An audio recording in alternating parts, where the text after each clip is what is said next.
Kallista's on mid wave. Remember, this Leona is very Watch out for tanky. Skarner ult. Still at about half HP. Impale to drag him right on back. They are throwing everything in the kitchen sink at this dude, and he's still getting away. Cream finally takes the kill. I mean, That was it not lot fightable? Of CC required.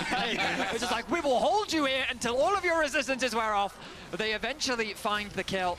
Bear in mind that the dragon dropped eventually in all of that. The first dragon of the game going in favor of DK as Lucid ended up securing that. But Yeah, the like randomings are coming in. 369. Thorn mails. I was concerned heading into the mid game because, as you were highlighting, Azelle, pretty much the gold is in the right places for DK, right? Your Showmaker's in a good spot, aiming is really far ahead, and you think coming into these mid game fights, as long as these carries are strong, then it doesn't really matter. But 369's presence is very much there in the team fights. This unmovable wall that is just being obnoxious and buying peel and time for JackieLove, I think is crucial. And that TP into top lane, keeping Cream alive, is just another example of that. And the itemization is exactly what we were expecting from 369 as well. You can see the Thorn Mail just now being completed alongside the Iceborne Gauntlet and the plated steel caps. Yes, you have the mixed damage from Jax and Yone, but it's still massively favoring physical damage overall, and this guy is just built to endure that. Yeah, and it's so many auto attacks, you know, between these champions, right? And Tabby's are just going to Kalista has a shutdown of 150 gold. You can What? see the armor starting to get stacked up. Why here, doesn't but Cassandre again, have a shutdown? Did have to give some respect over to the amount I of don't CC, mind that. Obviously, that there is Sejuani, Leona, Jax. There's a ton of CC there. So yes, Kill both trends Kalista. are still obviously pretty strong, but I wouldn't be surprised to see him go into something like a Frozen Heart next or a Randuin's, and is going to be really difficult to actually punch through. Damon's Siege is terrible. They have 4 melee targets champs. that are likely to face check. Sometimes that extra tenacity is just more valuable than the armor reduction from Tabby's. Showmaker has already used his Soul Unbound, and 369 is still chasing. As Mako and Tien are ready to intercept Lucid, Showmaker needed to use the Fate Seal to get away from 369. Yeah, doesn't look like we win side As lanes. he saw Showmaker use that E, that massive amount of Yone's power budget, he was ready to full send it. It's reminding me watching Cassandre versus Yone, just like, I was you before you were you, okay? Cassandre still doing Cassandre things, of course. 369 with the lead that he does have is going to make it difficult for Showmaker without any way to shred through that armor. Yeah, I mean, it's so difficult. And honestly, Showmaker versus Cassandre, aware. If you can just trade ults with him, it's honestly really, really good, because Yone without that ultimate, I think it's going to have a really hard time, showing up to these team fights and threatening backline. And as long as Cream and JackieLove are not threatened, they are going to be looking really good. Two items galore. It's the hallway Baron. Look at how far back JackieLove was on the midway. He was just standing back here. This one, because there's those extra walls, which can make it pretty difficult to have kind of full ward coverage. Yone ulti also completely goes down that whole hallway. So getting rid of the Yone. I said the Yone ulti also completely covers the whole hallway. So you've got to be careful about that hallway. Yeah, and like Betty said, Cassandre is also really difficult. Skarner can pull off some good plays. So there are some interesting things that you can do with vision in this game and with these champions.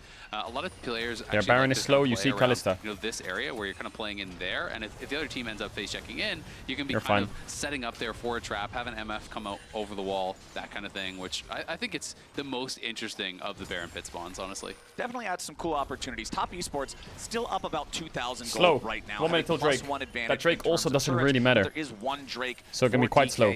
Only one Drake taken so far in this game at 21 minutes in. It has been such a bloody game, such a PvP-focused game. We haven't had time for the objectives. The second Drake going to be spawning here in about a minute, a little bit under that now. We'll see if we get a fight for it or if it's just a handshake. Somebody takes it, the other side happy to farm up instead. Looking at where the items are, Randuin's Omen now fully completed for the Skarner. The Malignant. I need to see the next fight. I wonder how much damage Damon has actually. Power spike for JackieLove now as well. We've already talked about how this game has been pretty rough for him. 3 deaths already on the Kalista. Was focused pretty heavily in some of those early fights, but seems to be recovering rather well.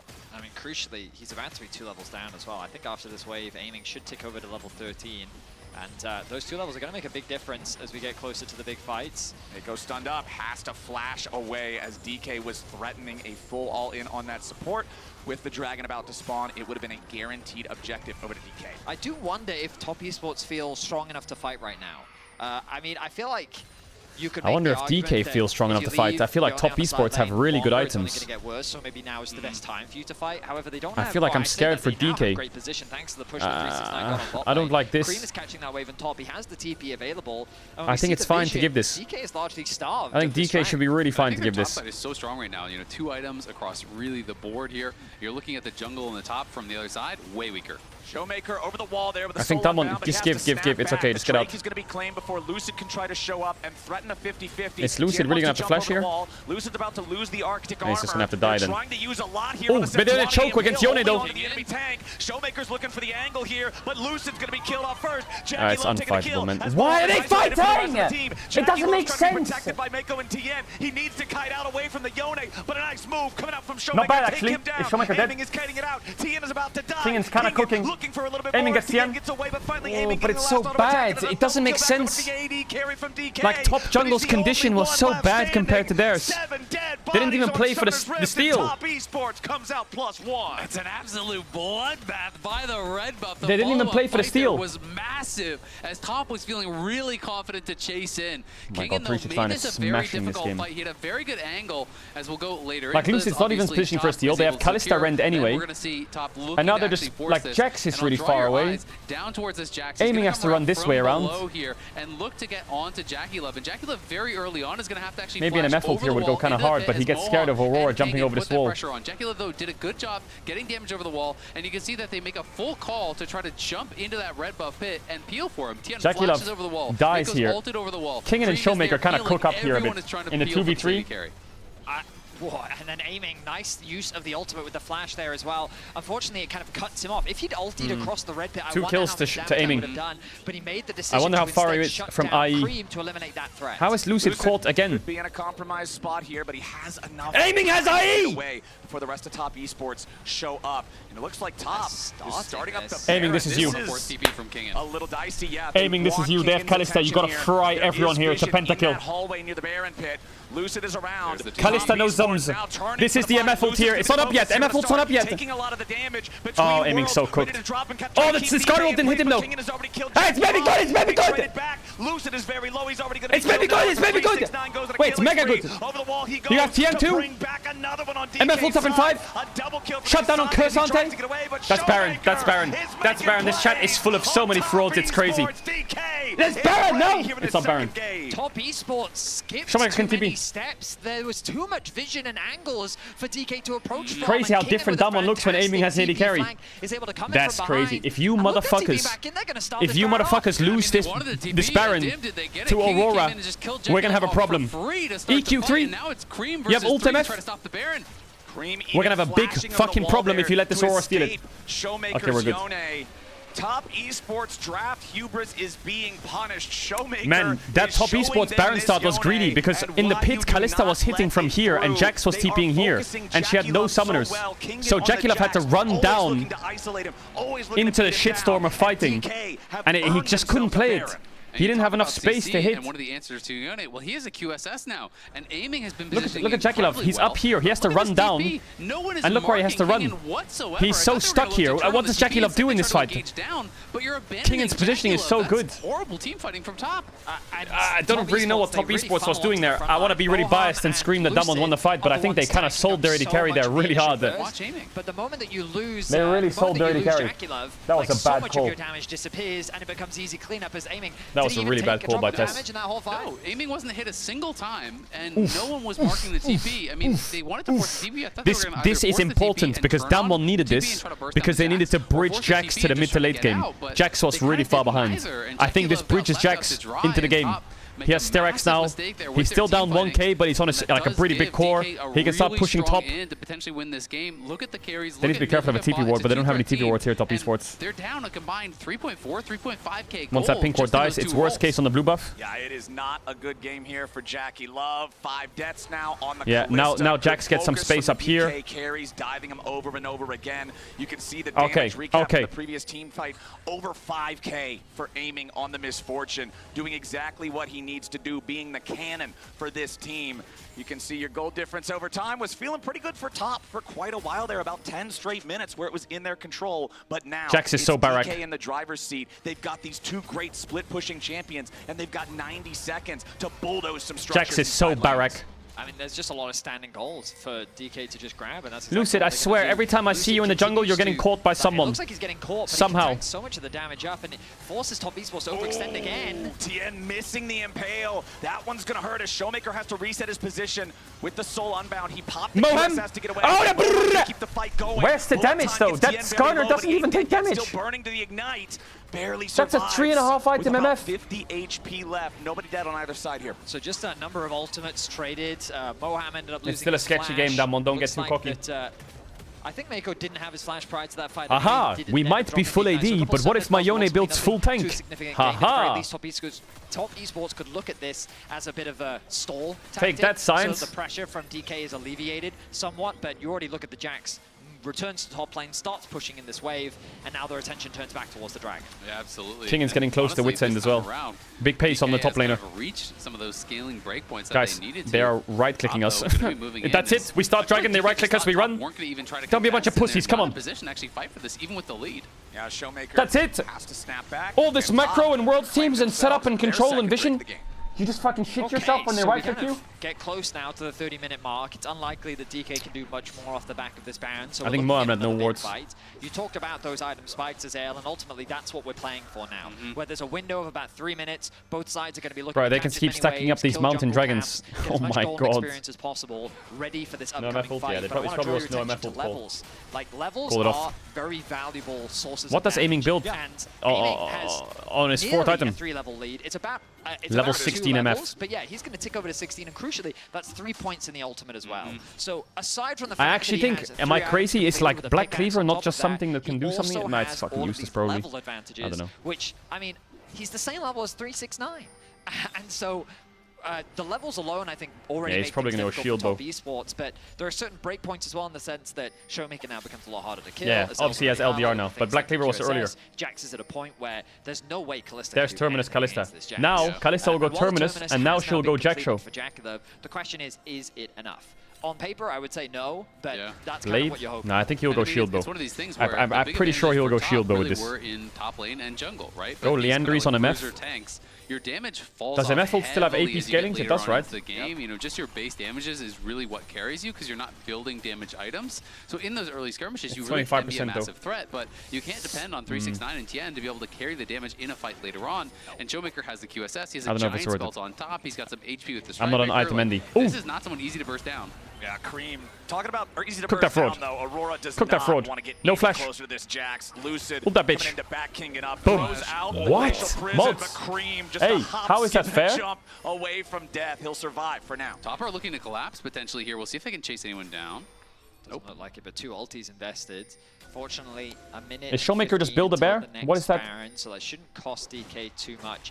But funnily enough, I was just thinking to myself, okay, obviously it looks doom and gloom for top esports, so what ways do they come back? And I was going to say, I think they should be trying to look for picks on side, because that's what DK is leveraging right now. They have a Yone pushing bot, they have a Jax pushing top. Maybe you need to leverage Skarner's ability to go through walls to maybe catch someone off on a side lane, especially when there's nothing that really DK could cross. Or ult's on cooldown, yeah, but she has Malik Mans, it's back up in like what? Initiate the pick on the top lane. 15 seconds maybe? My biggest concern, like normally I would fully agree with you, but I just don't even know, like, do you have enough damage with Skarner plus Cream or Skarner plus 369 to actually kill off Showmaker or Kingan before they kind of just run away, right? Like, on the at this point in the game, it is really tough. Aurora is so front-loaded in your damage. I think Kingan's going to have to carry a lot of the damage in these fights. Yone's set up MF, and it's going to be really, and her passive auto. They need to have that perfect Jack's fight going to have to work. Somehow aiming, he's behind you, run. They're looking for aiming. Yeah, they want this misfortune. If they doesn't panic, sidesteps, clean. The Impale has already missed. 369, one of the pins. We should fight this Fao Shao. You have a good MF ult here? Kingan's just fucking dead or what? Oh, Showmaker is dead. Alive! Guys, you have no... Oh my god, this draft is a horror. This draft is a horror, man. No kills, but Baron is available. All that happens is Kingan just dies and can't hit. MF can't ult. We'll see if DK can get back in position in time. Showmaker's trying to heal up off the red buff. He's gonna actually kill aiming, you have ult here. Oh, another scenario where Jackie Love's stuck with no sums. The rest of the team is ready to try to turn. Nice, he delayed them. What if we take the Baron? Esports panicking to protect their AD carry. They're forced off the Baron. So you could argue that that was a one-team fight for Top Esports in the sense that they got position over the Baron, but the health bars are now going back up for DK. The mid tower is going to drop. Top Esports need Yeah. for reset, but What if we take the Baron? one, as DK is just going to put the pressure immediately back onto Top as they start the Baron. Beautifully done from DK. Now they're the ones. MF ult is everything here. MF ult, lock in. 369 against Kingen is not feeling good for the Cassante. 32 minutes into the MF game. ult. Not against the 3-item Oh yeah, Jax. aiming. TN wants Quick to him try up. to dive through the wall, but No instead flash he on has to flash Skarner. away from the solar flare. Kingen don't Worried try about it. getting bursted down Drake up in himself. 50. Go to The Drake. Skarner not tanky enough at this point in time, but at least he buys enough time for DK to be forced off the Ah, Baron yeah, the now, too. Zhonya's fourth item, Jax. No shots, no shots. Yeah, flash. Oh my god. No flash on Rel. Lots of flashes being spent as Aiming's Lucid frying a also gets bit. himself out. Showmaker looking for Ooh, an the entry into tip. the fight, and Oh Aiming yeah. goes unstoppable. Bullet time cuts down Mako, and Top Esports are in a 4v5. Aiming with a single shot back at the Jackie Love. TN coming in, aiming with a flash away. Now as the engage from Moham ain't gonna be good enough. He's down to about Guys, where's my Jax? Jax? They finally get him. Cream takes the Where's kill. my Jax? Lucid's No, trying you to didn't throw the game, then did you? You didn't throw the game, then did you? Come on!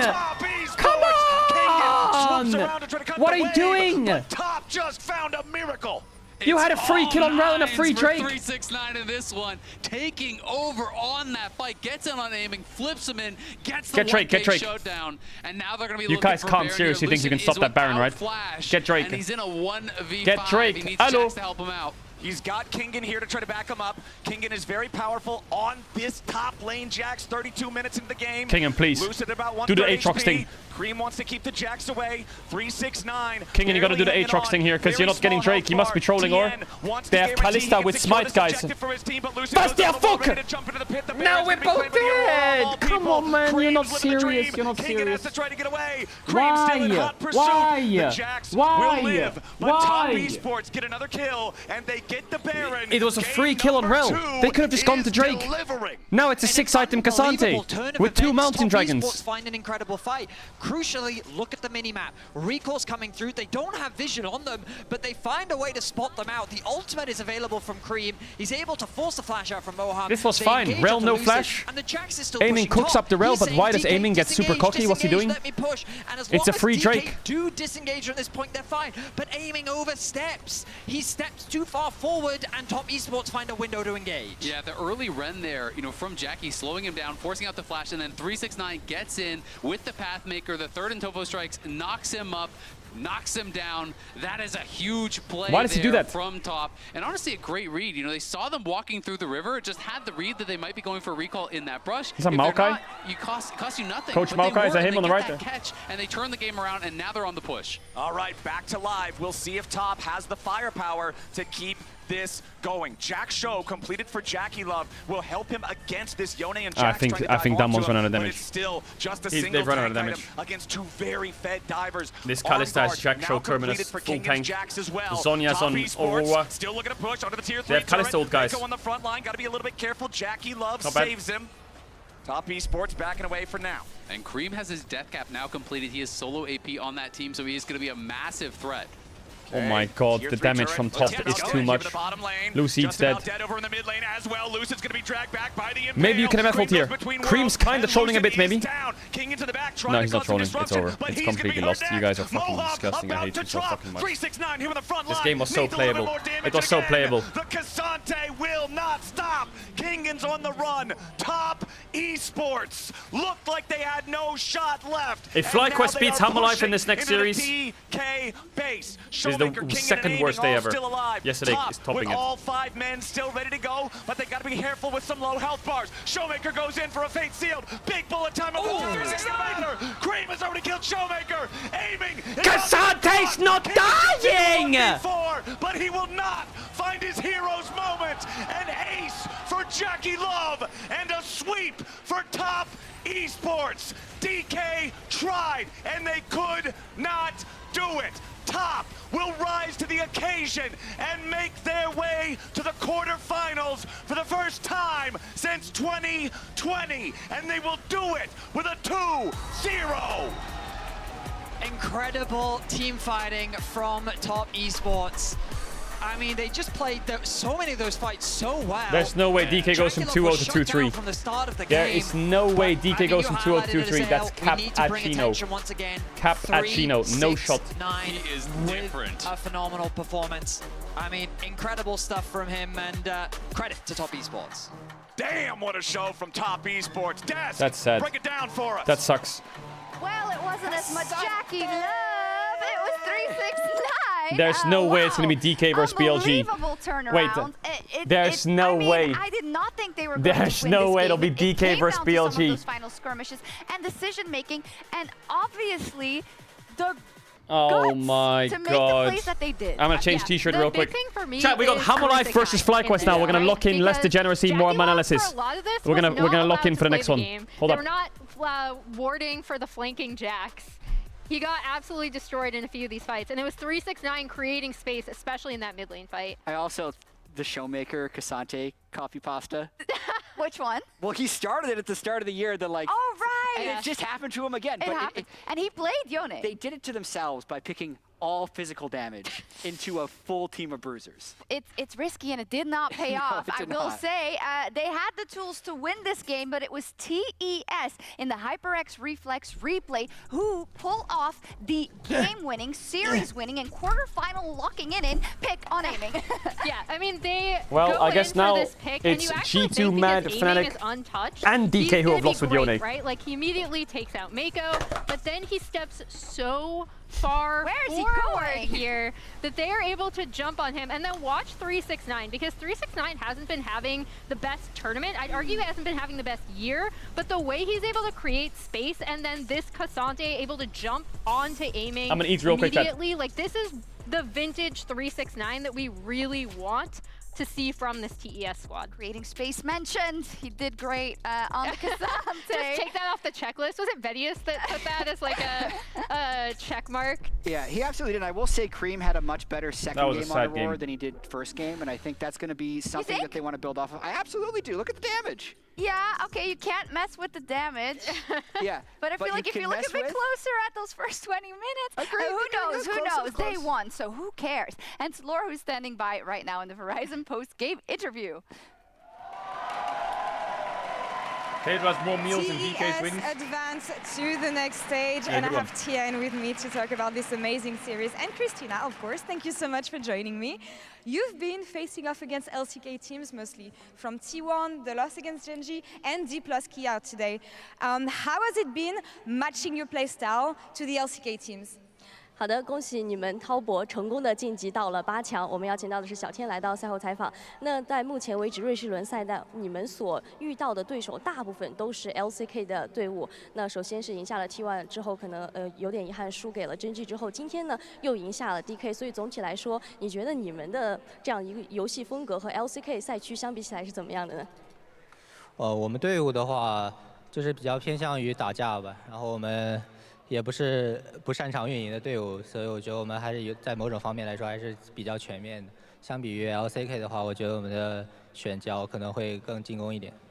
So first off, I think we tend to take team fights, and I don't think we are a team kind of who excelled at playing around macros, and also in terms of the Bamping strategies and the champions we pick. I think actually we are kind of all-round teams, like that. And you've all been playing super well, and you especially, Tian, not only during this series, but during Worlds and throughout the entire season. And when people talk about you, they say this might be your best season yet for your entire career. I know that consistency is something that you've struggled with in the past. What has been different for you this year? And do you feel like it has been your best season? 那小天选手一直以来都是一个发挥比较出色的选手，但是这个赛季，特别是人们对你的期望是很高的，大家都会说，现在这个赛季会不会有可能是你最好的一次的？包括今年的表现以及整个世界赛的发挥。那你现在觉得今年以及世界赛上会不会是你将有可能是最好表现的一年？无论大家怎么看吧，就是我一定会拿出我们最好的表现来，在这个赛场上留下这个回忆。So no matter the other people's how they, their opinions on us, and this year I would like to try my best and try our best in terms of my playstyle and also the whole team. We are going to prove it and show it. Absolutely. Here. And moving forward, you're going to come back to the place you found the most success, Paris 2019. What are you anticipating for quarterfinals?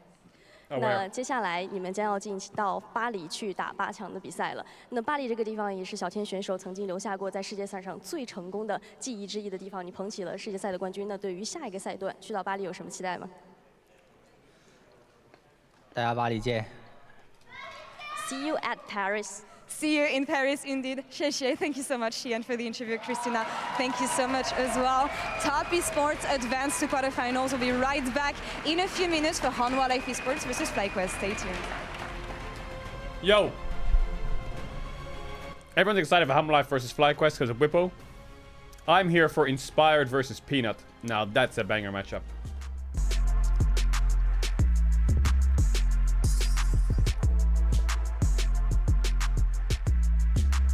That's a hidden banger matchup.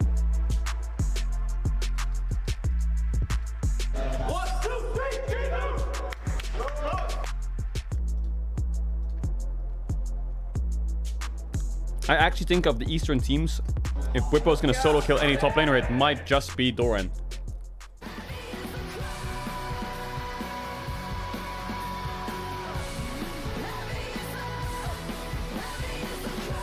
Doran and Breathe.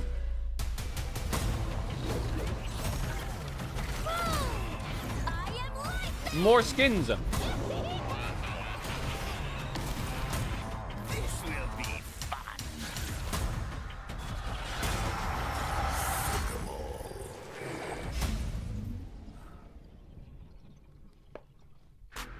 Yeah, I'm one-shotting my food real quicker.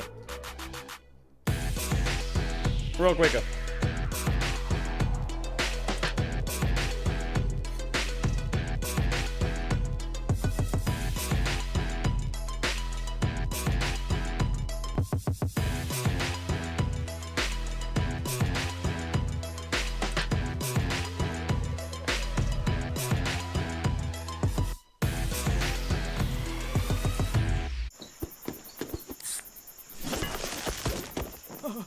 Red Bull gives you wings. And if you're wondering why I move the way I do, I just feel so good, good, good.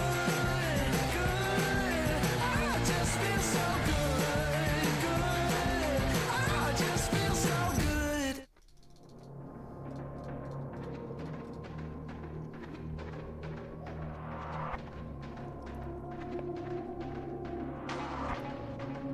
Three minutes to pop my food. I don't know if I can do it. Hit the ground, I'm on code. Run on air when I flow. You would swear that I flowed. I just in my zone. I'm going hard for my city, yeah. I put that thing on my back. Get it and gun it, I'm back on 100. I'm ready, I'm coming in for the attack. I'm on beast mode, God level, cheat code, new age, hero, good verse, Evo. I'm on the move. I'm on the move. I'm putting in work. I go berserk, got something to prove. Cause I got power. I got the energy for all of my enemies. I'm on the way, saving the day. No one ahead of me. I'm on the right here, right now. This is the moment we running it. This is the moment we running it. G2T1 is tomorrow.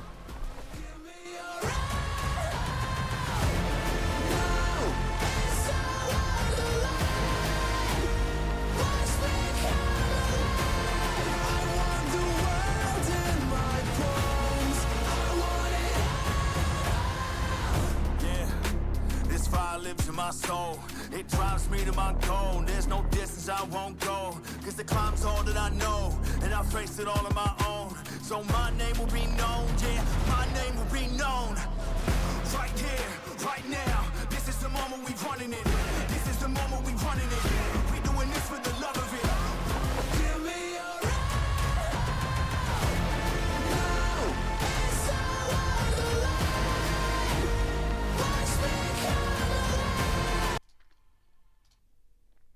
This Paul song is better, chat.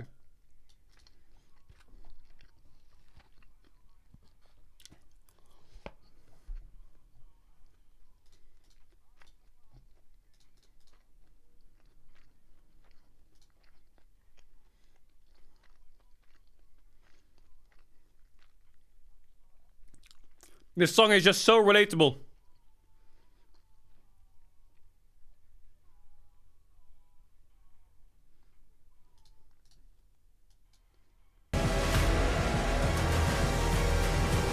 What are you on about it? It's a banger.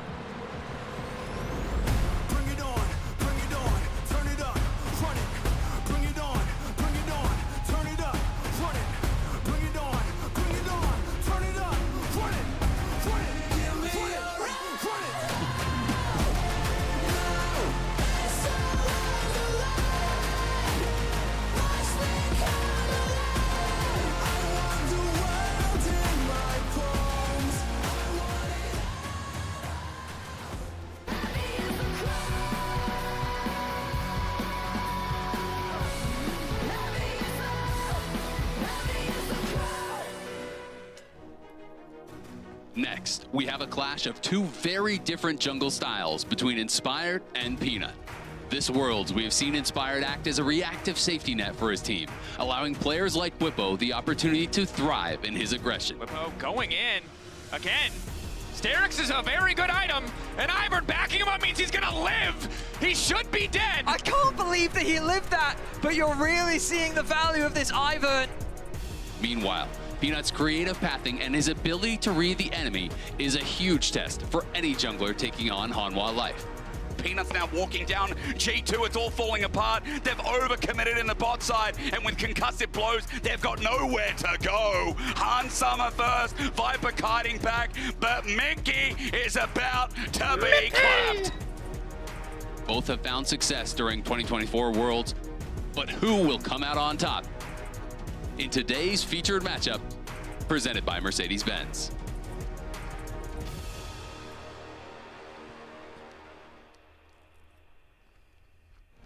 Who will it be? Indeed, fantastic piece by Azael there, really laying out, I think, the battle lines in this matchup. It is for qualification to the quarterfinals immediately for FlyQuest and for HLE. Here is your reward, FlyQuest, for going 2-1. You get to go up against the LCK first seed. I mean, listen, the reward is they get 2 tries, as well as having a chance to really test if they have any unique picks or strategies that can work against them. FlyQuest's strength definitely being a team-fighting team, and I'd say Inspired's strength is being able to adapt his game to the environment, because even if he's played a lot of Ivern here, he played a bunch of Lilia in the finals of the LCS and was 100 CS Didn't FlyQuest say they were going to save trees? And I think that flexibility is going to be really interesting going up against Peanut, who I remember last year there was an anecdote talking to someone from Gen G where they said if you could hear Peanut's comms, you'd never call him bad again, just based on how much game knowledge he has. Me too, by the way. Awesome. I'll have to play with you next. but I think like Peanut has such a great understanding of where to be on the map. And then crucially, a little bit kind of how we talked about TN, right? It's his performance at internationals specifically that he's looking to defy. At like these key rounds, right? Now they're going up versus FlyQuest, and it's quite interesting. We did see a lot about the coaching staff from FlyQuest saying, hey, we are probably going to reach for some things that we have prepared that you haven't seen yet. We, in fact, on purpose, haven't scrimmed versus the LPL and LCK teams yet in order to do that. What do you think about that, Jack? I mean, it's fine. Because we've tried both. We've tried scrimming, we've tried not scrimming, and especially if they're trying to actually have some level of surprise, I can respect them actually holding off on it from the people that they're actually going to need the surprise against. The Whippo and Inspired dynamic, though, has been inconsistent internationally. It feels like Whippo's always trying almost too hard to make something happen, and in that last game, it was really just Inspired bringing him back just barely in so many crucial moments. Yeah, I mean, I think for me, we have the Ivern like highlight reel that we've seen from Inspired in terms of how he's able to help out. What is your hairline? Don't worry about my hairline. It's Hanwha Life versus FlyQuest. We'll worry about that afterwards. It's can't overstate how much of a massive upset this would be. Yeah, like Hanwha Life has been second only to Gen G, and even they are first seed coming in. People are still talking about them like they're the second seed, a bit like FlyQuest and TL. But this is an incredibly strong team. You look so cute. What happened? All the stops to beat them. Absolutely. I got ganked by Gwen Jungle. I don't know if there's a correlation, but whenever I open LoL Esports, On my phone, it goes to the page of FlyQuest every single time, and I haven't put anything in to get there. Is that a sign that magic is in the air? I would definitely like to believe it. It's time to send another team to the quarterfinals and FlyQuest versus HLE. Welcome back to Worlds 2024, everybody. Chala, I think we should listen to that KSI song again after the break. That has secured their spot in the quarterfinals, and now we got two more hungry for the same opportunity. It's time for a head-to-head of #1 seeds in Hanwha Life Esports versus FlyQuest. Pen both to the of which king. kind of spent the time in another team's shadow throughout the summer, then soared to victory here for Worlds. Exactly, and then it felt like went immediately back into that shadow, right? You know, it's one of these situations, and Emily was touching on the desk, where they have a very kind of similar story about them, where, you know, all year long everyone's thinking TL's going to win, all year long Gen.G's going to win, and then these teams actually take them down in finals, and then immediately after it, that's like, congratulations, you're the champion, but also Team Liquid and Gen.G are the best teams from our region. And, you know, they're teams that I think are, as a result, really fighting to reprove themselves, right? Is T1 playing today? No, T1 plays tomorrow. I literally just won the championship, by the way, but you're still out there trying to prove that All right, you let's are see the how best the team from your LCS first seed does against the LCK Hanwha first seed. Life, it's even more of a fresh wound considering. I feel like this is definitely one of the closer East versus West matchups in terms of seeding. This is one of the closer ones. Like, we had G2 versus Weibo, but that was first versus fourth. We had Team Liquid versus Weibo, second, fourth, but they lost. LNG versus Weibo. I mean, LNG versus TL was second versus third, I think, right? But they got stomped. But we haven't seen first versus first in seeding. I'm talking seeding only. Oh yeah, we saw G2 Hanwha Life. That was pretty close. True.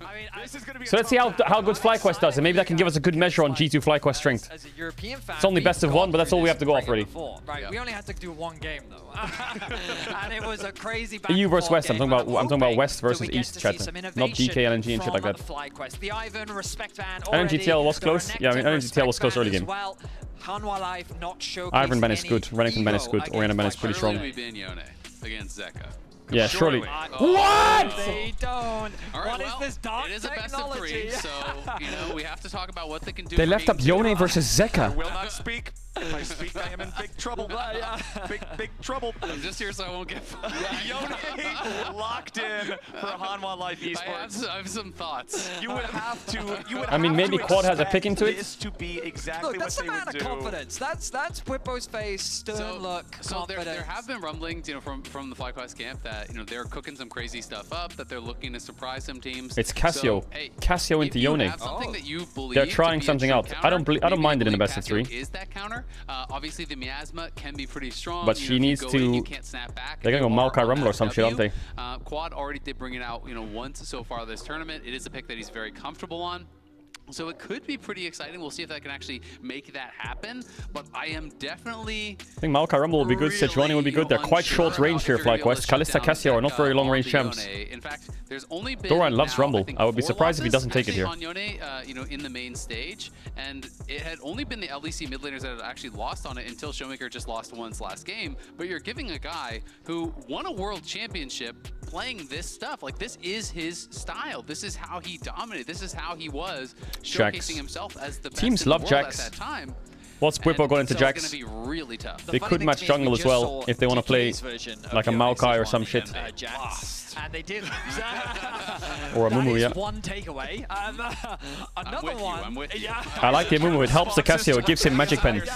It gives the Cassio magic pen. I thought we were on the same wavelength here. I wonder if they'll ban Sion against Whippo because of the lane swap. Well, with the Amumu locked in and the Cassio being... They can ban Poppy support as well. The FlyQuest draft is, again, one that we saw from... I actually kind of like what FlyQuest is doing. Let's see how they round it out, though. Around crowd control. They need something to deal with the range difference, though. Because right now, Hanwha Life's quite... Actually, Renata is really good for them as well, no? They're all coming into them pretty nicely. I feel like FlyQuest right now are drafting towards comfort. I don't think that they're showing anything new, because as you already highlighted, we saw this a lot from their domestic performances as well. Yeah, actually, you're right, Solar Baka. It's a GP game, isn't it? Meta, but he did bring it out already at Worlds. Maybe it's a GP game. When he was first signed by FlyQuest, people were looking at it I don't know. I like, feel like okay, Poppy you're ban kind is of good. just a similar Jensen player. You are GP kind of Sion is probably what Whipple will go towards, or he will go Urgot. He does like Urgot. This is like Whipple's champ pool right now. Obviously, Mumu was a big pick for Inspired in the playoffs, and when you think about the shift for FlyQuest, you know, from regular season 2 playoffs, I would be a little bit scared of Poppy support. Inspired playing for himself, playing to carry on these hyper carry AP style. Poppy stops a Mumu Q, right? The W? More of a guy who's playing for his carries. For Quad and for Masu, he Rel is built open. a lot of faith in these players that if he sets Maybe they them won't up for go. success, Maybe they won't go were Renata going if to Rel's get open the with job Alistar Ben. done. And that's where he was playing a lot of Ivern. That's where he was playing a lot of Amumu. And in this case, I think it's going to be all about that countering. They banned the Poppy. They were scared of FlyQuest taking Poppy Flex on 4. I mean, Rel is great here.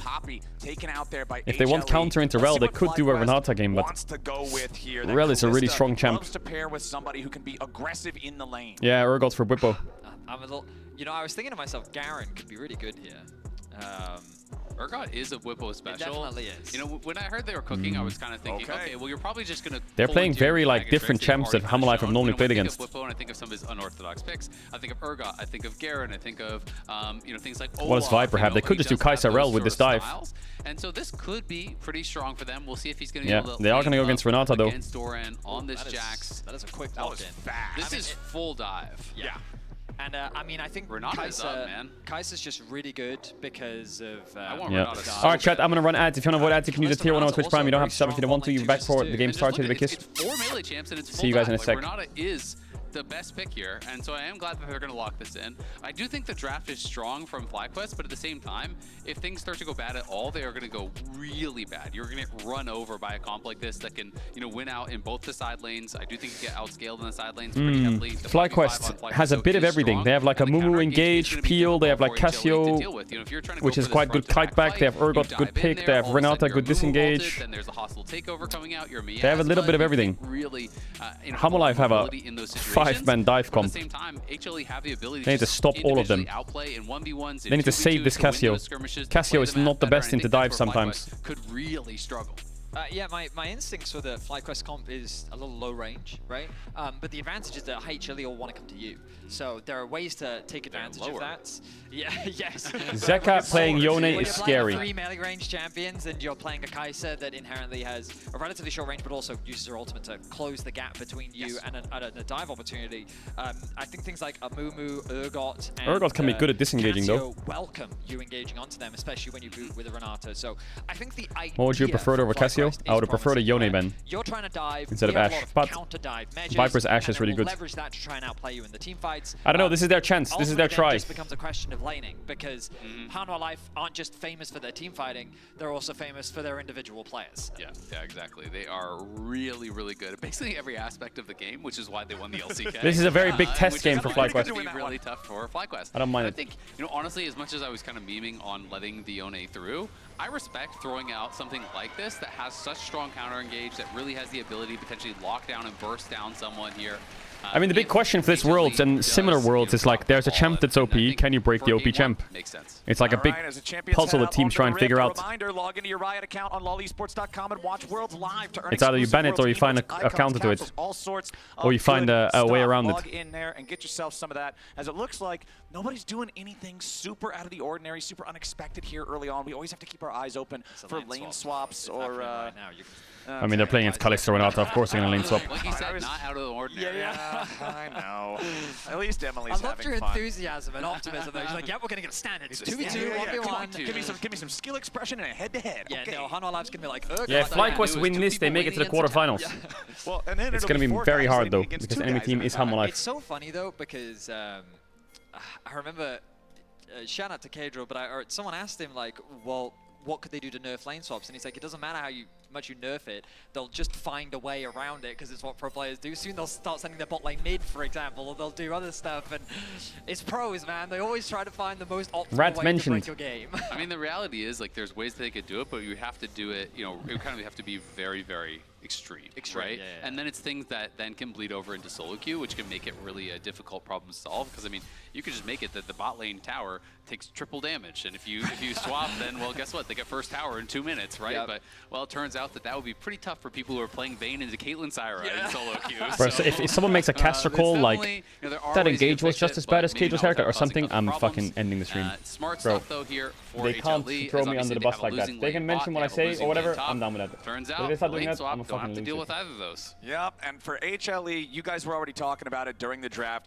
We're looking at them and the power of the split pushing, the power of the side laning against FlyQuest. Inspired's being a bit of a sneaky sausage here. Whippo top. Now the reason why this strategy is typically avoided is because you can slow stack the wave and you can dive in level 1, and that's why we saw that adaptation. So wait, of, hold on. You know, supports or AD carries laning with the top laners. So I think this is good for FlyQuest. FlyQuest just said, you know what? Whoa, flash disdain from Whippo, immediately going after Viper. Flash He knows where Wells. Summoner spells up Wells there dead. as now HLE making their play here He's with the mid mega lane dead. onto Quad. He'll get stunned up, gunned down, first blood. HLE. He knew where enemy jungle support was, but I guess Quad wasn't sure.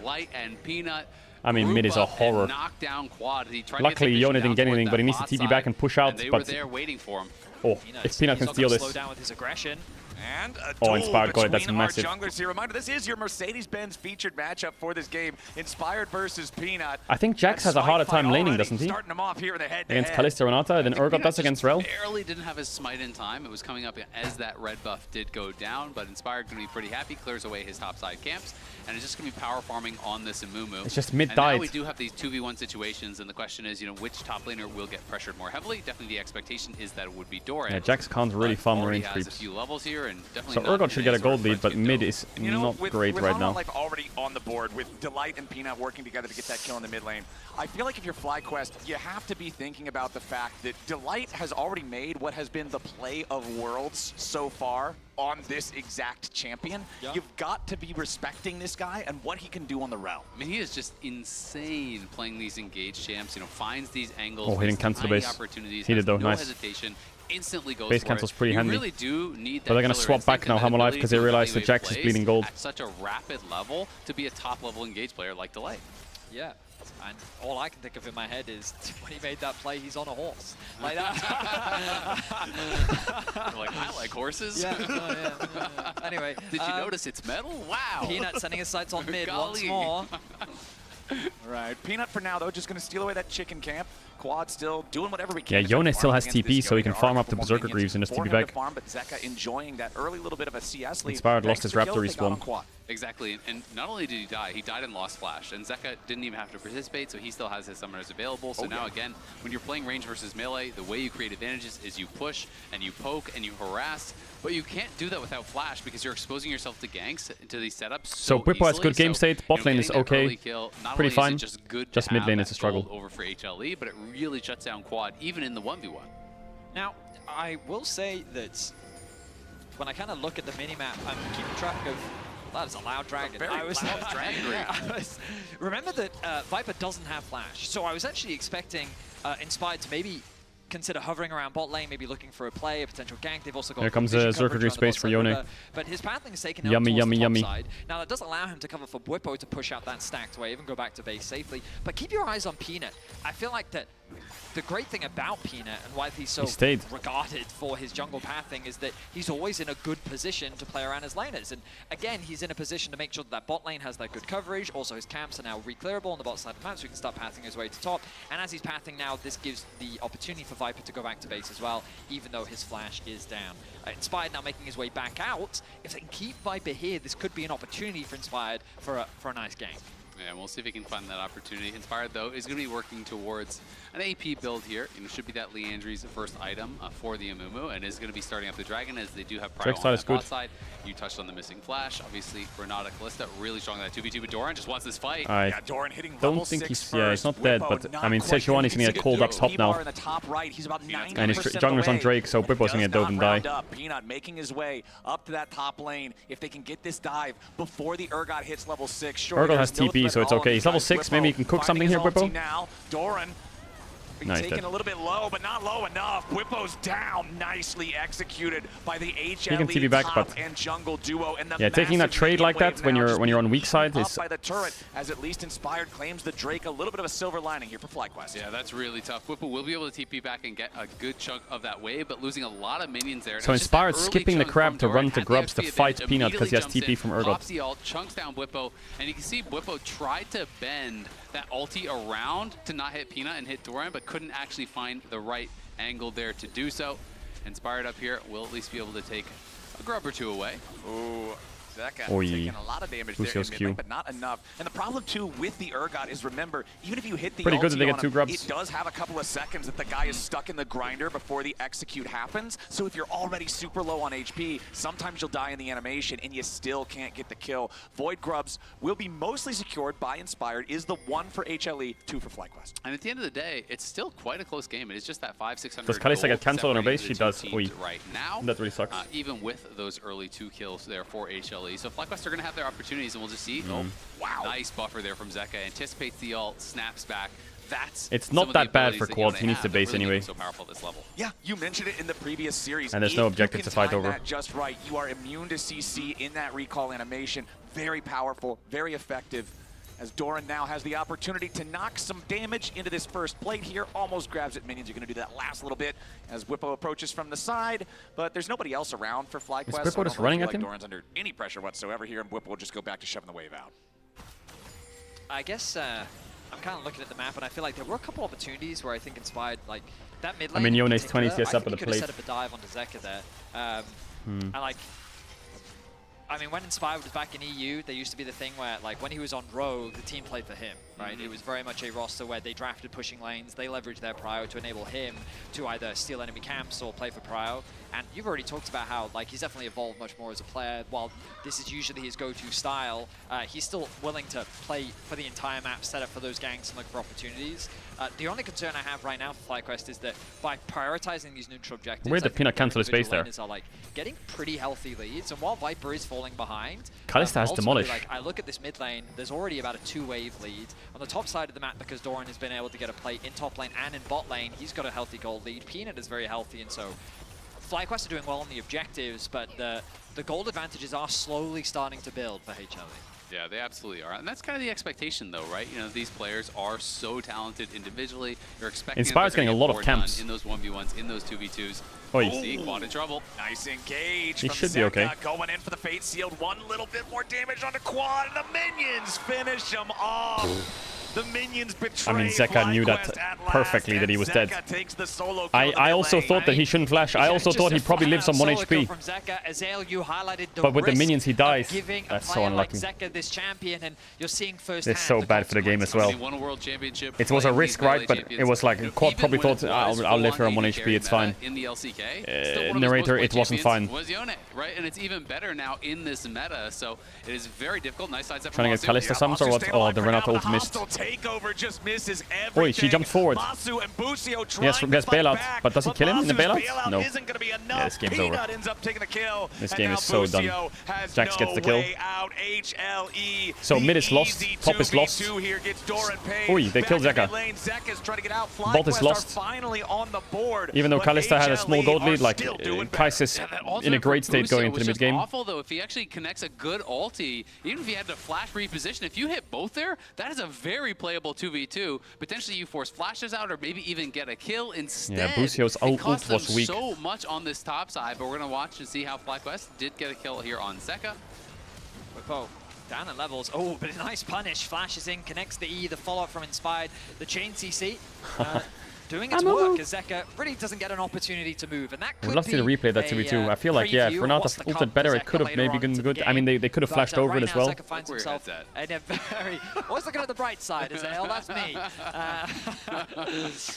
Now FlyQuest are going to move their Remember, it's a best of 3 towards mid with the dragon spawning in about 30 seconds. They can leverage this to try and get prio.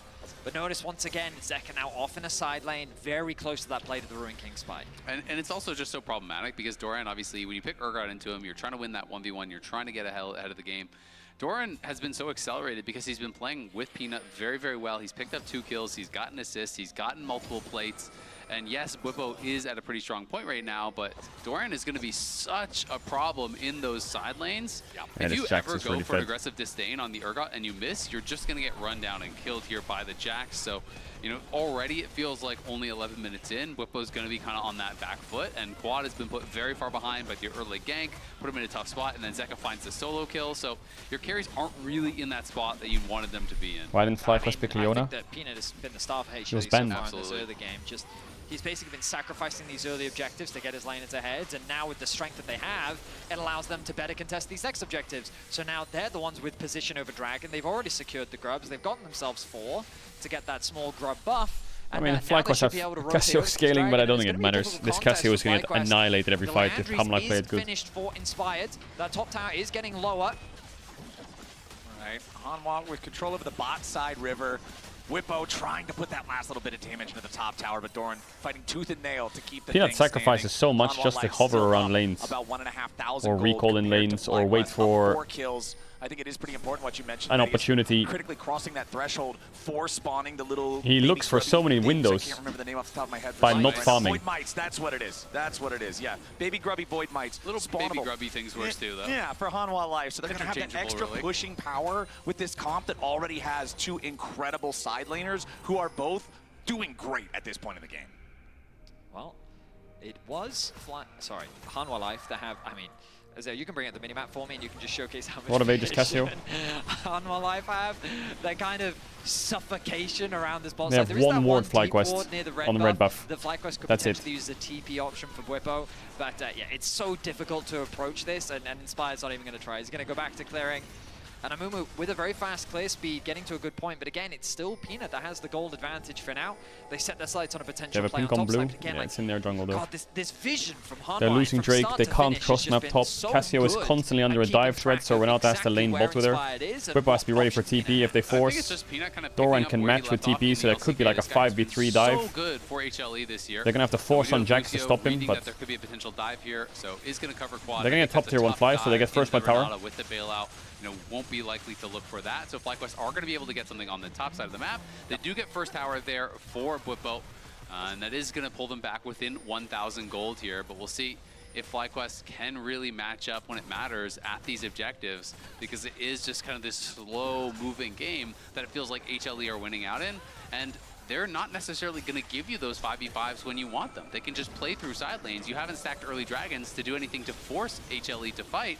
They can just play the game on their own terms. I mean, we were talking back in the first series about the difference between having enough gold to just brute force the game versus the burden of execution. Yeah, FlyQuest can have a big problem on side lane. It's only going to get worse. When Jax gets Triforce in base, which I think is probably now, these side lanes are going to be absolute horror scenario. There it is, Triforce. The game, you're all right with that, but then you still have to. Sorry, it was just a delivery. It was just like. It was I'm serious. They're a good team. I know. Thaddeus, we are North American commentators. We have been conditioned to your team lost to the really be fighting as No, sorry, I was just... We're just trying to... Why is Freddy laughing at them? No, it's fine, it's fine. It's like, I didn't mean to offend. I'm sorry, No, you're good, you're good, you're good. He's not good, don't lie to him. The Herald is not good either. It is claimed Cast. now by HLE. Peanut gonna pick that one up. Another objective going the way of HLE as... Is that a blue orb or a ward? It's a blue orb, right? Or is it a ward? Try to get a little bit more vision, Doesn't have really some matter, control actually. over the enemy jungle. He'll sit down that ward, and Delight will immediately clear it back out. Quad on the Cassiopeia, 2 stacks on the Rod of Ages. Zeka happy to just keep playing this side lane game, now pushing onto the tier 1 in the top side. Only turret in the game claimed so far was the tier 1 top. FlyQuest killing that from HLE, but now it's going to be traded back for the tier 1 mid. As that one No will shot. die to the Rift Herald, thanks to Peanut, and he will now steer the Herald. Wait, we Okay, saw this let's see if he can make it all the Showmaker way. earlier. Can he drift around? Can he make it all the way? I don't think you can It's a drift this tight corner, turn can here. you? Oh, Oh, exact same it's corner. It's the exact same corner, yeah. It's a hard that one. corner is wider than it looks. There's like a little bit of invisible wall next But to not it. as wide as this man. Yep, Bwipo is wide enough to stop the Herald from Yeah. walking slowly towards the A turret. dominating 1v1 there by Bwipo. All right, HLE. I think that was Worlds 2021 where that started. I have no idea. Off the top of my head, I cannot remember the wide origins of Bwipo? wide Bwipo. I just know Yeah, it was is 2020, now- 2021 somewhere. He was back on 2020, I Fnatic. think. It was even earlier. He was no, it may have been Worlds 2020 actually. He was on Yeah. Fnatic when it started. And it was because every time when he went over to shake the It's good for FlyQuest that the game slowed down a bit. Yeah, exactly. Yeah, walking over. Yeah. There's an absolute aura. Aura is exactly the correct word. Anyway, Dragon spawning in about 2 minutes time. And the kill score can look alarming, but as my commentators alongside me have highlighted, We've got him right where we want him. Quiet game like this is good for Fly. Just chill. And my biggest concern is the man in the mid lane for Hanwha Life, the guy right here, as earlier he did a Q, W, Q, E, and that took half of Quad's HP. So that is concerning. Yes, I agree with you. Inspired's being a little sneaky rat here. They could get the grounded with the R flash. There it is. Flashing forward for the curse of the sad mummy. They immediately throw down the miasma to stop Zeka from being able to get away. Nicely done from Inspired and Quad working together to guarantee this really big play there. Whippo's gonna die on the dive though. He flashed a bit, maybe a waste, not sure. He got Viper's flash. It's Whippo who still falls. Meanwhile, back in the bottom lane, the tier 1 turret is taken down as Inspired goes back in for another bandage toss. Busio. Trade of towers. I mean, FlyQuest is cross-mapping well. The sad thing for them is Drake isn't up for 50 seconds, so all of Hanwha Life will just base now and come out mid-bot and they'll fight them on Drake. And Cassio has no flash now. The kill onto Yone was a must for that tower, but no flash on Cassio is a big problem for the next fight. But it is going to mean coming up for this next fight, it's going to feel pretty hard to play. I don't think that FlyQuest can actually contest at the next Dragon maybe they give it. With no flashes on your entire top side of the Cassio map. is scaling pretty well. All of the engaged champions over on HLE. Yeah, I mean, crucially, Doran, he was the one that was a little bit behind Whippo because of that first hard blood that he got, and now you can The problem is, what happens now is it looks good because you trade towers, but the way the map is, if you drop this Drake, you lose Drake, you lose bot tier 1, and they just annihilate you on the side of the map, and there's nothing you can do here. Speaking of more, So, yeah, Inspired's dead. Quad's TPing into bot tier 1, but unless they can take a fight here, 4v3, I think Kai'Sa ult's on cooldown.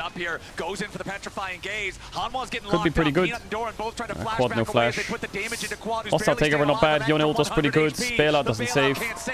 Delight gets 2 flashes. And now they get bot tier 1 and Drake. And now this is where the game blows open.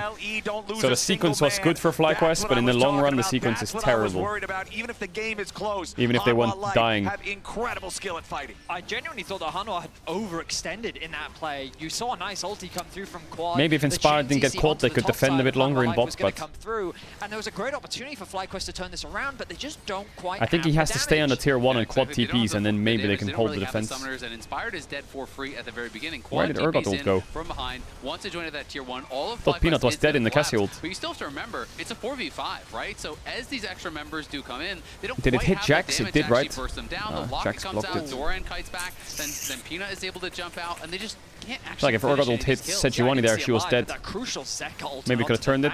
Unlucky. Both Masu and Whippo. So the damage dealers and the target focus coming Holy out fuck, from the next Hanwha snap. was great because they shut down Quad first, and then the other 2 damage dealers tried to come in from the flank, and then they get CC'd up. So just a well-executed fight from Hanwha.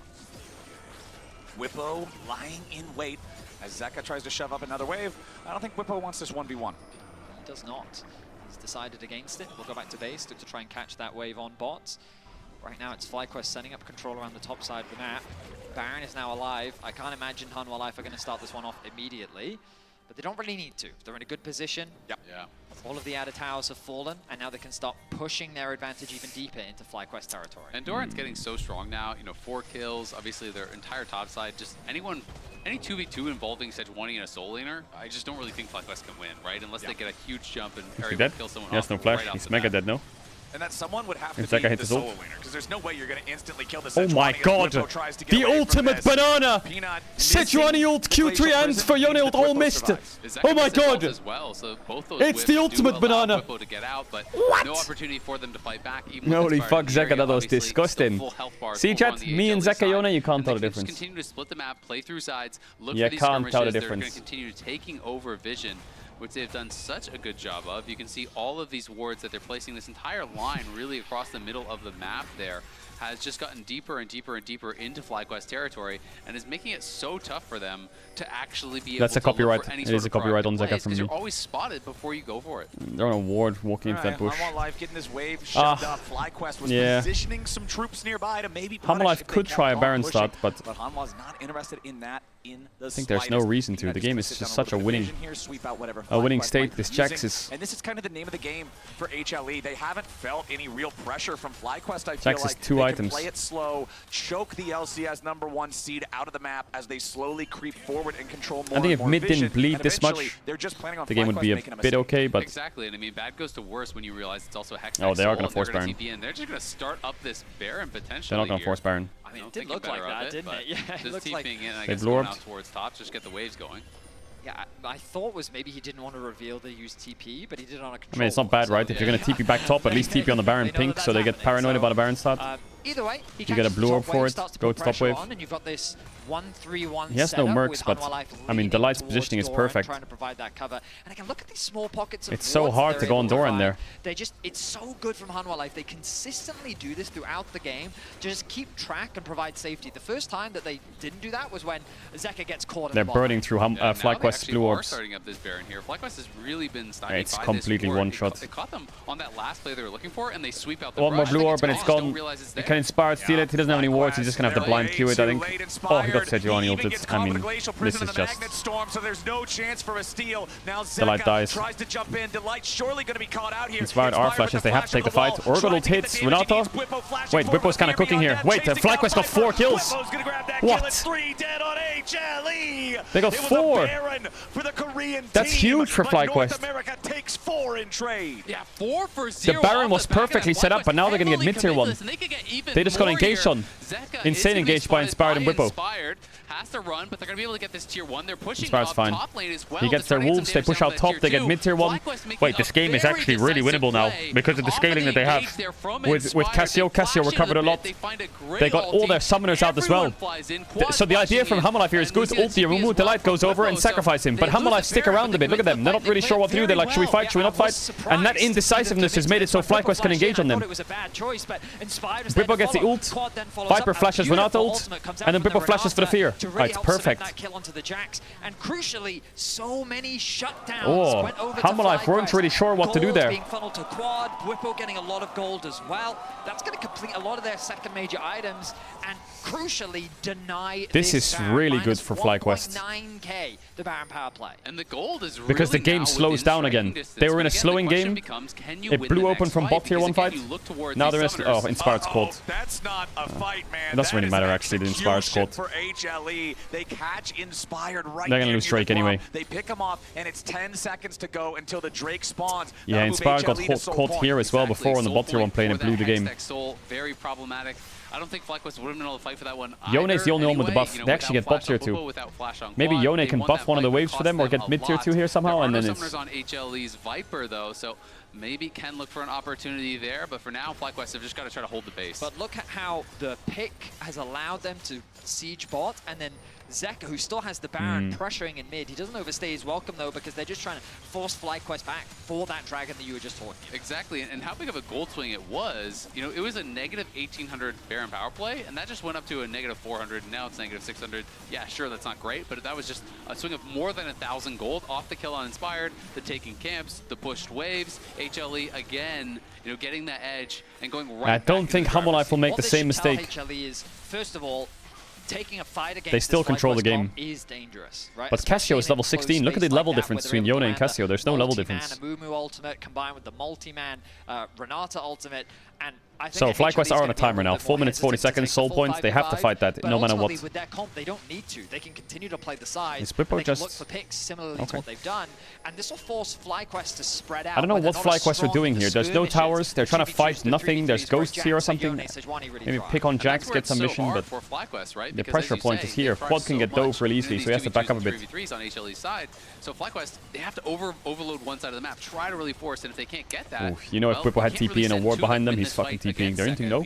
And And unfortunately for FlyQuest, because they didn't really have, yes, they got the first dragon and they got the first few grubs. Outside of that, they couldn't really control objectives, so they don't have any pressure or setup to force HLE to fight on their terms. So basically what FlyQuest is looking for now is Sol, 4 minutes away, Baron, 2.5 minutes. These are the objectives that FlyQuest need to find purchase on to stand Where's a chance to Cassio's boots? But that being said, honestly, I'm pretty happy with how FlyQuest have played. They are within striking distance in this game. Yes, it is going to be It's very funny how difficult for them Hammerlife to made win the next same fight. mistake Yes, against HLE is FlyQuest as they did positioned against to, G2, just different in a enough sense, damage right? to Where actually end this game in the Hammerlife next 5 start minutes. Baron, But if FlyQuest throw are 4 to kills win and a fight objectives. at this next fight, Hammerlife siege Baron, at this around next here, Dragon, die and give Baron. it could be anyone's game because They had like really consistent early games, but this is the second time when they've like thrown around the Baron area. Spikes as we are anticipating this next big fight. You can see Kaisa at the 3 fully completed items now. You've also got 3 full items completed for quads. Cassio, there's your grace of prison. Masu. Zeka wanted to jump They in did and follow it up, overstack but Cleanse Inspire and chases him Mikhail's back there. to the soul on He does have TP's about to arrive from Bwippo. shield bow there, Zeka with a Zeka. flash away, barely Bwippo's gonna get the staying reset on Delight, alive. maybe. Takeover forces out a couple of flashes, but doesn't get a He needs to whole lot. reset, he has to Delight's now reset. gonna be put into the grinder.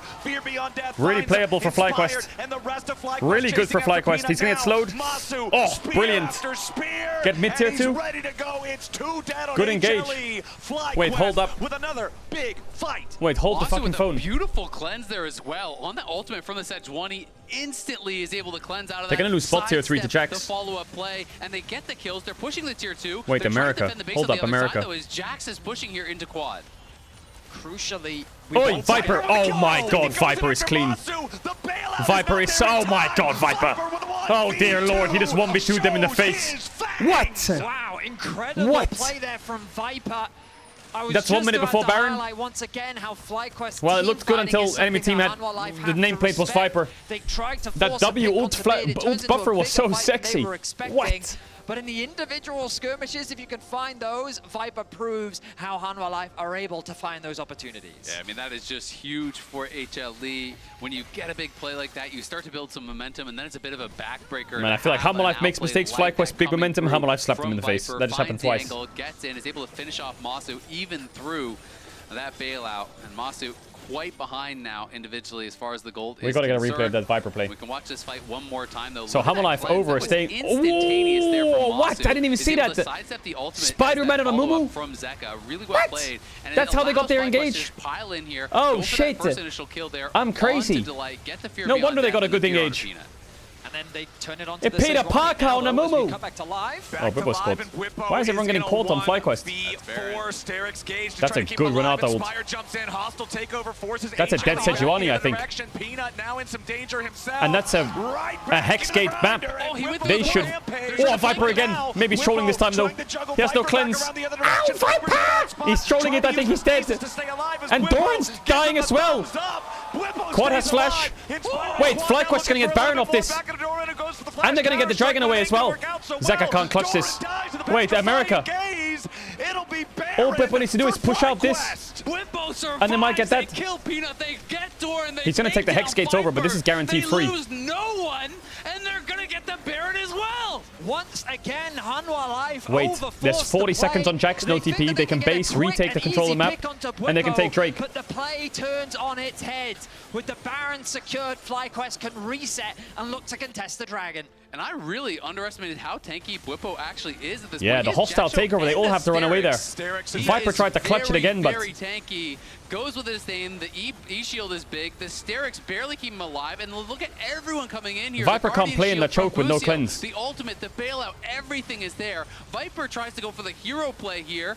Has that plasma onto him. I don't actually blame Viper for going for that. FlyQuest immediately turns the flash He got insta-flipped going for it, though. from Masu. They all pile in to bail out their top laner. Yeah, the shielding there was fantastic. Bwippo almost lost his life at the very Peanut. end. Oh my god, I thought he was going to steal it.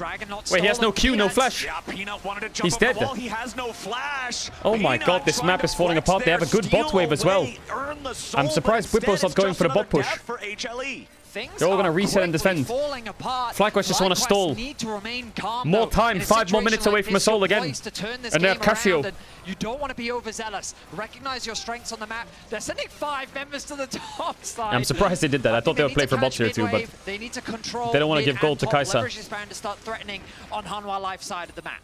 This feels like some disrespect from HLE. They win in these side fights, but they're throwing everybody into the same big battle. You saw FlyQuest comp really good at dealing with people diving on them. They have Bailout, they have Renato, they have Amumu, they have Casio, they have... sees a green light. And really, teamfighting has been one of the big strengths of FlyQuest in the LCS. Top tier 2 is a bit of a stretch, though. Really playing towards is it a stretch? They have double TP. Does Bwipo just TP top here? I think it's really risky. Where they get a little bit cocky, where they go a little bit too far, and they're all instantly responding and looking to punish. And now FlyQuest on the push here, trying to get more done. It's a three-man push from FlyQuest, but you can see Doran on the other side of the map in the enemy jungle. Bwipo's going to be the one marking him right now. Quad joining up looking for an engage, the rest of the FlyQuest players. Quad has ult flash. Kai'Sa has no flash still. Move. Both top laners not here. Both top laners with their teleports ready to go. Doran only level 17. Bwipo level 18. They're engaging on Masu. They have Mikhails. Who's got to try to get away now. Zeka looking for the follow-up. I mean, that's actually good. I think they were trying to force out Kalista cleanse, but yeah, they have Mikhails and he held it there. Yeah, and the poke there from Viper becoming pretty problematic. You see Quad was kind of trying to clear out Vision with Inspired on the side, but he gets tagged by Voidseer. He's getting a little bit low. And then Masu gets tagged and he's getting sectioned off and getting a little bit low. FlyQuest have got to be careful about how they play this out because you could still easily get pulled apart by HLE. The problem for FlyQuest is they had Bwipo bot catching the wave being pushed in by Doran. And they got nothing from this Baron really. But they've stabilized the game. They got the Drake, they denied the Soul, and they got a lot of waves. So it's actually a good Baron. Stalled the game. Perfect.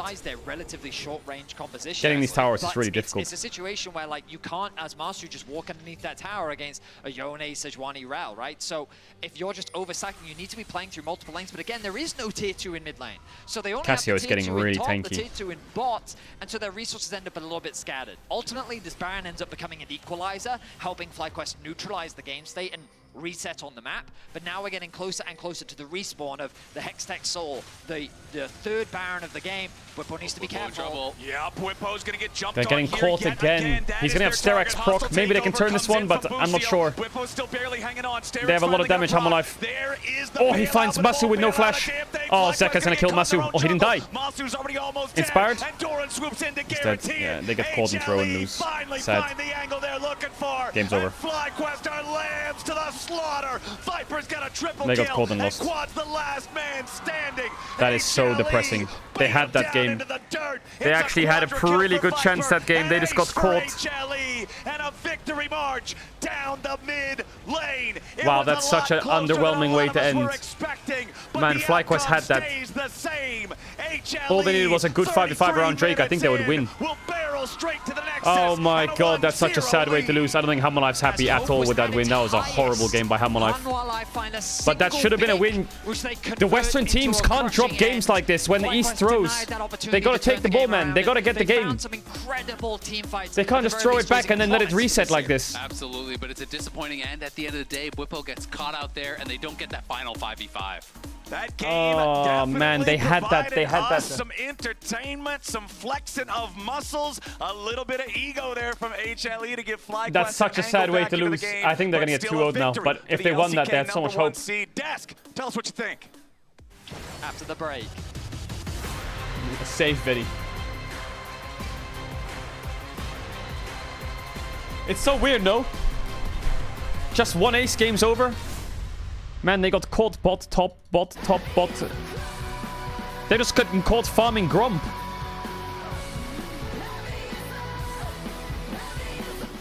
I'm just gonna say this is what Raz tweeted 3 minutes ago. He tweeted this tweet. 3 minutes ago, he tweeted that. 3 minutes ago. That's what I'm saying. That's what I'm saying. 3 minutes ago. Alright, chat, I'm going to the toilet real quick. BRB 1 second. BRB 1 second. Man, FlyQuest had one job.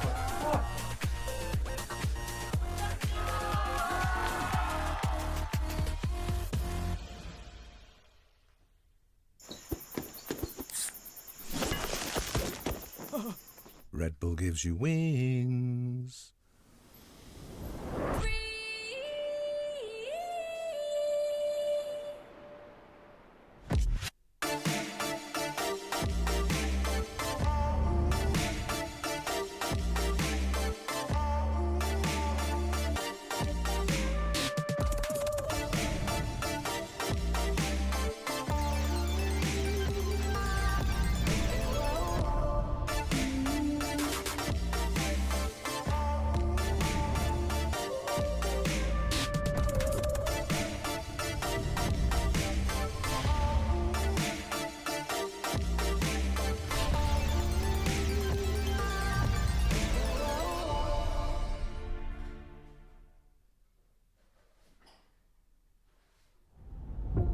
在抵达那一刻之前，你能做的只有等待。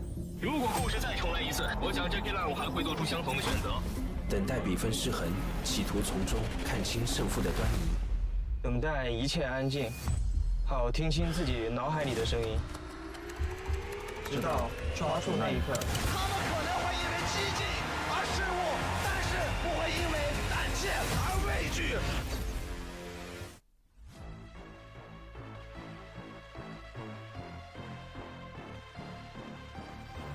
I've been living behind all the scenes, 'cause it's easier when they don't believe.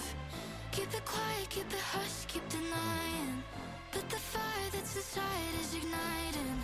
Keep control, I'm like a bomb that's ticking. Hit, explode, I won't be so forgiving. Cross me twice, no I won't let it go. Hit you from your blind spot, hit you where it's gonna hurt most. Words unspoken, I'm not afraid to say it now. Set in motion, what I've kept underground. Don't crack under pressure, I'm built like a rust machine. And if you don't know what I mean, I can strike like a viper. Feel it coming, always up to something. Give me that power, watch it get louder. Feel it rumbling, better start it running.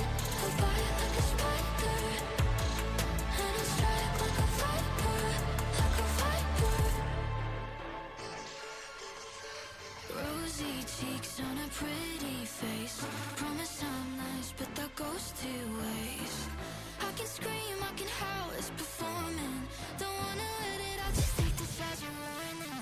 Me and my sharp tooth digging in honey.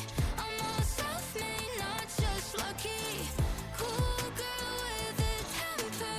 Hit you from your blind spot, hit you where it's gonna hurt most. This has been a long time coming. Building up my courage slowly. Ready if I have to fight, got no doubt. Don't Look what I got there. I got trophies from Twitch. Look, I got 2 trophies from Twitch. I think they have the same thing. It's like, you know, in YouTube when you get you get the subscriber thing. When you get like a certain amount of subscribers. In Twitch, if you get 5 million, 50 million, or 250 million views, hours watched, you get trophies now. I got the 5 million and the 50 million one. All those bots paid off. All of you writing that one message, all of you bots. Yes! All the bots in chat. That's so cool. That's mega cool. I got a trophy. I got trophies. I got trophies, chat. It's not a world's trophy, but we'll take it. We'll take it. Nice hair. Okay, thanks. You had to ruin it, didn't you? You had to ruin it. You had to ruin it, didn't you? Fucking idiot.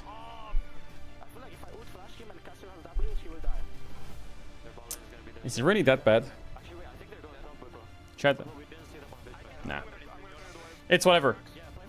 Chat, do hair molecules or hair follicles, or what the fuck they're called, they all grow at the same rate, every single one? They grow all the exact same or not? Or are they different?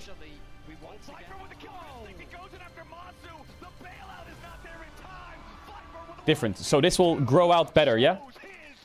Even if it's a bowl now, it'll become like a fucking spatula or something instead, like a fork. But in the end, it did not really matter. Linkin Park is supplying us with the anthem this year, and I gotta say, this is kind of the perfect way to open up this segment. It's strange because it looked like they were actually going to be able to pull the comeback. The thing that I'm happy about is that we do actually get to talk about the draft without feeling like Masako. True. Because, listen, they picked a great counter-engaged team composition into the meta champions, and if they would have just been steamrolled, it would have been super easy to flame them for saying, oh my god, look at the... Someone doing €5 that just tuned to the stream. Why is Vector from Despicable Me sitting in Caedrel's chair? It was actually very the fuck planned is that? for FlyQuest, and they almost executed it well enough. Okay, good one. Yeah, and it touches upon something that we brought up at the very start of the day, right? When we were talking about, well, FlyQuest won finals, why are more people not talking about them? I do think they do have a really good idea with compositions like this of what they need to do, and then it's a matter of, okay, execution, and you're going up against a team that's so mechanically strong. Absolutely, but I will say, even in some of those skirmishes then, like, I was really surprised that at some of the fights where FlyQuest seemed a step ahead. There was one in the mid where HLE thinks that they have the advantage, which they do. They are trying to push. They catch out, I can't remember who it was, and Zeka goes in. Yeah. He knows he's going to snap back. FlyQuest also knows he's going to snap back. They're already in position, and they win that fight. And I thought that was a great example of something that we've praised FlyQuest for also in that game versus PSG, right? But we can't go too far into the rabbit hole. So I just want to say thank you all for watching the streams. It's crazy. Like, we've been a streamer now for properly for like 5 years. The amount of people that tune into these streams is, yeah, it's mind-blowing. Like, we're this time 5 years ago, we had like 40 viewers. Then the year before that, we had like... year after that we had like 1K and then like 5K and then now 10K and now we have like fucking how many people are here? 120, 128K, 127K.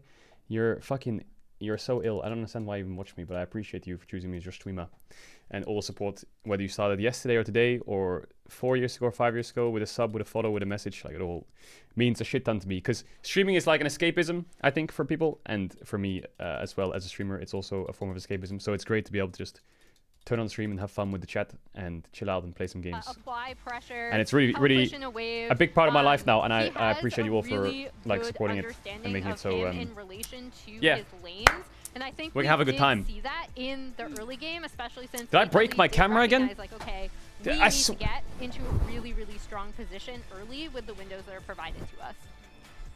Is it HLE standard to when they get off to such a good start? Now open Pokemon cards, you rat. Yeah, I will. After this series, I'm opening Pokemon cards. Some of the issues we saw in the mid game or not?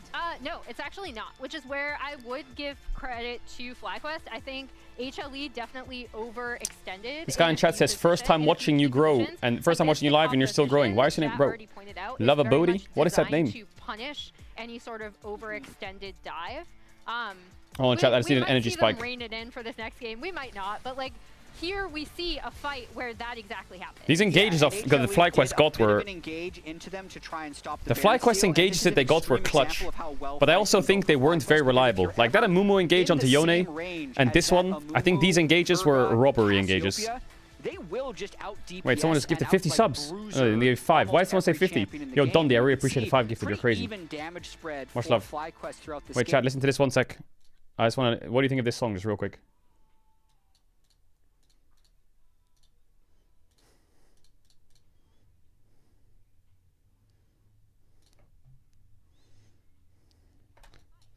Okay, sorry. I just had that. Oof. HLE get a late game pick, and then, yeah, they're able to... and here's the inconvenient truth of this series. Wait. HLE... You can make the Among Us character in Sparkling Zero? They are the #1 seed from the LCK. Even when it was an even game state with a worse team composition, they still found a way to win. So I think it's probably a 2-0. FlyQuest picked red side, which is FlyQuest went red side. I wonder if they'll ban Yone. You know, actually, they've chosen red. They're the only team to do that, so I expect them. I actually wouldn't be surprised if FlyQuest run it back. If HLE wants to go run back all the power picks they took, or a different. I miss you as a caster, but I'm happy your stream's popping up. Not a high chance they win, but I do think their strategy is incredibly strong with the situation that they find themselves in. Yeah. I mean, FlyQuest have always been red side enjoyers too, even back in LCS, right? Wait, there was an Euler. William gifted 50. What? Save R5. Yo, William, thanks for 50 gifted. What the fuck? I didn't even see that. They wanted to lock in, so sorry, I got mega baited. We'll see. Maybe it's not. Thank you so much for 50 gifted, William. Yo, chat, if you got a gift sub, say thank you. In that first game, you know, repeatedly he did the thing. Whereas, oh no, you got me. Just kidding. So I do think that is working. Oh, it's so hard. I really want to see them win at least this next game. We at least know that it's possible. It is very possible. But now people will say FlyQuest almost beat Hammerlife and G2 almost beat Hammerlife. All right, welcome so back. The cope is pretty good for World so far. Almost is my favorite word these days when it comes to Worlds or MSI international success for the West. Almost is my favorite word. To discuss it, ignore it, whatever. Give me a sassy comment. You know what? The world is your oyster. You know what North America threw out there in the last game? Some good team fights. And you know what? They gave me some hopium. It's a team fight comp. Yep, it's a team fight comp. Now, all we got to do is there's this dude who's a samurai and he's got 2 swords and he needs to stay off the Summoner's Rift. I feel like there's a lot Is there a salty run back? Ooh, that screams Yone ban to me. Yeah, that's called his brother. Do you really want Second to play his brother? He has to be the cooler brother, you know? Gentlemen, FlyQuest have heard my prayers. Aurora and Yone. You know, I actually think FlyQuest wouldn't have done it if they didn't ban Cassio. I have a feeling they would have kept going. I think maybe they would have banned Sejuani instead. Although they got the win in game number 1, but then they would be against Yone, Rumble, Maokai. To the Cassiopeia, they don't want to be dealing with that one anymore. They'll take it off the table. Well, and I do think if the isolated 1v1, Quad was actually doing pretty well. Obviously, there was some pressure put on him. Are you locked in? But Bro, I'm mega locked in. Don't worry about it. Those melee matchups, not just the Yone, but if you wanted to go towards like a Kali or Silas, a lot of these style champions can really struggle in that isolated 1v1. And it just what did FlyQuest ban last time? I know they banned Ash last, but what did they ban instead of this? Sort of CC into that W, you can't Renekton's open, which was what Hammonite banned. Like you're kind of playing in slow motion in a lot of ways. So Ziggs, oh yeah, so Renekton Ziggs are open. Option is going to be a lot of those Renekton big first pick. picks that we normally see people go towards are banned. I mean, this opens up Peanut's pool really well, right? He has Sejuani Maokai on 2-3. And then maybe they have like a Kali or definitely kind of considered they could do Smolder. I mean, he played it a lot. He did. It was like 9 straight games, I think. Yeah. It was a lot. And let's see if FlyQuest take the Ziggs. I mean, he values the pick. When we saw him playing it earlier in the Swiss stage, he Kalista. had Ivan at his back, so that when he was diving in, at first I thought, okay, he's inting. No. Don't forget about your meals. I also thought he was inting. So Oriana's gone, so no Oriana Nocturne. Yone's down. Kalista, I don't know what you pick here. You could do a mid. Or you could match top. Both are pretty good. I say, hang on. For some reason, I'm talking like Whippo locked in the Olaf. Okay. It's Doran that's locked it in. My apologies. For some reason, that's is FlyQuest out if they lose? No, they're not out. Doran crucially taking that one away from Whippo. Skarner here is okay. Ezreal makes sense. Olaf, which was one of his answers into Renekton in the LCS. I would be surprised if they drop Peanut though. I do think Maokai Sage are great here, but I also. One thing I will say is I think Olaf. I mean, they suck into Olaf. Compare it with like Ivern or some sort of enchanter, it really can be quite strong. But if you don't have that luxury, which they don't this game, Olaf, obviously, yeah, it's a Whippo Classic into Renekton, isn't it? Then you really do have to get ahead of the pace of the game. Ooh, Zyra Ezreal is annoying. That's a lot of damage and a lot of kite into this Olaf. Mostly the Ezreal. Now, yeah, very different style from they didn't pick mid, so they could try to pick mid here. They have 3 options. They can pick something like Rel Leona. They can pick something like... Okay, they can do Leona. I was going to say they could also do something like Syndra and ban mid laners or LeBlanc. Or they could do the jungle match into Zyra, but I think Inspired probably has a pick into Zyra. Leona is really good, and you might be surprised it's Leona over Rel, but Leona is really good as a champion against Zyra. She's really good against Zyra. Leona makes Zyra's teamfighting really difficult. If she's in the river with no flash, Leona ult is the most reliable engage onto Zyra because of the long range. It's very difficult to actually follow up on what the Olaf is trying to do. Whereas Rel needs flash to gap close, Leona will insta-catch out the Zyra. Team fighting quite hard for Zyra against Leona. Brown ban makes sense, Ezreal Brown. I mean, you could ban Rel here. It's good into Leona, and they have Zyra, so Rel's pretty good. And everyone else who then can't. And then everybody just shoots Olaf, and all right, we've got a 5v4.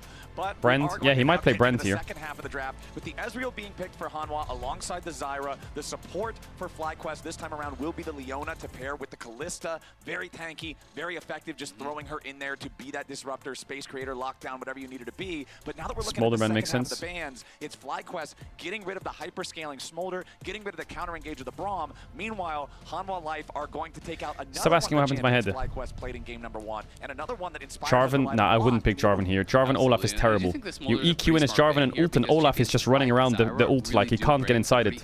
Yeah, there's nothing Olaf can do. is something that can enable Jarvan Olaf on the same team is horrible. Comp. So I do think it makes It's like sense playing from Jarvan this set. situation. You go and you ult someone, Set's just standing there like, so huh? difficult to actually lock down and burst Olaf down. is the same. And I want to see I definitely think something like Brand is better. Yeah, Sejuani, Maokai. They're just going to fully commit to hard dive. Lilia. Yeah, Lilia's good. But Lilia against Ezreal is maybe a bit annoying, I'm not sure. Thus far at Worlds. And I'm curious to see with these banned out if he'll just go towards that AP farming style that he was so well known for in the LCS for most of the season, or if he'll go a very different. Is he gonna go? No!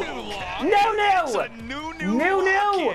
And he was inspired. Laughing there, so I wonder if this is going to be like a really heavy gank style, because normally if you play against a lot of the Nunu one tricks, they're like, what the fuck is this guy playing? A Mumu Nunu? Through mid lane over and over and over, making it a bit Poppy of a is good here. Poppy support and Kalista is good. I think it's more so. Yeah, I wonder if Nunu can just Q the Zyra plant. Is it just one shot? Where you think it's all I don't know, but then he has no damage. Most of what I have seen is more about fast pace in the jungle and then non-stop gank. So that's kind of what I'm expecting. Holy fuck, FlyQuest is just drafting like psychotically. To actually see, what he brings out. He has not played this at all in the LCS in his time there. I don't think he's played ever. Do they Windows chat or not? I don't think so. And this is a pick that just like, it's for sure the first at Worlds.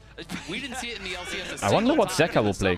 I don't know if you did. This might even be the first Nunu ever at Worlds. Ooh, Yasuo mid. I'm not sure. I'm really curious. Zeka Yasuo. What has Quad got to cook here? What do you cook with Nunu jungle? I'm guessing he's going tanky. I'm just wondering if he has to go a mage. What mage do you play into Ezreal Zyra? Guy with one sword. Well, when you can't Wait. two swords, what are you gonna go for? You gotta settle. I was thinking maybe something like Vladimir, but I think into Ezreal Zyra it's not the best. Having a serious conversation over here, Flowers, and you were just Chat, I'm gonna run ads real quick. If you want to avoid ads, you can sub with a tier 1 or a Twitch Prime. You don't have to sub if you don't want to. You'll be back before the game starts. Here's a big kiss. I'll see you in a sec, Shadowmans. Oh my god, Nunu. Immediately, so there's your enabling for Yasuo on that one. Zyra ulti also setting it up for the last. I believe the E also works from Poppy if you insta ult off of it too. Any displace counts. Exactly. I don't know if I like Hanwha Life's draft though. Like samurais with one it sword? It is a bit disjointed, I do think. That when I maybe I just don't fully understand it. It's just that when I look at it, like, Is this a good Nunu game? It's like, okay, so you've got. I wish I could tell you. Renekton and Yasuo wants to go in. Zyra and Ezreal. I wish I could tell you. Range, so they kind of seem a little bit at odds with one another. Okay.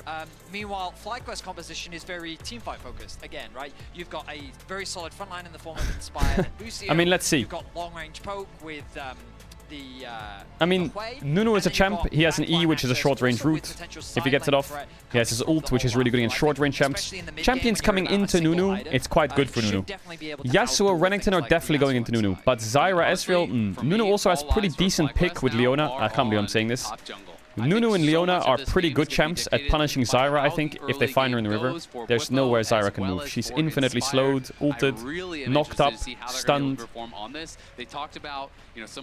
I do think that the Nunu definitely, Zeka always puts eye drops in.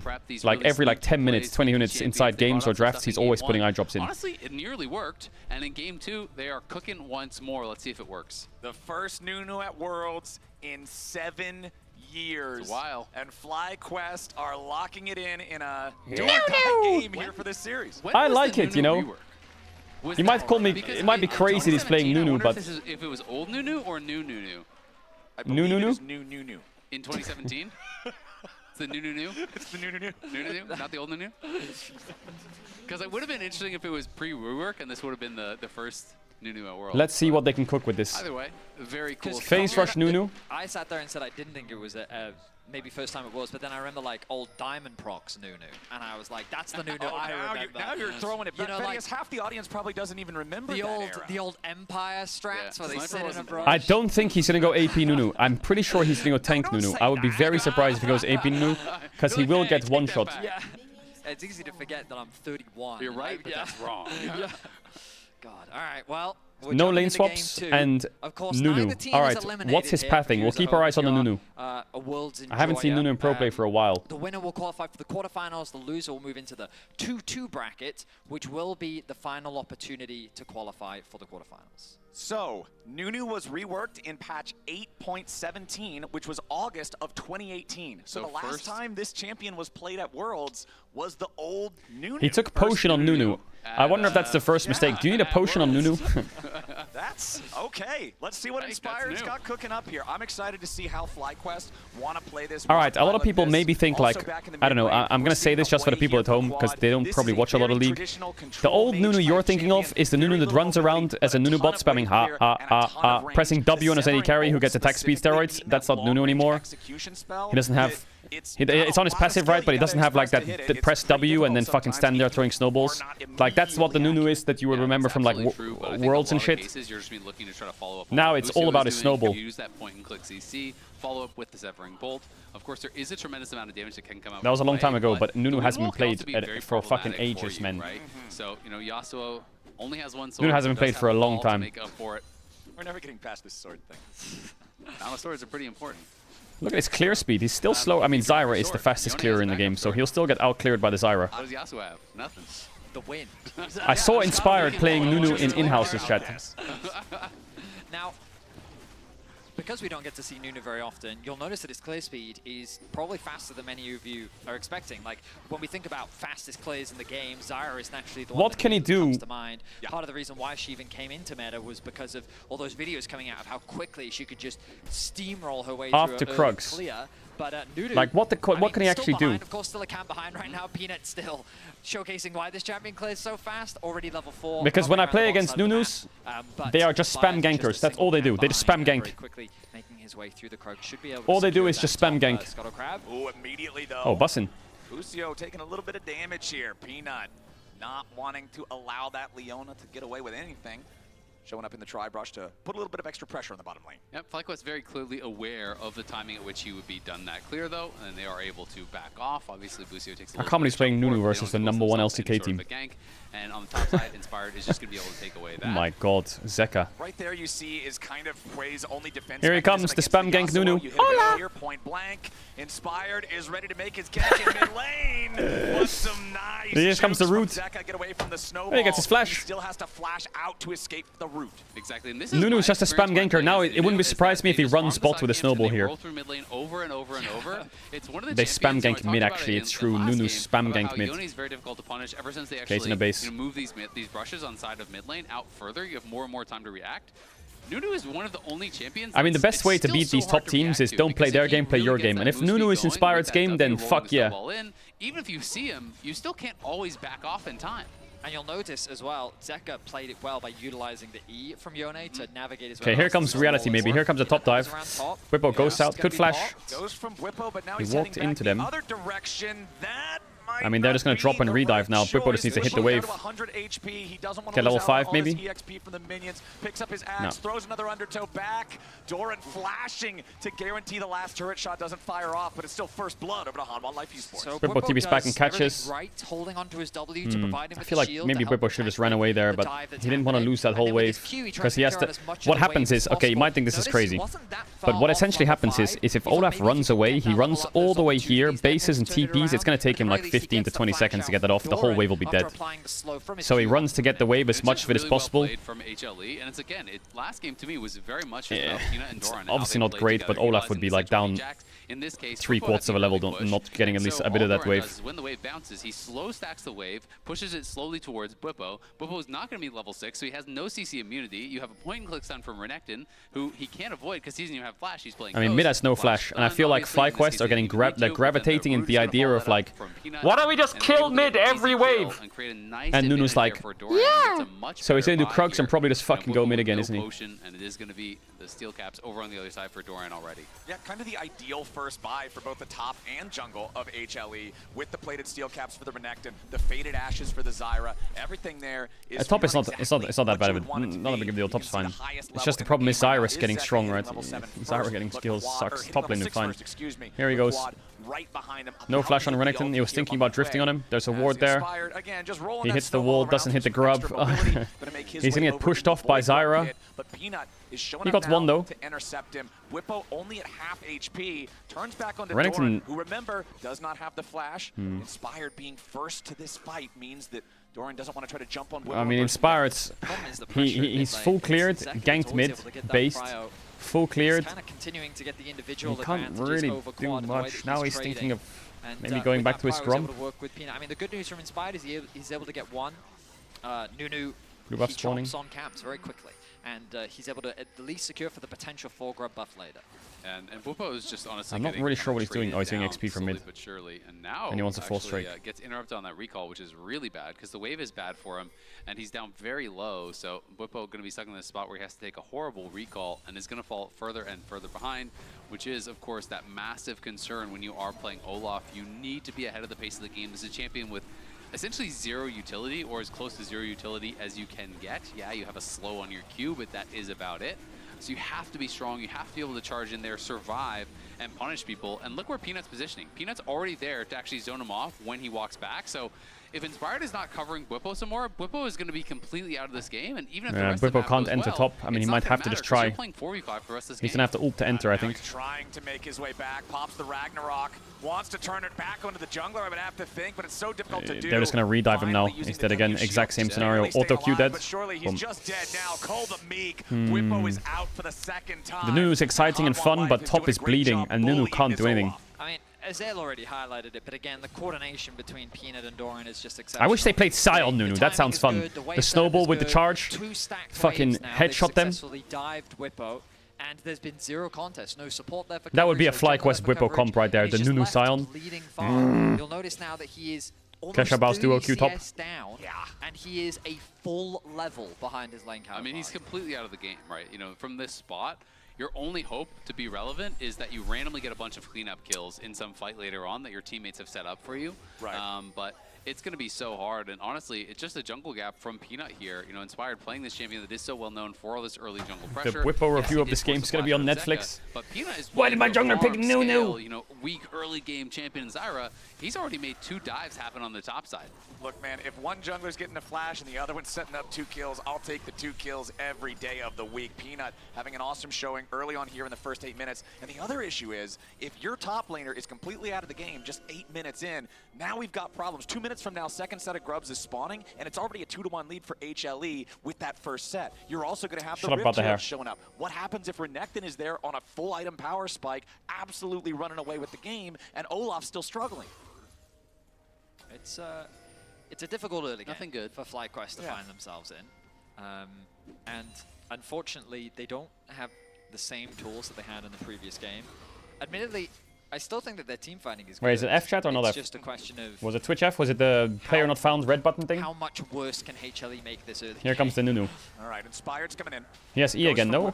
Chasing after Doran. Does he have E again? Wants to get as much damage as possible. Okay, it worked. Huge!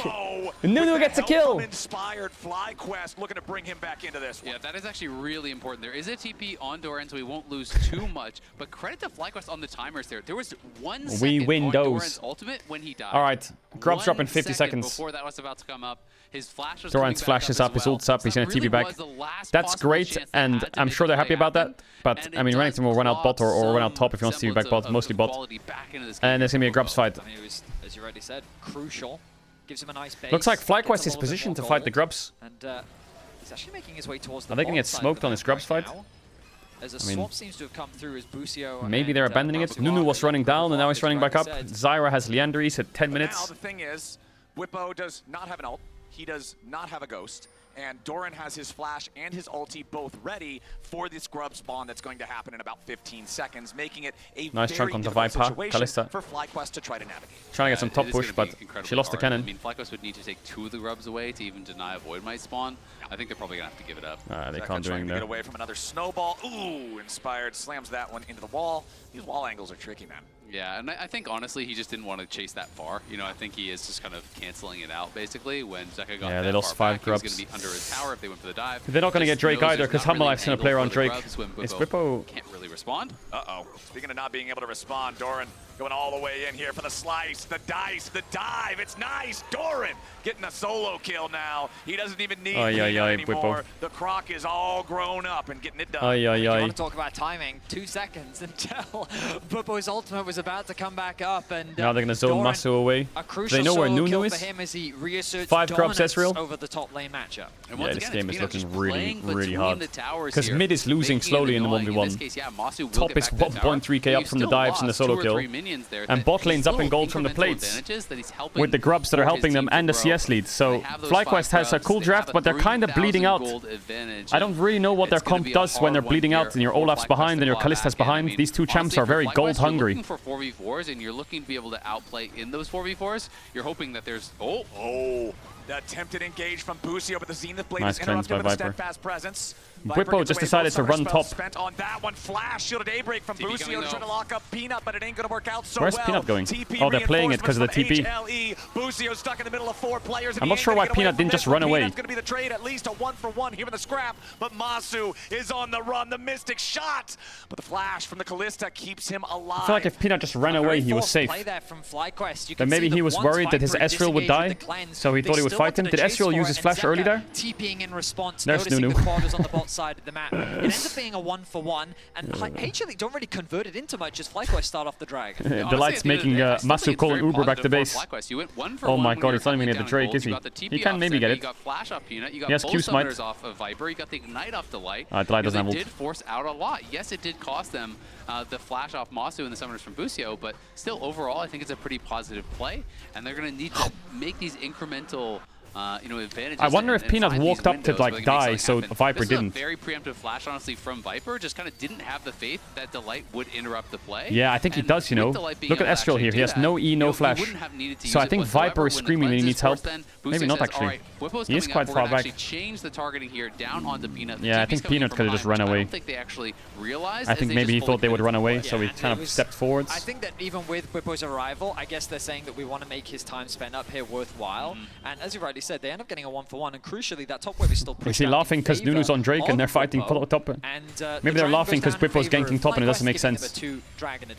But I don't really know what. I don't really know what FlyQuest can do. They have 2 Drakes, but. Anything after he completes his first item.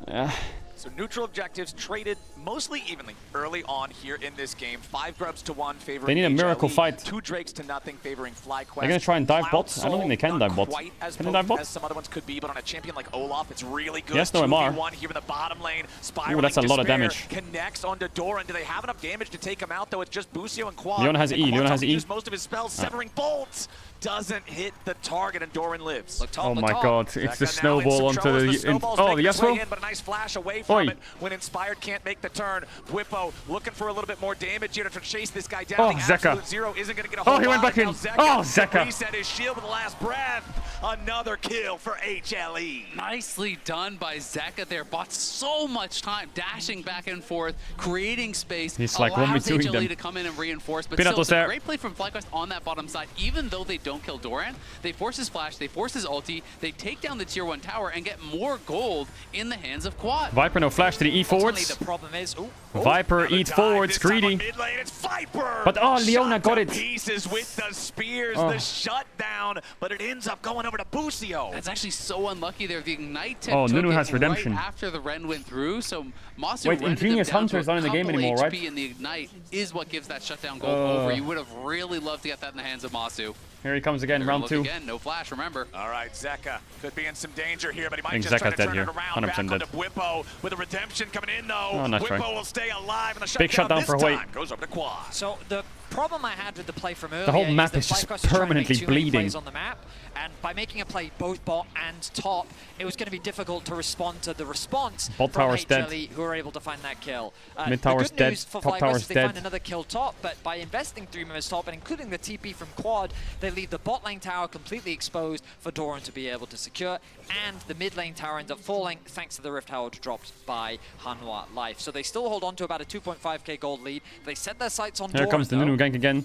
Right, the snowball will not find the angle that Inspired wants. What is he doing? Does he know how Nunu works? What is he doing? But that is not What? how it's going to work. Nunu's shield to keep himself alive against some What? Doran's Does he not know burst. how Nunu Inspired works? He has a will just root. disengage, and You as can't Doran just gets TP caught away and from it in his wastes face. a very critical summer spell in the What? process. That is it. Doran! One of those advantages of playing a champion that people God. haven't seen in a while in action. Did he really not know what Nunu does? How Nunu works. When you spam that E, you get a root. That's always going to stop the He TP. probably thought that Nunu E was just a There's slow. no end if or but about it. It was always going to interrupt the teleport. I mean, that's the only logical explanation, right? He just doesn't know what champion does. Yeah, I think he actually doesn't. Happens, I guess, but that's crazy. Not one you want to see, as not only do they get the kill, they make him waste his teleport. And FlyQuest are slowly closing the gold gap. It was an over 3,000 gold lead like 6 minutes ago, which is much more important than it is at this point in the game. And FlyQuest are the ones with the extra dragons here, and I think a composition that is amazing with Cloud Soul. It's yeah, I don't know if they're getting that Cloud Soul though. Like, okay, you know, in all this down madness and funny picks, going for that play in bonds, Quad needs to carry this game alone. Like Kalista will get a little bit of uptime, but Quad needs. Quad has a huge advantage against our champs. These champs will not kill Hui. They won't. They're not getting any range. These champs. Hui needs to single-handedly fry all of them. He can play at a very big distance. Because that tower is easy pickings for FlyQuest that they should set their sights on. The only way Hui can ever get engaged on is like Poppy Flash E into a Yasuo, but even then. More in this second game than it did at the same time in game number 1. Remember back in game number 1 when we were at a similar point, Isaac, you and I were praising like, hey, if you're going to tell me that in this head-to-head, FlyQuest is only down 1,000 gold, that feels pretty good. This time around, look at that bot wave they're going to lose here, FlyQuest. I wish the Observer showed this bot wave while TPing on it for that wave. Jesus, I don't blame them.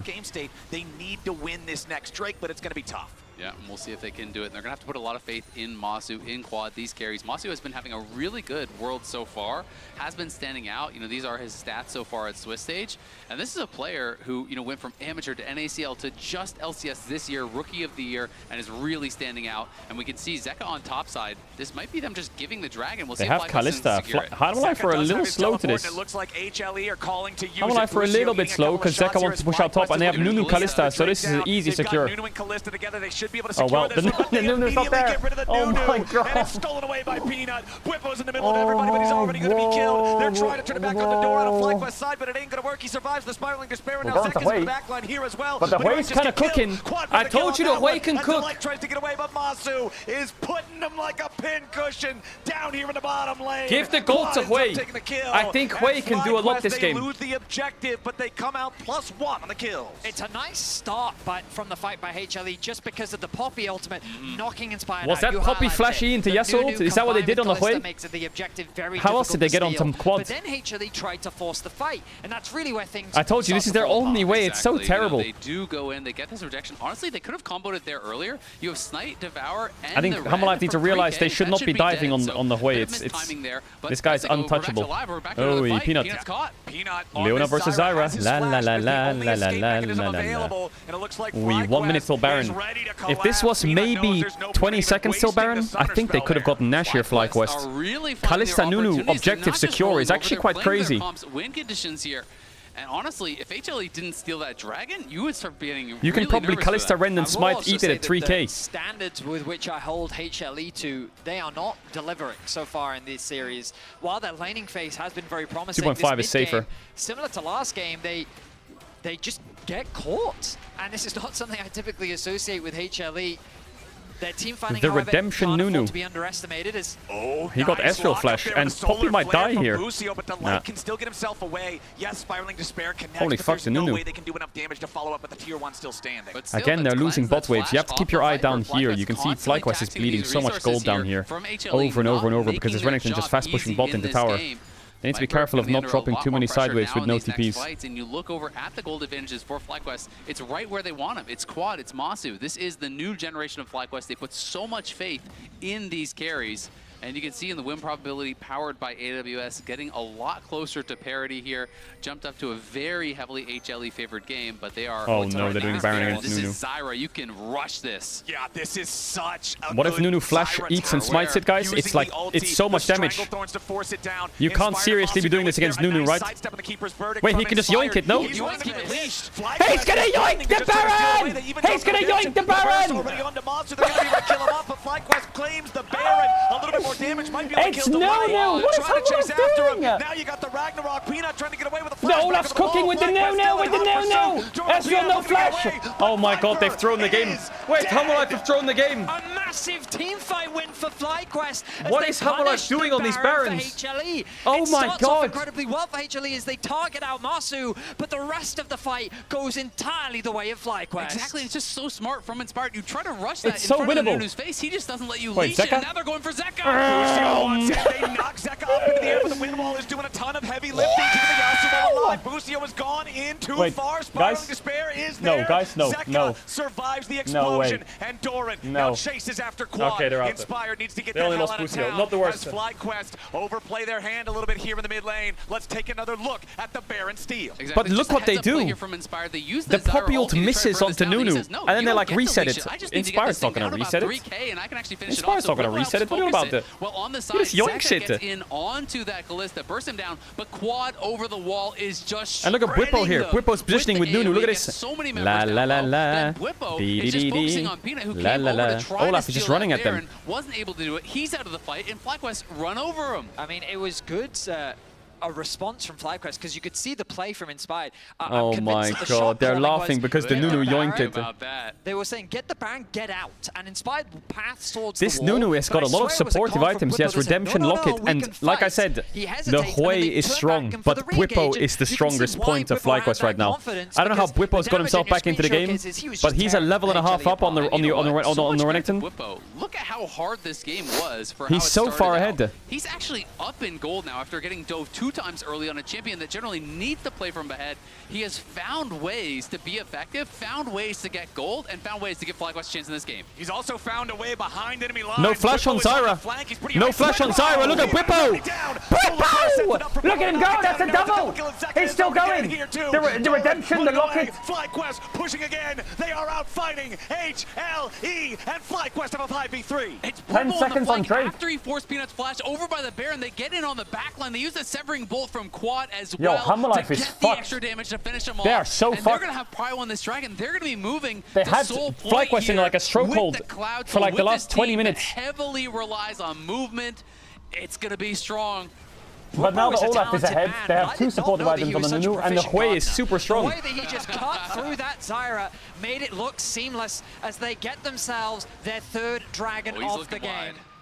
That was Bwipo's stats in game number 1. Despite the fact that it ended in a FlyQuest loss, despite the fact that Bwipo getting caught at that Gromp at the end did end in tragedy, here in game number 2, Azael, I think you're putting it perfectly. They're gonna win this The game. early game was the nightmare situation for a top laner. You're down 30 CS, you're down FlyQuest a is gonna level, win the they're game. constantly diving you, you've got no help, and Bwipo just widened his stance and walked into the mid game. And I think Because the only way Hammerlife can really slow this down, in my opinion, is Ezreal, right? Because Yasuo or Renekton against Olaf is they're gonna get murdered by the Olaf, and they're outranged. But Ezreal is the only range champ that Hammerlife really have. To take control of space, they have the ability to force But their he's way really in. far And away that from comes off the items. back He of needs the Zulu, Cyrildas now. Because you just start the snowball, you throw it down a lane, and immediately Hammerlife always has to respect it. Man, I have to give a lot of credit to how Inspired and Busio are playing as a duo. I feel like they're really taxing the summoners here non-stop by pushing forward, by finding opportunities to really threaten these Yasuo carries has a hard on time the this game. HLE side, and HLE is getting pushed But back, but of course they FlyQuest do needs to not get cocky. Like, Bwipo is really strong, but after all of those kills, all he's really bought is a Negatron Cloak and a Ruby Crystal. Had a really powerful point in the game. He hasn't really gotten another 3rd item spike yet. To deal with as he gets towards his 3rd item too. You talked about the value of I really think FlyQuest should just be a little careful of these items that they're building. They're so close to 3 items. Across the rift, Doran will use the control ward. It's Vin Diesel on Nunu! Viper does get knocked airborne, but they can't keep on chasing. A little bit disjointed there as Inspired walks back away, but they still get the cleanse thanks to the solar flare. Although Viper was safe, he was still worried enough about this engage that he used the summoner. You'll notice though that FlyQuest, they're still overstacking on the top side. Family. HLE are doing a good job of catching waves at awkward times for FlyQuest, which means that they can't properly set up on 2 lanes. So FlyQuest are just constantly looking for opportunities with the snowball. Bwipo. Now, Bwipo putting some damage into Doran here, getting a little bit of vengeance for the early game, but Viper is ready to back up his top laner. FlyQuest contesting for the enemy blue buff. There is vision inside this blue buff brush. Two-shot barrage shot out, but it ain't gonna matter. 3 minutes Blue on the soul. there for FlyQuest, Cloud, Soul, Olaf. Now, we don't want to see FlyQuest make the same mistake that they did What before. is Inspired building 3rd? Is he building like Night Star or some shit? They were just picking up camps on the map because HLE, like you can already see it, Peanut, in the window that you're recalling, moves out onto the map, getting vision control. He's using the window and timing that he has to get information and gather opportunities. And that was how FlyQuest got punished in the previous Maybe it's game. finishing So now they Sunfire, need to yeah. focus But I thought he bought Bombies just for the early clear because he bought it first item. One of the massive differences I thought he would sit on the Bombies all this game. is that last game it was HLE Yeah, that were Negatron threatening Cloak. Soul. This game it's FlyQuest that are, right? So they have the He's just gonna ability sit to on the show up Bombies. to the objective, force their opponents to come into them. And you look at all this supportive itemization Abyssal between Mask. Inspired 100%. and Busio. They So he's have going double more locket, they have supportive items. redemption on the Nunu here, and they're building for this style to Yeah, really get just that way enable more their carries resources. to Get that try way to as much as you stop can. that initial burst of Whippo damage and that's Inspired always are going to be gonna like be the coming out fucking from bros HLE's just running top, at them, but and then this to allow way them to needs to take be where it over. cooks. And Quad, it feels like, I don't even know if I've seen him use his flash this game. He's been playing so carefully, you know, positioning very well, pumping out damage, and if they can enable him in these team fights, he is going to be such a problem for HLE. Yeah, Quad 3, 0, and 5. 2 items fully completed with the Luden's Companion and the Horizon Focus. As the pieces of the next item, still just trying to combine that. We have got 90 seconds. There it is, Shadow Flame Hui. Now I think FlyQuest needs to start cooking with that. That Hui is going to murder. Olaf with Cloud Soul, he is just a ballistic missile in the fight. And Quad just finished his 3rd item here, so he is They could still wait a little more. Member, it feels like, of the team, and you look over at where Zeka is, he is just at 2 end pieces. Viper doesn't Almost have his perfect. 3rd item yet either. There's no IE on Yasuo either. He's so far away from anything. Shield bows looks like what he's building. For Whippo, the recovery from the early game, we already touched on it, but it feels like it just keeps growing here for the Olaf. And it might seem weird to you that he's got magic resistance. Oh, hang Hold on now. Inspired. Doran. A little bit of damage here, but they're going to stun up Doran. He has only tenacity on Sterak's. He can't move. Is not going to keep the Gator alive. Baron is up.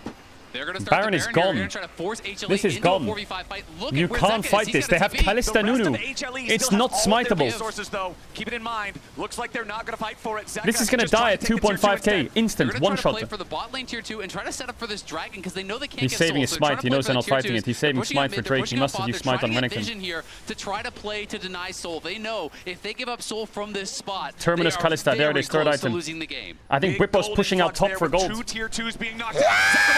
Oh, he got him! By Inspired. They found the Yasuo, but do they have the follow-up in time? HLE reinforcing their mid They laner lose top as tier 2 now. FlyQuest Maybe if Whip wants to keep going, but Drake's in 10. He wants the base for an item. He cancelled his base for the tower. Can FlyQuest just slow it down a little bit? I think Whippo wants to push this in, get the tower and base quick. So the tier 2 tower is gone. Yeah, he's basing quick. I think he has Spirit Visage, maybe. Look for soul here.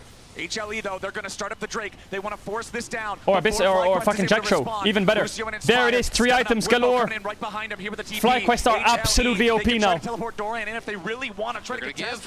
have to give it. FlyQuest are so strong right now. It's you have no idea how OP they are. Something completely wacky, and that's it. Soul secured for FlyQuest. The interrupt Wow. onto Zeka's back was so important, because after getting those 2 towers, you typically have to spend your time pushing the waves back out, allowing HLE to reset, spend the gold. Viper has to carry, but he's so far away from anything. And by being forced to stay, Maybe he has FlyQuest Shojin got to go soon, back but he to needs base Cyril does and was too. ready to contest. Now with the Baron buff, now with the Soul, they set their sights on the base of Hanwha Life. Exactly. They can put this pressure on, and even if you're looking towards a potential bailout of an Elder flip, well, it's not a flip. You're playing against Kalista, you're playing against Nunu, this comp that has such powerful secure on these objectives. So if they can continue to extend this advantage, HLE can't just win through sides, and they can't really depend on just stealing an objective. Now we have to see. They have so many defensive items. Hammerlife's in big trouble. Hammerlife need to stall till the Elder. It's almost 30 minutes on the clock. I don't know if they're going to. There's a snowball in their face. Solar Flare isn't going to find anything. Oh, the Hui W as well. Inspired, still trying to front line. Oh, Zeka's just one shot. He can't move. Look at Whippo. He's got Cloud Soul on Olaf. Oh, he trolled it. Whippo trolled it. I think it's fine though. Quad base TP's up. Doran didn't die. The knock up. It hits, really? Oh, Viper. The cleanse. Hui needs to carry this. Oh, Whippo trolled it. I think he could have killed Ezreal. He could have killed Ezreal. He could have killed Ezreal 100%. He should have just killed Ezreal. He had Ezreal, but he ran away and then ran back. From FlyQuest, but they get the objective. They would have won, I think, if he just killed Ezreal there. I understand the idea, because a few more kills could have meant the game. And when the game is right before you against HLE, you have to take those opportunities. And if it weren't for a couple of key He ran for the plays here, axe. the rejection I feel like he should have just ran at him. out of the fight was absolutely massive. I mean, Whippo does mega work with Cloud Soul. This Olaf runs to them like a fucking missile. Look at this Olaf here.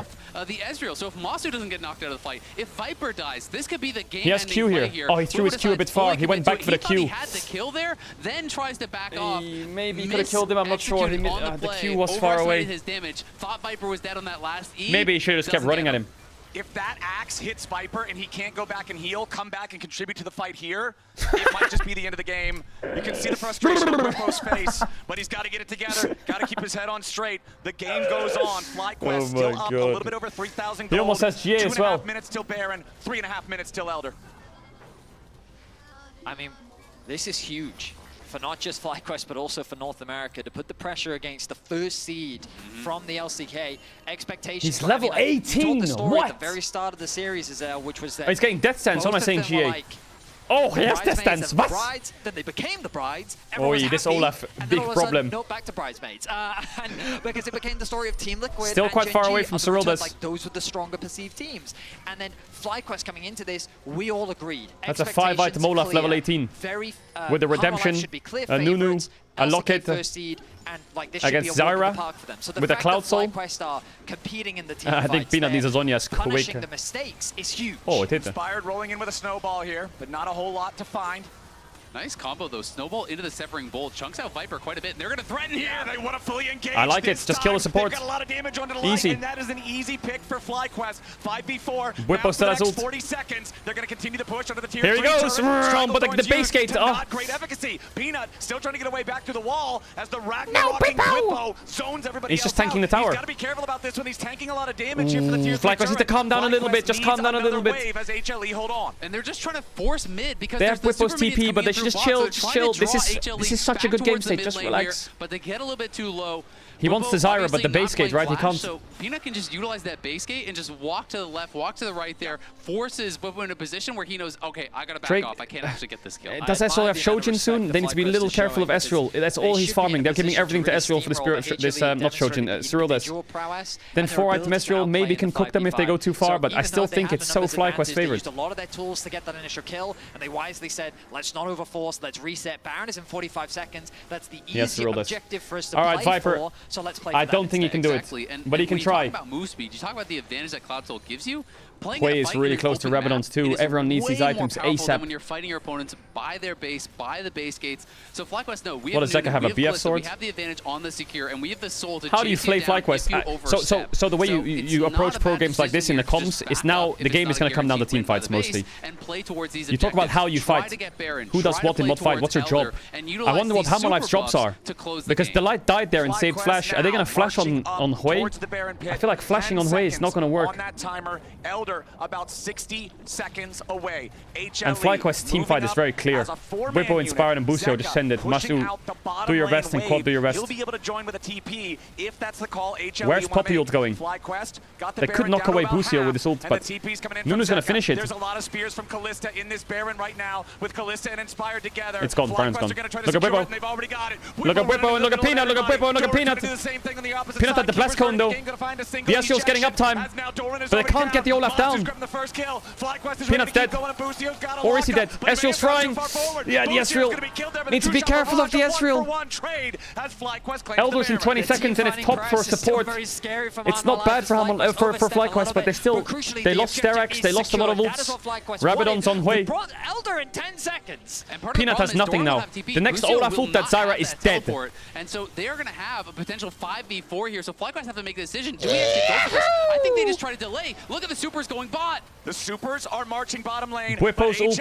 How long? They have to force before this Olaf ult comes up.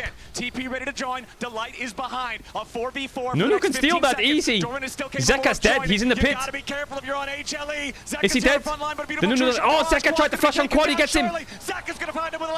Peanut's dead to the Olaf. Viper's got a cook, but he missed W. Oh, Viper! Watch out for Viper. He missed a few spells there, though. Inspired's going to secure the Elder. The base is dying, but they don't have TPs. And Doran's there. It's only 2 Elder Dragons. It's on Kalista and on Nunu. Busio has respawned. They're going to try to go down towards bot. And Leona got it as well, I think. They can actually catch Viper, but they're not going to be able to do it. But it's not on Olaf. Olaf is so crucial. And a reset here for FlyQuest. The fights are absolutely crazy. I'm genuinely It's so hard for Yasuo to find his way in these fights. He had to tank the whole Nunu to E through him and then flash onto Quad and kill him. And it feels like it's simply a matter of time before FlyQuest close this one out. Viper missed. If he hit that Q onto Kalista, maybe he kills him. But look at Yasuo. What does he do here? Look at Yasuo. Knocked up, rooted. Now look at him here. He E's through the Nunu and then Q flashes onto the was able to finish him off with his dying breath. And look at Bwipo on the back Oh, line. if he hit that W there, Viper would kill Bwipo faster. Any resources left, and you talked about the positioning of Viper. Elegantly dances around the fight, dishing out as much damage as he can. At the end of the day, though, the Elder secured. It's a really hard game for Zyra to play. He has Zhonya's now, like I said, but it's such a hard game. Leona ults Olaf, there's a fucking Hoi QW, there's Kalista ult, there's Nunu's flying at you. On the Elder. If the Baron expires, HLE can just go into wave clear mode and let the Elder expire too. Remember, 1 minute 20. The Elder is only active on these three. Kalista, Leona, and Nunu. You don't have it for the Hoi, you don't have it for the Olaf. FlyQuest now grouping up. Your here in the dinky top haircut's lane. ruining my Bottom immersion. lane inhibitor exposed, but respawned now for HLE. FlyQuest ahead by about 7,000 gold, but really it's all just about execution now if they want to try to force a fight. Inspired, rolling in 10 with a seconds of snowball. Baron. Baron's got 10 seconds I left think on it. Hamalive FlyQuest can be knows happy if to they give wanna try this. hard force, it's got to be now. The top lane, There's no tier mid-wave, 3 so turret is down. I Top think lane they're fine, inhibitor but is down. FlyQuest is going to call the end, aren't they? Oh my god, they're calling the end. Of HLE. Inspired throws a snowball, but he doesn't want to overcommit here just Bwipo is going on Peanut, but Peanut has Sonya's. He gets a good ult off as well. The Elder procs on Poppy, and onto Renekton, and onto Zyra. Hamalive. It's over. FlyQuest won. FlyQuest won with Nunu. Nunu, look at him go. Still standing, but they're the only damn thing. FlyQuest. There is just no way they won against the best LCK team with Nunu. Here at just a barely hanging on second. Oh Nexus my turret. god. That one's already down. Nexus turret number 2. It's on its way into the rubble pit as well. FlyQuest defying expectations. Oh my god. To game 3. What a performance from FlyQuest, stepping up, making it competitive in game 1 and taking over in game 2, coming out with clear ideas of how they want to play the comp, of how they want to be able to make this happen, and being able to execute on it beautifully. FlyQuest injecting more hopium into North America than I have seen. Game 3. Years, man. 1 game away, FlyQuest from top 8. We'll be right back What? for the They're 1 game conclusion away of from the top 8. series. 1 game away from top 8. Can you believe it?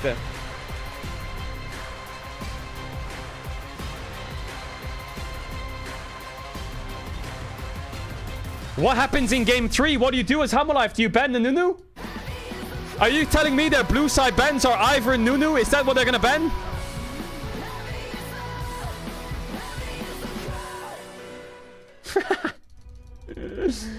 They're gonna ban Ivor and Nunu Olaf on blue side, I'm sure of it.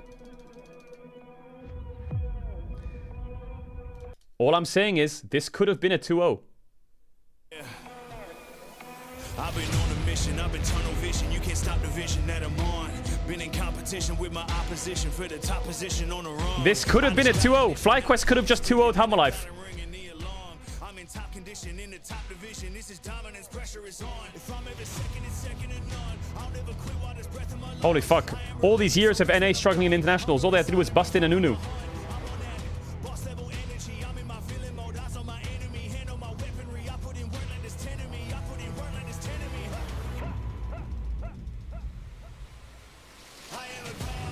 Wow.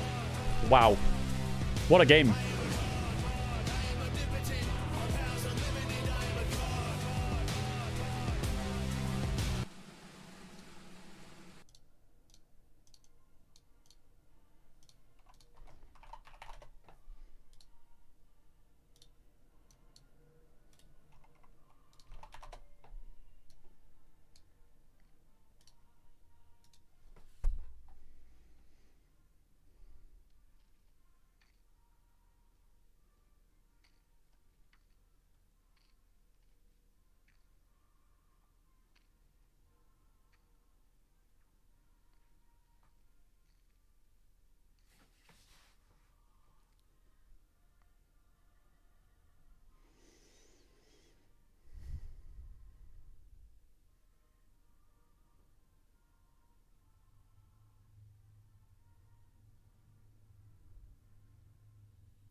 Stop talking about my hair.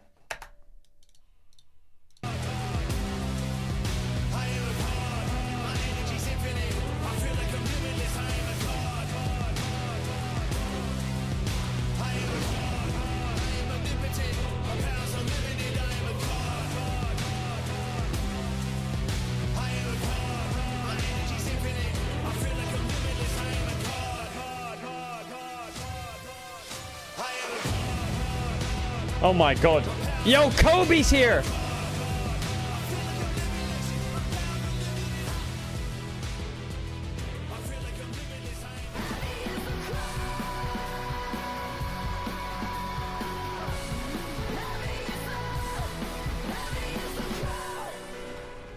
FlyQuest are one game away from qualifying to the quarterfinals of Worlds 2024 in their 2-1 matchup against the first seed of the LCK, and they beat them with Nunu.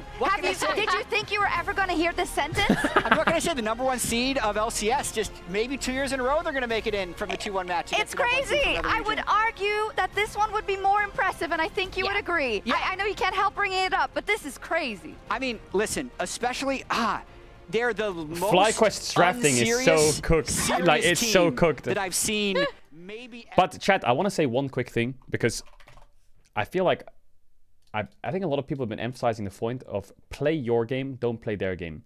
And the reason I say this, let me bring it up, is there was an interview with the coach of FlyQuest, and he said, we haven't scrimmed a single LCK or LPL team. We're coming into Worlds with our own meta. I actually think if they scrimmed against the LCK or LPL, this wouldn't have happened. Nuktak said that. We haven't scrimmed any LCK or LPL teams. We have unique strats, and we're worried about leaks. And this is why actually I think they're winning. I think if they played against Hammerlife in scrims, right? And it's not all him, or even if they played against T1 in scrims or DK in scrims, and they lost, maybe they would lose the confidence to play the pick, or maybe the teams would know how to play against it. Right? Because we talked about, again, remember how I talked to you guys always about these scrim bubbles? The bubbles burst when the Swiss stage started, but FlyQuest didn't burst their bubble, they kept their bubble.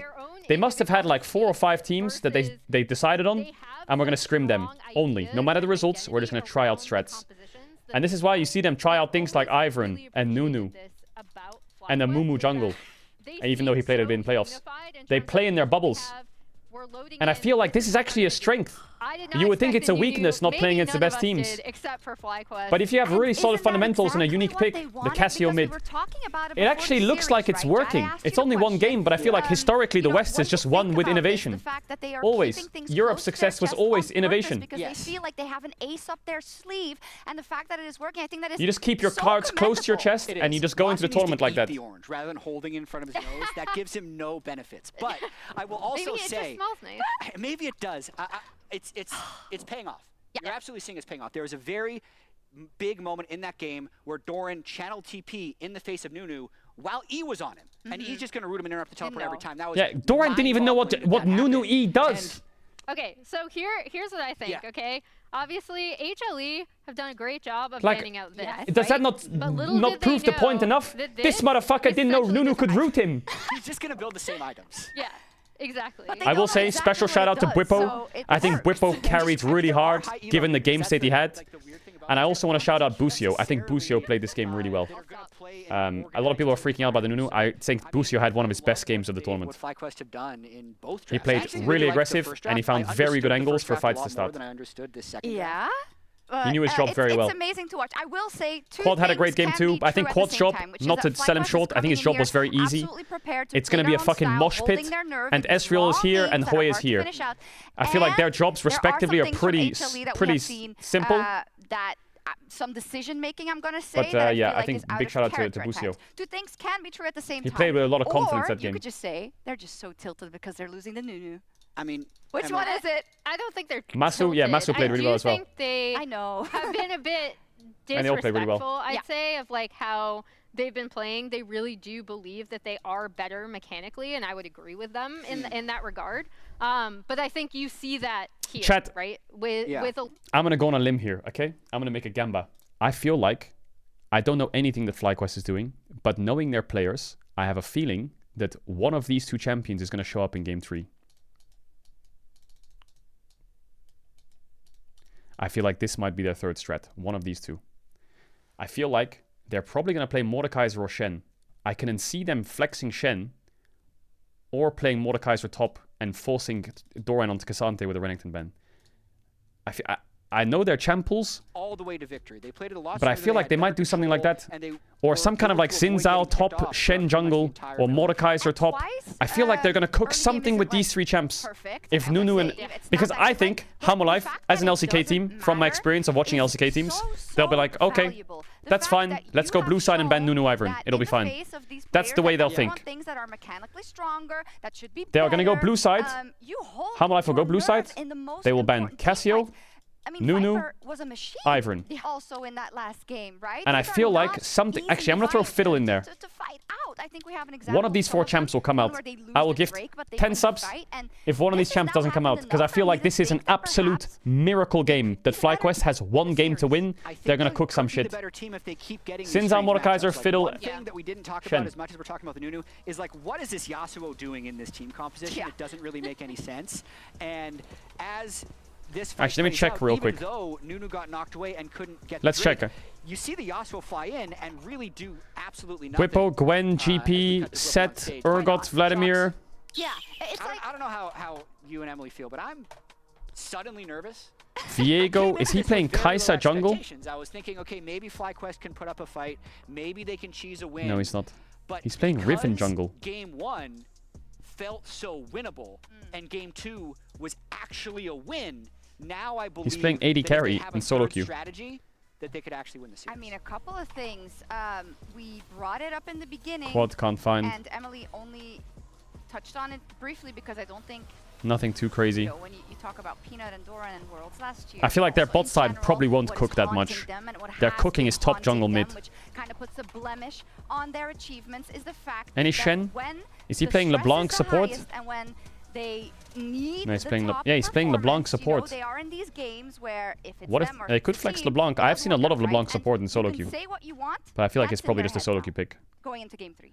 Yeah, I mean, I'd say less of that here. Anyway, and more of, how am I doing on pick'ems? pick'ems? I think they fully believe that they're the better team. I also don't think they've been performing super badly individually. Like Peanut has had. Who has the most a first really bloods? It's not determined yet. I'm not saying that. I'm just saying, is that not haunting? Cloud's catching up. Yes. Game 3, losing the way you have, where specifically that late game and the last one, and you, I don't know, man.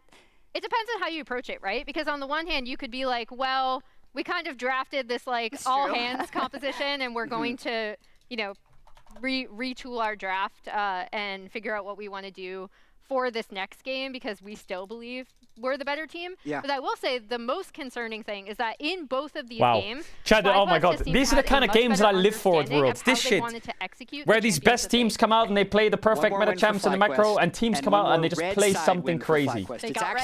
And they're good teams, but they play something you don't expect, and then they slap you in the face with it. And everyone gets a reality check. Oh, I need that more. Before, but I'm going to ask him again. Azael, do you believe yet? Of course I believe. You have to. I feel like after those first 2 games, FlyQuest were really competitive in game number 1. And in another world, they could have actually won that first game, you know, had they not gotten picked, had they gotten another 5v5.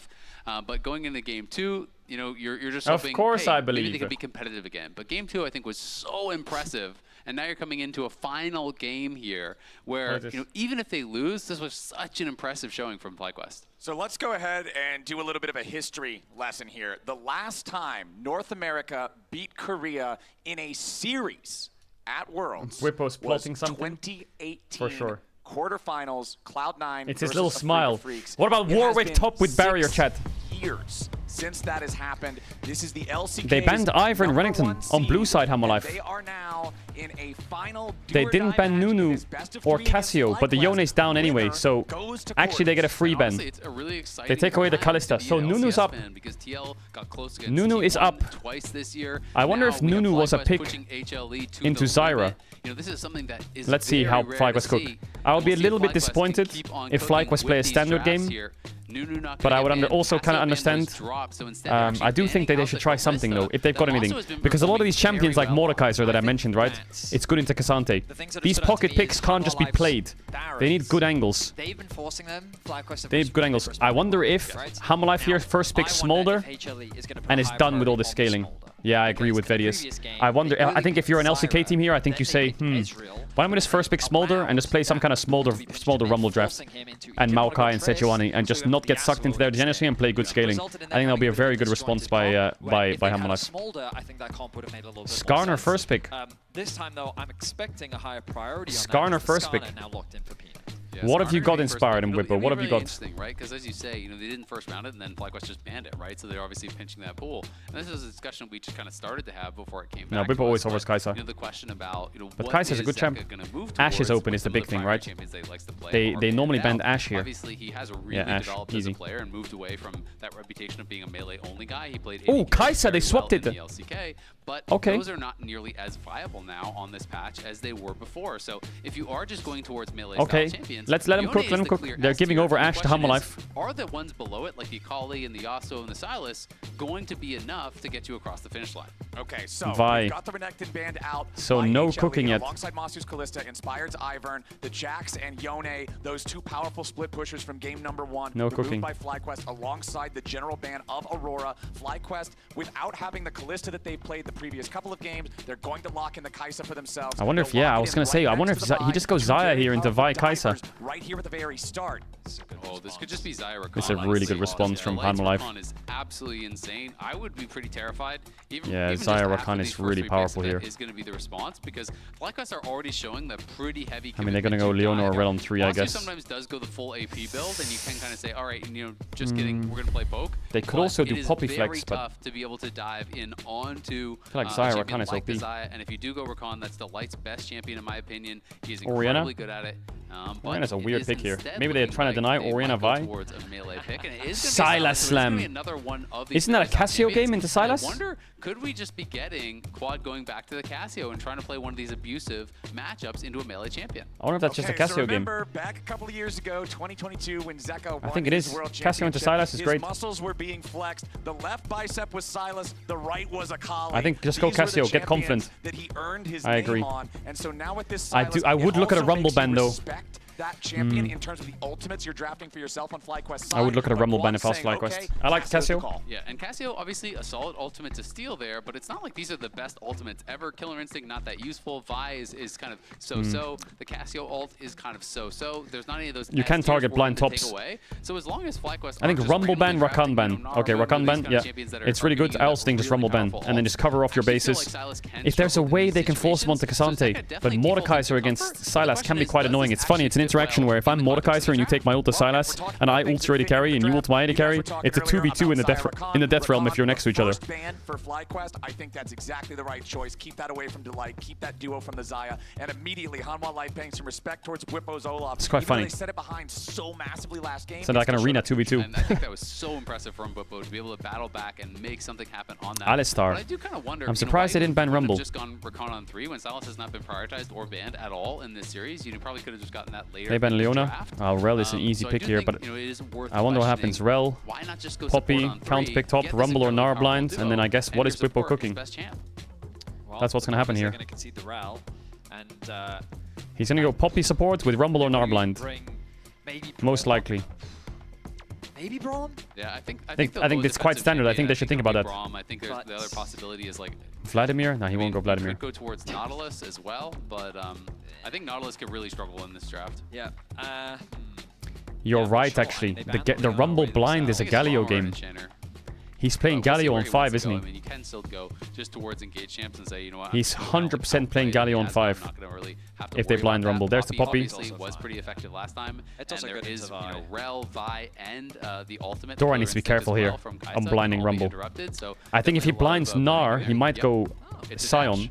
It's just a very long if he blinds Rumble, they're gonna get slammed by a Rumble, a Galio. Alright, well let's see how Hanwha Life ran out their top side with the Jax ban. I think this was also smart from FlyQuest, something that we've just been seeing at Worlds be a popular safe blind top. Maybe the Cassante is the answer, in which case you gotta pray for Rumble.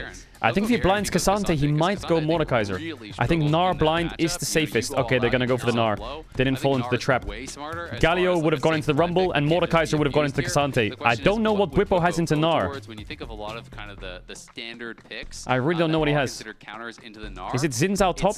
Not really the things that are in Bwipo's. I think it is Sion. Oh, yeah, I thought so. Aurelia, or you're gonna go Kennen. That's not Chat, really I'm gonna run ads. If you want to avoid ads, So you can use your tier 1 on Twitch Prime. You don't have to sub if you don't want to. You're back before the game starts. Here's a big kiss. I'll see you in a sec. I'll give 10 subs, my bad. And really make their job difficult.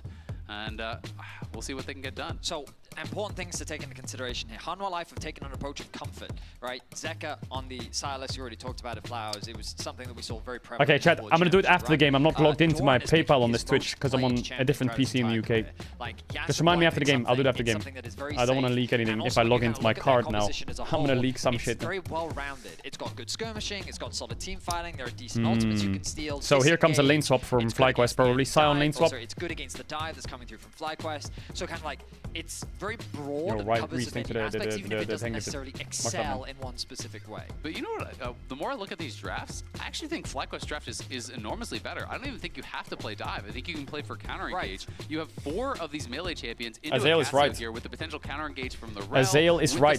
I think FlyQuest draft is better. The reason I think FlyQuest draft is better is because you have Vi, Cassio, an enemy team has Skarner, Gnar, Sylas, Poppy.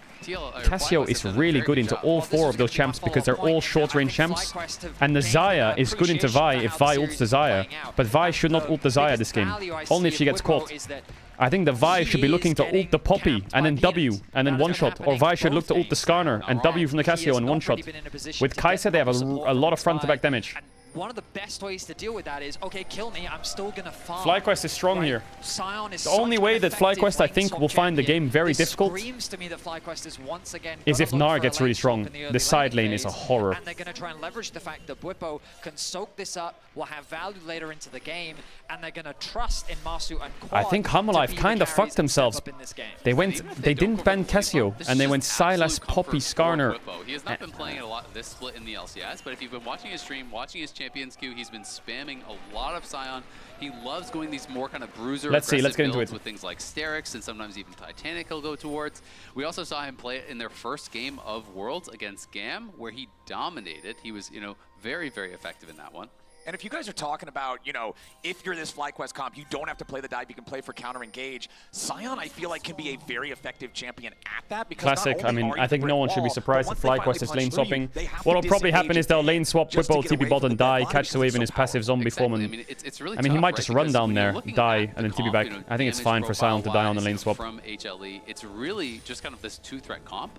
It is about Zeka and Viper. And sure, even if Zeka gets in the backline, that's great. But if Viper can't access because the Sion is standing in between you and the rest of the team, it becomes very, very difficult. I think Bwipo will just run on the tower, die, and TP back and catch the whole wave. The thing that I'm really curious about here, and I'm sure something a lot of viewers are but Hanwha Life are prepped for it. They know he'll do this. So Poppy's marking with vision. So Skarner knows how to path to make sure they can dive in. Expect them to play. Does the fact that you have now completely lost a game and you are on match point against FlyQuest cause their thought process and their decision making to change drastically? I mean, I'm of the opinion that they aren't really playing. Try and get some XP, try and get some gold. I think that it's just more playing the style of champions that they're playing, right? When you play Yasuo and stuff, you have to play very aggressively, you have to play in your opponent's face. And generally speaking, if you look at the expectations for the series, it would just be that they pick these mechanical picks and they would just heavily outplay FlyQuest and dominate. He's gonna soak XP from there. I feel like they're gonna play the similar way to the. So Skarner went to Wolves, Raptors, Gromp, level up. With the sentiment that are they gonna dive Bwipo? They're not. Have drafted today in a way to outscale HLE, right? I think the reason why Hanwha Life has kept it as close as they have in many of these games is because of how excellent Inspired is losing his bot camps though. I think the way in which they were able to overcome Gen.G was they're truly phenomenal team fighting. We only have to look back at their series. Inspired doesn't know that Skarner's there, I think. Just here at Worlds to think back to the Delight engage, right? And the way they navigate. Like you look to Viper and they have so many talented individuals that really understand the limits and what they're supposed to do. Nothing too crazy is happening here. Inspired is kind of fucked. That even at a deficit, who gets the blue buff though? They can find ways to outplay, but the reality is yeah, Inspired's kind of cooked. He's gonna have to do something like this. And FlyQuest are consistently drafting in a way that allows them to have that advantage in the late game. And Azael is talking about how he has confidence in their late game prowess. I completely understand where he's coming from. Ultimately, it comes down to whether or not he's not. He's gonna go fight him on red buff because he sees Poppy top now. He's actually going to gank the Xayah, maybe. Delight in No? some trouble here, though. He's level 1. Lucio Delight. level 2. Masu with the Masu? flash over the wall to chase after Delight. Does it kill Once here? the last auto attack doesn't find A bit more confidence and he kills him, but I want to know what happens here because Whippo is baiting him. But Inspired showing up down here in the bottom lane. If he can get his flash. Oh, he missed. Oh, the attempted flash after the Vault Breaker to connect on Viper. So HLE coming out on top in 2 different flash for This is really bad. Yeah, nice attempt there. Inspired had 2 plays. Play number 1 was cross mid with mid push and take these camps and go even with Skarner. Play number 2 was sneak behind the Xayah while Poppy's top and killer. He went for play number 2, but he butchered it. So now he's actually individually quite far behind because Peanut will do red and then he'll clear these camps pretty easy. So Skarner is really far ahead of Vi. He's going to be a level up on Vi. But if she got that kill, at least he gets first blood, right? Yeah, I mean, you can... I would say that FlyQuest feel very comfortable on stage now. You know, like in game 2, I could see moments where they were being like really respectful to HLE. They weren't overstepping their bounds in the late game fights. But here at the start of this game, you can feel they're warmed up, and the fact that Masu and Busio sit there and go, no, we can flash for this, we can go for this kill, we can. You can see now that like I feel like they're playing with the weights off, and they're riding that momentum off the victory of the previous game. And one advantage that we haven't really touched on yet, though, was Peanut being able to actually cross-mapping, steal away some of these camps. He started on his Wolves and then was able to cross-map, take away the blue and the Gromp there from Inspired. So Inspired. By the way, really quick thing while there's downtime, tomorrow for G2T1, I'll be live an hour and a half before the show with a countdown because I'll be in the studio. I'll be streaming from the studio. Hopefully we can get a Faker or a Zeus interview or a BB interview or a Caps interview, depending on who wins. But the stream will start a bit later because I have to start at 12:30 CEST. Normally I start at 12 CEST. So 1.5 hours before the show starts, I'll be live at 12 CEST. And there'll be a countdown timer for 30 minutes, and then I can be live in there. Unless my flight gets cancelled or I miss it, which I fucking hope doesn't happen. Again. But just know I'll be a bit late tomorrow. Into an absolutely unassailable wall if they can scale to that point that we're already talking about, as Doran has to hop away. Lucio again threatening that Gnar, making him back up, making him play respectfully. Still a How did you miss your flight? I forgot my keys to the apartment. Has not been pressured on this Cassiopeia in the early game like he was in game number 1. And I was halfway to the airport. So we're off to a slow and steady early game. Shut up, advantages gained on either side. And interestingly, it was FlyQuest that kind of maintained the swap for the longest time. They've still got their bot lane on the top side, but now Hanwha Life, knowing that the Grubs are spawning, have swapped their bot up towards top. You have to be careful playing against Xayah this early on. Those feathers pack a serious punch. And so I wonder if FlyQuest is going to respect that and instead prioritize the Dragon. Keeping my eyes, it looks like Inspired is heading towards the bot side of the map.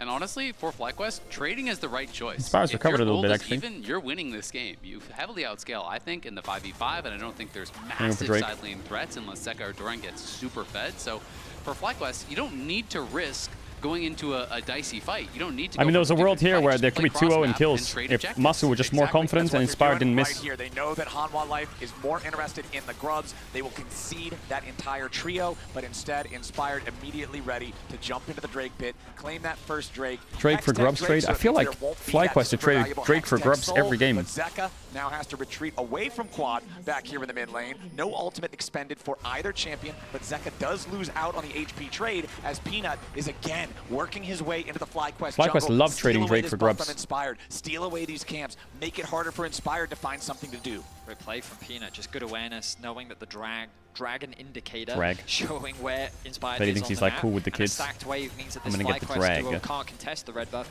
means it's an easy steal for him. And Peanut did just hit 6 there as well, so Inspired will come up, be able to clear his Krugs, but then he's going to get the bad news. At least they do have a ward spotting him in Tribrush, so they know he's around, and if Peanut were to look for any sort of a dive, Inspired is close enough to respond, so I don't think HLE will go for anything. Again, Peanut just taking this slight advantage. Is going to be ahead from that early game, obviously gets more experience as well from the Grubs, and is pretty happy with how things are going, but Whippo definitely in his comfort zone here. If Doran is not ahead on the Gnar, it is very hard to pressure Sion. You know, you get enough levels, you get enough armor, and all of a sudden you just kind of become this brick wall that is so frustrating to deal with. Yeah, he's chilling. He's got a wave. Quiet wave, game is good for FlyQuest. Every second counts. Trying to leverage the fact that they are chilling and they are scaling. And Xayah is so much stronger in the other game skirmishes. So wait, no, I won't be in the studio tomorrow. What am I saying? Yeah, I will be in the studio tomorrow. Of course I will. Yeah. Tomorrow's G2 T1, right? Yeah, it is. Gage, Busio, shattering strike into the crash down, but Peanut nice flash. is Watch out for the ult. He's got the impale, and this is surely first blood for easy kill for Xayah. HLE, and they're putting it on the dude who wants it most. Viper's getting paid. And Peanut again, I feel like they've been playing this week. It's a disappointing death, mainly because I feel like the map has been split for like the last 3 minutes. Vi's been on the bot side for like the last 3 minutes. Almost 1v9. Skarner's been on the top side. It's something like 45,000 damage, 1,200 DPM. You know, was really the big hope for HLE in that last one, where FlyQuest could get to a lot of the other carries and burst them down, but they couldn't really get to Viper, and he was doing such a good job in these skirmishes, in these fights, and again now on the Xayah, set up for success here. Getting that early kill creates another solid advantage for HLE. They've now actually swapped the lanes. It's not a big deal. Doesn't matter too much. It sucks because look at AD gold, but this game is all about FlyQuest getting resources on. Oh, it was probably running out. Just firing off the storm petrifying gauge getting resource on Kai'Sa Cassio, that's all that matters. Thing with Silas, sometimes you just have to throw the ulti the idea for FlyQuest shouldn't be to dive on the Xayah. It should be that FlyQuest's frontline is dead first. Finished for Viper 9 minutes into the game. Like, oh my god, yes, Essence Reaver at 9 minutes. And the thing about Ezreal is you can be self-sufficient, which is where I think Viper really thrives. But on top of that, Xayah is the same, right? You're not afraid of this dive. If the Vi comes onto you, you're just making it even easier for the Xayah to play. And so, yeah, I think that HLE find themselves in a very good position. A 1k gold lead, largely sitting on top of Viper. The objectives are equally traded. The Grub's going to be spawning in about a minute 10. Inspired, making his way into the bot lane. He showed on the ward a second ago. Ready to use it, but no target. He's been sitting bot for a while. I mean, the idea of Q flash ult would be great here. Middle brush in this bottom lane, and it looks like Inspired. Nope, just chilling still. Yeah, we'll see how long they want to wait for this. You can see Peanut again heading out. I wonder if He's Hamalife is suspect of this. With his time. And they do cancel recall one more time. Yeah, Grub's dropping 40 seconds. Danger. They're going to look for a wraparound. They're really late to the base. Remember that Bwipo does have the ability They're overstaying bot. They might be looking on Xayah. They're on Poppy right now. You want to outplay the Sion ulti. Meanwhile, down Kai'Sa the ult. bottom lane, Where's Kai'Sa ult? And Inspired trying to make oh, the knockup from... Oh god, Viper's cooking them all. Viper wins. Oh, he flashed his flash as well. And Viper oh my god. He just murdered both of them. Does not want to lose this series. Viper is absolutely popping off. Oh my god, they go Viper. For a the play things he's doing in this series. 2 versus 2. But you got to remember, this Essence Reaver gives Viper so much damage. The feathers truly did fly, and they sowed destruction for FlyQuest. Yeah, and Masu flashed, but he flash reacted it. CC on Masu, or predicted it rather. To fly in, really punishing. Now HLE going to be able to take 6 grubs. This is a very commanding position for them. They're 3k up in 11 minutes with 6 scrubs. Both junglers are making plays on opposite sides of the map. I mean, some of the games are winnable, but this is going to be tough now. It gets them kills, maybe it's still. It sounds crazy to say that it's still okay, but it's and on top of that, the Gnar has 6 scrubs. I think is a big problem. Yeah, exactly. And to make matters worse, they spent so much time in this brush waiting for this play here, and they have to give up the wave on the tower. Oh, the Masu has to run away from it here, and watch as the Masu kind of ulted into the Xayah. Insta knock-up, pull back. The feather pull is there across all 3 members from Viper. The timing on the ulti was perfect from Delight, and even though it's a good flash from Viper to avoid the redirect on the ulti, it just doesn't really matter. Delight and Viper couldn't have played that better, right? You're in a 2v3, you come out on top, the knock-up into the 3-man Blade Caller is just ideal for Hanwha Life. Now up almost 3,000 gold, 12 minutes into the game, plus 6 grubs. Insane start for them. And to add insult to injury, the kill went over to Busio. So it doesn't even go on to either Inspired or Masu, which just makes things even harder for them as Viper sets his sights on that tower. The plates haven't even finished yet. We're not 14 minutes in. But HLE can just continue to play around the strength of their bottom lane right now. Moving Hamalife got a Drake. I say that typically you'd expect them to be pushing bot so they could secure the Drake, but they're going to move Zeka off to bot. Doran's going to catch mid, and they're going to get themselves their first dragon of the game.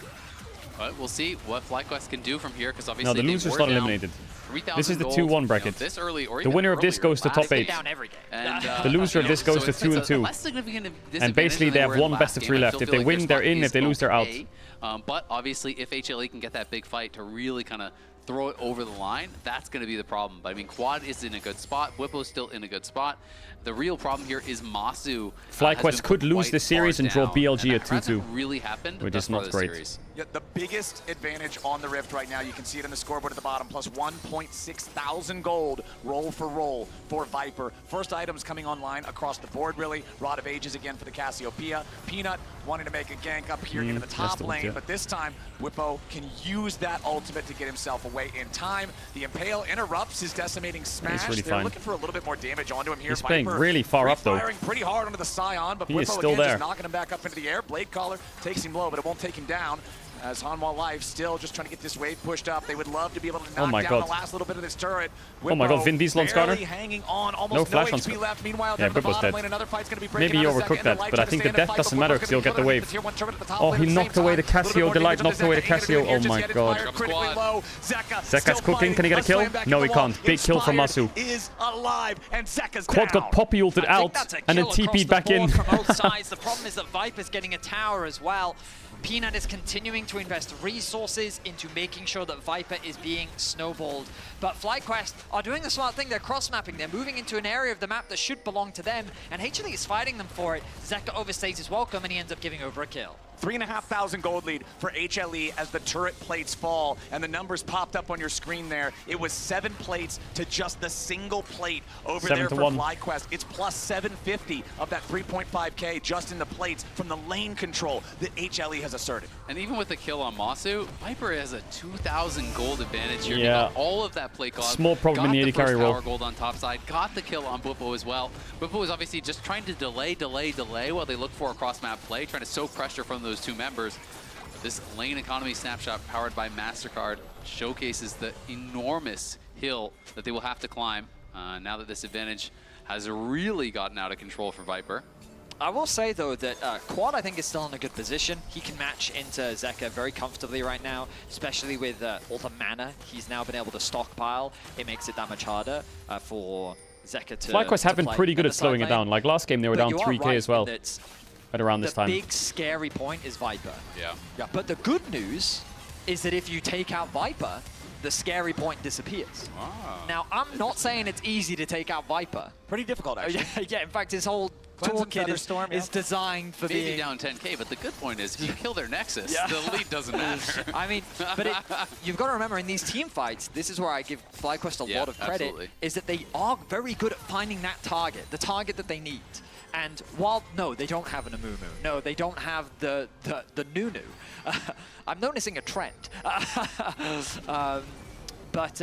Someone laugh, man! You're leaving Betty out to dry here! Because Viper's on a champion that is about that self-sufficiency. It welcomes the dive. It wants to be able to find those outplays. Good one, Betty. In the event that they're able to shut down Viper, then FlyQuest have the tools to turn those fights. Well, it's really interesting because I don't know that they do have the tools to actually kill off Viper, you know, early on in the fight, unless he really misplays. But I do think they have the ability to still potentially absorb and engage and have someone like Whippo just kind of zoning Viper out, giving his life and having the team win on the other side. So I think that's going to be what they're looking for. But the problem is HLE is doing such a good job of extending the gold lead. You know, it really stalled out in those other games. You know, last game it was about a 3k gold lead around 10 minutes, which was massive. But it really stalled from there. And they're going to engage them, maybe? This is nearly a 5,000 gold lead. Nicely maneuvered there with the Herald from Zeka to drive it from the bottom lane into the mid lane. The previous 2 games, we have seen the Herald crash into the wall. Not Play quite Baby the Driver. value you were hoping for with that lane-to-lane drift. This time around, Zeka's got his driver's license. He's making sure that Herald hits exactly on the mark. But it is the biggest gold lead we've seen in this early, slowly transitioning into mid-game point in the series so far, with a 4.5, nearly 5,000 gold lead for HLE and 30 seconds until the 3rd Drake of the game spawns. Yeah, it's kind of crazy how quickly this game Cassio, this is the difference from game 1 is Cassio is actually really, she's scaling perfectly right now. Much footing in the early game, but as you rightly said, Azael, the deficit wasn't that bad, but just like that off the back of the Herald, they're ballooning it so rapidly with a lot of the gold advantage sitting on Peanut and Viper, who really have been the stars of the series. Yes, Navori, Essence Reaver, Crit Cloak at 17 minutes. Yeah, I think Doran was very big in game 1 on the Jax as well. You know, I think Peanut for sure, to me, is by far the standout player for HLE thus far this series. His early game has been so strong. He's been pathing well, and we're going to see another tower die here as HLE Tower dead. step forward, threaten it, and continue. Yeah, Drake should be build gone. That gold lead here. This is Now, just a waiting game. hair Humble Life under just need to wait. 5,000 at this point. FlyQuest just need to Bwipo wait, be rather. trying to push up on that top side as Quad. You can see Quad is just freezing bot. FlyQuest has no intention, obviously, of fighting for this dragon. TP top on a cross map, nice.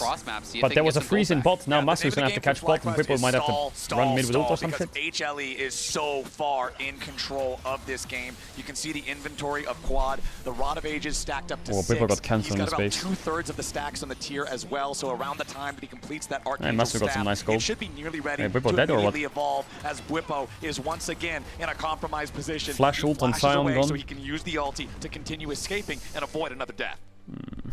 Fortunately for Bwipo, his base was interrupted there by Delight, who was Like able to they find lost a lot of damage on that bot tower he of was that able to TP, find but Bwipo maybe and they be needed that annoying. tower. It's the TLDR. They get the flash out, and so that's a nice win. The Dragon was also secured there in favor of HLE. Ooh, they're looking for... No, they can't get Masu bots now here being too. sent bot lane to catch that wave. They're just taking their Ultimately, jungle- it's just jungle a camps. map game once again for HLE. They're not really trying to overforce any fights. They're just leveraging the pressure that they have to kind of split FlyQuest apart and slowly but surely kind of dissect them of their resources, suffocate them of jungle farm, deny them any vision, and look for The these Sylas type of taking picks. Violent is So what I'm really kind of annoying, looking actually. at right now is this sort of 9-minute timer on FlyQuest for the Dragon Soul. That's the point where you're really going to start to feel this, okay, we can't I've really seen stall Humble Life anymore fuck up type Baron of 3 moment. times this They got tournament that already. first Drake. Luckily, it's not super soon, but you're looking at about, what, 4 28 maybe, actually. minutes on the clock, and that's about how long FlyQuest is going to have to scale. You can see that Archangel staff that I talked about is now fully completed, so the stacking towards the Seraphs is going to be that much further accelerated for Quad. Vi can't do anything in this Still game. only Yeah, Vi can one do something in this item, game. Vi one just has to ult Inspire, Skarner and then not hope feeling super Cassio strong on W's that and then she buy. can run As soon away. as he presses R, it's pretty much a Maybe they get a lot of guaranteed damage onto one-way Skarner and then ticket. she can 2 re-engage items later. completed now on Masu with the Kaisa, though. But if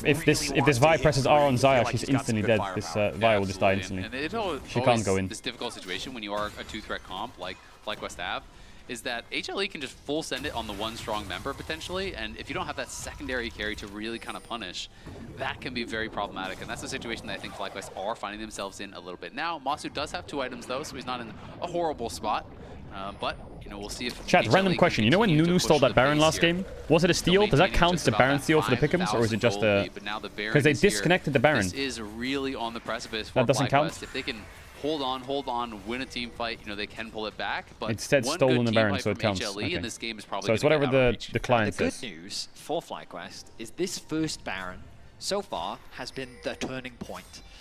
So all you're relying on is HLE to force the objective. And for what it's worth, I don't think HLE's Barons have ever been like a wrong decision. Xayah gets LDR, this Sion is that paper. FlyQuest have just been outplaying HLE when it comes to the Baron setup. Perhaps you could question the one of like doing a Baron in the face of a Nunu. That one probably was a little bit more questionable. But ultimately, FlyQuest have been better at punishing the Baron setups and starting. So we'll see if FlyQuest can do the same thing here in Game 3. Well, if we want to talk about good things for HLE, let's talk about Viper, plus over 2,000 gold. They just have to wait for Viper LDR, and I actually don't... I don't know if they'll do this, but I think Humble Life can force Baron when they have 3 items Zaya. Complete evolution of the last Whisper as well. He's almost on 3. But maybe they'll go This against Zaya that. is an absolute monster. Hey. Bwipo trying to answer that. Is the light will Not be bad. Flash there. Bit of an ambitious war. That is not bad. Poppy is quite an easy kill for FlyQuest in teamfights with Vi Cassio. It's just like if you invest Vile to kill Poppy and you reset it 5v4, can you still win 5v4 without Vile? Walking at Viper and trying to make Viper hit only you while your team plays a 4v4. And we'll see if he's going to be able to actually get into a good position to really try to accomplish that, because Cassio would love more time here to get Leandris or Rylai's. We'll see if they can Looking on find any Zeka, sort of play a bit here. tricky. Yeah, because the Quad's under, argument that you're Masu's under mid proposing, here right, too. is into a Cassio, front to back is great, right? She's just going to melt any front line that comes into her. And so when you have Rel plus Sion, you don't have to... Look at the level difference because of Rod of Ages. Quad is level 15 soon. Zeka's halfway through 13. You save those Rod of Ages, they're almost same farm. Maybe you can catch a straggler who's off guard. Maybe you can burn a This is why slow games with Roa is crazy. There are options the FlyQuest have to approach the fight. And that's always the risk when you play a 4 melee comp, is that you just naturally stack up, right? As you're trying to target someone, and then that can mean form in, you know, Cassio level and a half or up. Rel combo. And in some of these situations, it'll be interesting to see how Inspired Can plays it. FlyQuest get Cassio uptime? There it is, 3 items Zaya, 4 Baron. I told you, I think they can do it, but it's just a case of like, are you going to throw the game doing it? Carry is now with a Mortal Reminder fully completed. Down there in the bottom lane, Whippo having to back away from Doran at the same time. HLE unchallenged with the Baron so far, but now no flash on Delight. Step up. No Delight here with the flash. very front. They try to jump in. Oh, they Inspired wants to violed go it. after the Poppy, but it ain't gonna matter. They got an R flash on Desire. Wait, Viper's dead! Viper's dead! Viper's dead! Viper's already down. Whippo teleports into the fight, but so does Doran. They have to try this. Masu has to carry. Peanut trying to get away. Doran might carry though. Doran's really strong here. Busio here with the front line, but it ain't gonna matter. Yeah, Masu Masu's now in trouble. maybe flash and he lives here, but nice, dead. But the Proto Belt is still there. It's a 1v3 and Masu's done for. Oof, that R flash from Inspired is great. He ulted Desire, and as he was flying, he flashed, so that meant he was here. So Viper got instantly knocked up, so he couldn't react to it. FlyQuest successfully shut down Viper, But how did Cassio but they die? had to commit absolutely everything to do it. With Zeka still alive, they were able to turn You can cancel the fight onto Violent Quad. animation with Flash. And as Azel's been But saying, what when you happened to have this Cassio? 2 damage threat composition, if you lose one of those sources, your damage is cut in half. A promising start to the fight in favor of FlyQuest. She got but Skarner ulted, HLE did she? close it out. Yeah, and they can even delay With the flash up, Baron she got take there, Skarner so they ulted? got How? Baron buff on all 5 members. Some slight mispositions, some slight misplays there from FlyQuest. I do think made that fight a lot harder for themselves. Inspired gave Delight a way to E out. Delight had no flash from the earlier play. Watch as Inspired gets behind him. It gives Delight a way to actually get out of the fight. Had he not done that, But he gets the R flash. Oh, he gets Violted by the Sylas, yeah. And then he gets Skarner ulted. Here. They do get Viper, And then he but gets Quad is pinned into CC the wall. 100-0, but the stolen Vial, and then Peanut CC in on the back line. And Busio and Whippo just can't buy enough space here for I do Masu. think As if soon as Inspired Doran just is hit gonna his make Q on out, Poppy, they know would win there's that no fight. shot at winning this And they just fight. killed the Poppy and Just played these it slow. Slight differences really meant a lot here for FlyQuest. Yeah, the idea as well from, I mean, when Quad flashes in with the W and he connects it onto both Viper and Delight, But you're he like, missed. oh nice, now they can't do anything. But that's the beauty of the Xayah ulti. You can just throw that up and you're completely safe in that situation while making that dive so much harder. They almost have FlyQuest Chemtech Soul as well, now 4 in minutes. a really tough spot. They're down over 8,000 gold, and HLE wants to end this Seka game took Sion fast. ulti. They do not want to allow FlyQuest to try to scale to a point. They just need to where wait for they can mid come push. They're back getting into mid tier this 2 for game. free here. Doran's Hamalife gonna be don't get split engaged on. pushing over in mid lane, while the remaining 4 players on HLE put the Cassio, pressure 3 on items, the level tier 3 16 turret now. bottom. They've still got this Baron Yeah, for after another mid wave minute or and bot a wave. half, and they are going to suffocate Ice has FlyQuest close under to the a rift. spike. 2 towers That's so far behind in gold though. This Gnar is going to destroy their side lanes when he gets away switched all in. the jungle camps. 8.7K. You know, it might be worth for FlyQuest to give Drake and wait for Elder. Hanwha Life. Try and take an Elder fight 10 minutes from They now. recognize the failures of their previous Barons, and instead they use this one to turn and fight. And while the start of the fight did look a little scary for them, they're ultimately able to out-execute. And now they can play the map with confidence, knowing that they are the ones with full wallets as they set their sights on FlyQuest base.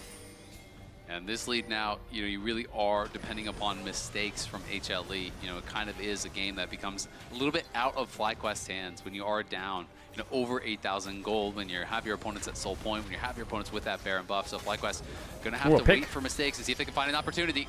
Nice stopwatch. He's gonna have to flash the rel Q. To get away from the He missed. It's still a kill though. It's a big kill. A pick for FlyQuest. They're gonna lose top tier 2, but they were gonna lose that anyway. Is Whippo dead as well? Many resources. Whippo now trying to defend underneath the tier 2 turret here with the They're top actually not lane, basing, but they're the rest of collapsing. FlyQuest is coming Whippo to will last. die, but they don't have- Inspired has gone over the How do they wall, kill coming Xayah up here? behind Delight. Whippo surely going to be killed here, but remember that he comes back How to do they life. kill Xayah? FlyQuest still trying to The keep Sion fight passive's going. doing a lot of work to Busio zone goes away the wall. Xayah, so they will Delight's get gonna be your Poppy. target here with a Shattering Strike coming out, but a little What bit do they more damage have? is They still have gonna be Cassio ult. required. Busio grabbing the kill on that one. That's onto Skarner. Onto Peanut. Oh no, Viper time. Massive impale Oof. from Peanut to turn Nice it ult by right Peanut. back around. That might just be the game from the Hanwha Life jungler.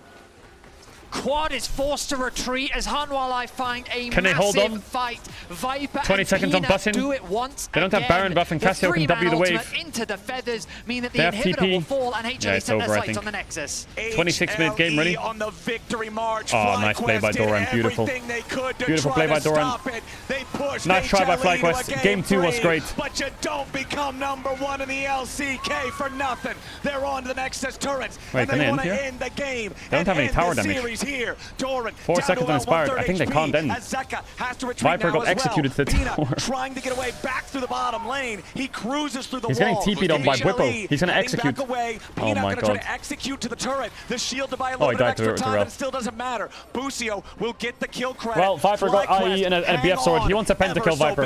Yeah, by the skin of their teeth, FlyQuest do hang on. I love the attempt at that play after the pick onto Zeka, and honestly, if it wasn't for that buffered ulti there from Peanut, I think FlyQuest win that fight. They were in a great situation. I don't think they do. Xayah had too many resources ready. Xayah had cleanse, ult, and flash. All they had was Cassio. The whole game. I think that the Xayah would fry them, no matter what. Down, but FlyQuest, no, this is our chance. This is a 5v4. If we can ace them here, we can make something happen. I mean, they did the right thing, though. I think FlyQuest take the 5v4, see if it works. Pretty much for free. I just think Quad went the wrong way, maybe. Quad is poking around on the side. I think Quad should have been on the left side. But it all comes down to this ultimate. From this spot, this is a very winnable Doesn't matter. fight here. Pop would have died quicker, but it's fine. The stun lands. It's here. But this ulti comes out right before he gets stunned from the Vi Q. Buffers it that was a perfectly crazy in ult. time. Maybe they don't win with. Maybe without that they don't win. Cinema from the HLE side. The FlyQuest coaching staff knew that was their moment to try to come back. You could not have a bigger, badder, better Skarner ult than what Peanut just did to guarantee the victory in a fight that 40 seconds on otherwise Soul. looked doomed for Level HLE. 17 Cassio. Now, Dragon 3.5 items on Kaisa. Their carries have damage. Their carries actually have a lot of damage here, FlyQuest. Unironically, I know they're 10k down, but I wouldn't. This is not really a 10k gold lead based on like the game state. It's more like a 5k gold lead with their champs. Ready to force FlyQuest back. And look at top lane. All they have to do is just delay. FlyQuest have no TPs to be able to answer here, but if they base, they give up soul. So HLE just needs to just keep them here I wish I could show you. It's a big gold lead, but it's 12k gold lead, 11k gold lead, but it's not that big with their champs. The problem is Hammerlife will just wait for the waves to push, and Whipwire has no TP into the squad, so this soul's gone. It's automatically gone. For either one of the players on HLE either, and it looks like FlyQuest is just saying, give it. Don't bother fighting for this. It's not going to work out. Free Chemtech soul for HLE. And I think this is the right call here from FlyQuest. I think you're almost guaranteed to lose from that spot. And honestly, one dragon doesn't get you back into the game, even if you're able to steal it. So, you know, having a hope at maybe an Elder Flip or something like that when you're this monumentally behind is actually a better shot. They can fight you look for a 50-50 at an Elder, you look for a 50-50 at a Baron. That's the kind of objective that might be able to get you back into it. But that being said, you're still down 10,000 gold, and there's a soul on top of it. It is a nearly impossible game for FlyQuest. Maybe they can get there in time. They have a blue orb. And they're not going to be given so hard any to enter, opportunity though. to steal this one away. The vision has been denied. Delight is hovering on the outside of the pit. There's Doran acting as bodyguard as well. And that's going to be a Baron secured for Hanwha Life.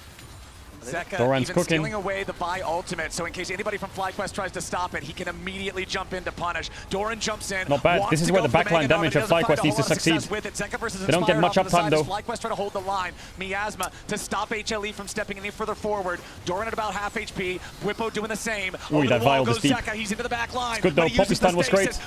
There's the Reynolds. They're going really hard into this Cassio. It's not working. This Xayah is just murdering everyone. FlyQuest scrambling, but it will not matter. HLE well played by Hammerlife. That Poppy flash stun was massive onto Cassio. #1 seed. Well, I think everyone expected FlyQuest to get 2-0. Not bad. Not bad by FlyQuest. To the quarterfinals. Hammerlife in the second round. Minutes in, they'll take the so it's LNG, and what a Gen.G, HLE so far. Peanut. He was crushing it. These are the 4 teams in the top 8. Early games from Peanut, absolutely incredible. 4 more spots. And really the lone shot of a comeback 4 more for spots in this one, absolutely denied. There's still T1. There's still BLG.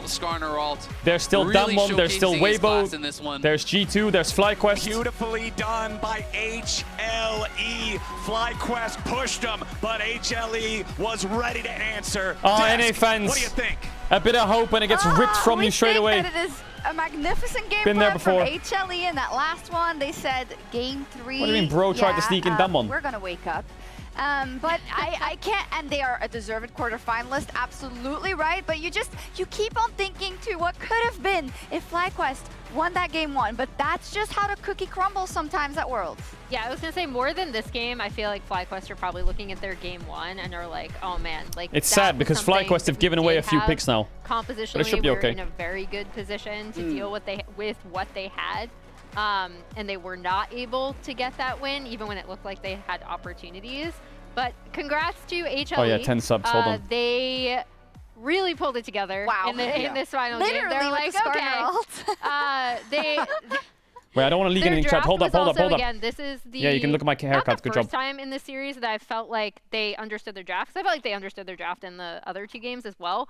But they came in with a good response to what FlyQuest ended up blocking in early on. Yeah, I thought the Xayah ended up being incredibly pivotal. Yeah. Partially because of the player, because it is Viper, and he had been so far ahead in previous games and then didn't have the pick to interact with the enemy team comp where he could actually carry. What is this? But Confirm once that you're Xayah buying got this thing? 2,000 gold ahead, there really didn't feel like a strong play for FlyQuest to make. And even with that, like they did actually manage to kill him once in that river fight down towards the Baron. So, I mean, HLE is the #1 seed from the LCK. I'm not bolding. Shut up. They are bleed, though. Incredible players. They bleed.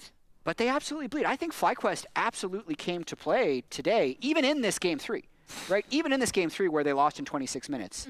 Because from incredibly losing states, they still managed to find ways to make the game interesting, both in the Baron fight that they ended up losing after killing Viper, and even that top fight, which needed the hero triple Skarner ult into Xayah Feathers in order to win. So, you know, FlyQuest actually never stopped fighting, and I hope they continued this mentality in the 2-2 series. I'm just going to say they look like the scariest Western team at this point in Swiss. So far.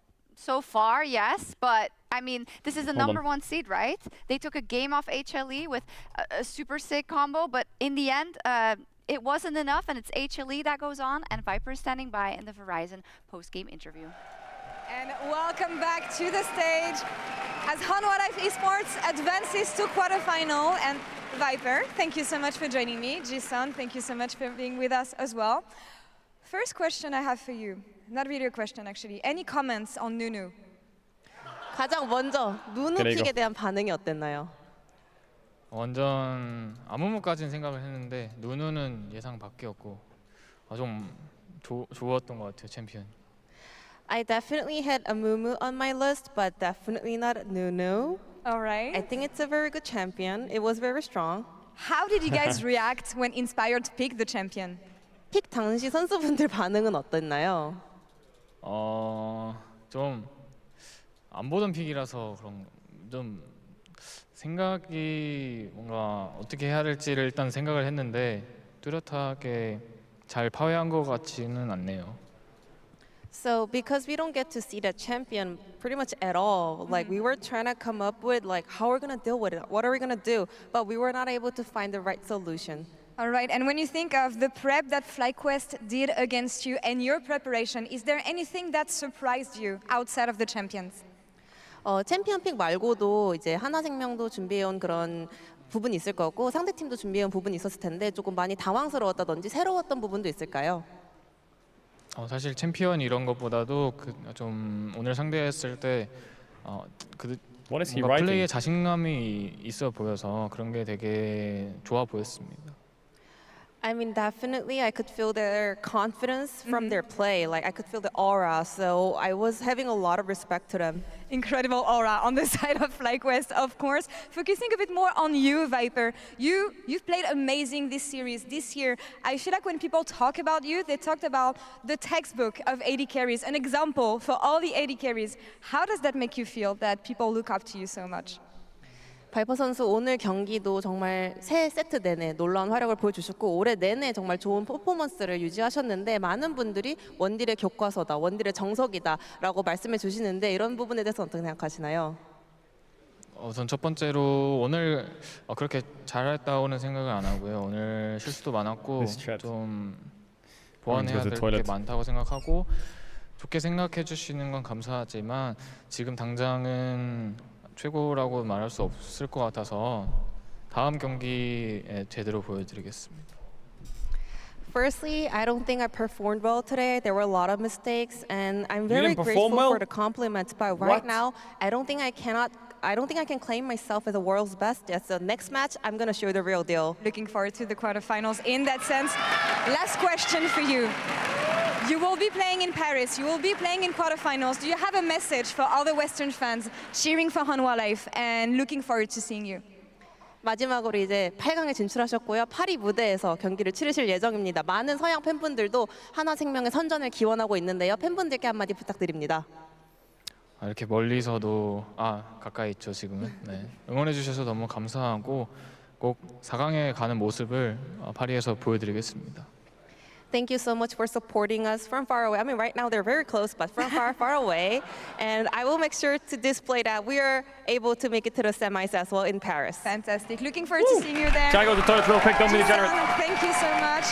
Thank you so much, Viper, for the interview as well. Looking forward to seeing you in Paris. And that's all for us here. Hanwha Life advances to quarterfinals. They sure do. Those spots in quarterfinals, they're going fast. You need to grab one. They're running out. Viper is also our Oppo player of the series, which I think we were discussing between Peanut and Viper, which makes a lot of sense. I do think kind of his ability to maybe even single-handedly in some skirmishes make you so afraid of what he could be doing, even in the game that they lost. And then the Xayah pick, which was also executed to perfection. I think you make a good argument for both. I'm curious to see which clips we have, because Yeah. from my memory, there are so many like game-saving or game-winning plays that he made. That was game one. Yeah, the Kaisa play reminded me of the Ashe play he had to keep HLE in their series against Gen G in finals for LCK Summer. But yeah, like I love hearing interviews with Viper, and he's like, well, I don't really think I played that well today. I made a lot of mistakes. I'd love to like sit down and see him break down like a game of his. He's someone who's really, really smart, and I've enjoyed talking to him in interviews previously, so it's always fun to like hear his opinion, because he also understands the game really I think he just well. has impossible standards. Like, yeah, he made 99 of 100 free throws, and he's like, shouldn't have missed that one. Shouldn't have missed it. And then he's like, and I lost to Nunu. Oh, I'll never hear the end of it. He did like 1,250 DPM in that Ezreal game that they lost, and he nearly saved the game when he dodged Flippo at his own Nexus turrets to save the game. Like, even in the game that he lost, he played great. Very LCK mindset, Aspire, to be like Viper for sure. So, are you able to kind of break apart? We have the entire series, right? But things we've seen from HLE in games 1 and 2, you know, aside from the last game where they definitely...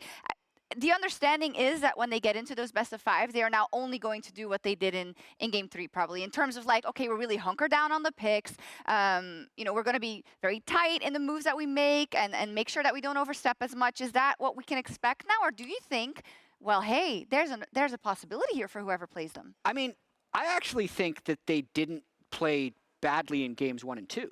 I think they played mostly the same in all 3 games, and they're a very high-level team. I just think the team compositions that they were up against in game 1 and 2, they had. I wish you had your book here. Oh, it's yeah, like, no, if I there's left it this over book there. of League of Legends, right?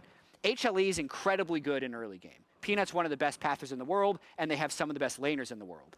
And they know how to achieve victory against like the first 100 pages of team comps, but they haven't gotten to like chapter 327 where Nunu is and where Bwipo, where the rest of the weird FlyQuest stuff is. So like I think if they were to run into this exact same team in these exact same drafts again, they'd be better in round 2 for sure. And I still think they're actually an incredibly good team because they generated leads consistently in all 3 of their games. Comfortably. To your point, I think going forward, this will make them a lot more cognizant of team compositions that do counter what they like to do, right? Yeah. Because I know Vedi brought it up in Cast where he's like, sure, they could be playing fast and loose, but also part of it can be that they're locking in a lot of these melee, like dive compositions where they really want to get on you, like with the Yone, right? So I think going forward, this can only help HLE in terms of, okay, we've seen now 2 team compositions that do really well into the things that we know and love to play. And if we flip it on the other side, for FlyQuest, if we take a look at the bracket, which they are still very much in, and I think they have made perhaps some teams looking a little bit more trepidatious going into that possible matchup. But is there more in the book of FlyQuest? I want to know. I hope so. I mean, they reran the Scion top, and it wasn't as effective as it was against GAM. But I think they're definitely a strong team, but it's going to depend on the draw. Look at all the other teams they could still face. The loser of G2 T1, and then the winner of so either G2 or T1 is going to be there, and then probably BLG, Weibo, TL in there. Like, nothing's easy. Yeah, I think the big thing for me for FlyQuest is, yes, they have like crazy picks that they can pull out, especially in these red side drafts. But I also think the big things for me that have been consistent with this team from here, from their LCS finals win, from watching them, even in some of their like shakier wins in LCS, is that they do have a really strong understanding of where they want to put gold into, like especially their solo laners when you're looking at their lane assignments.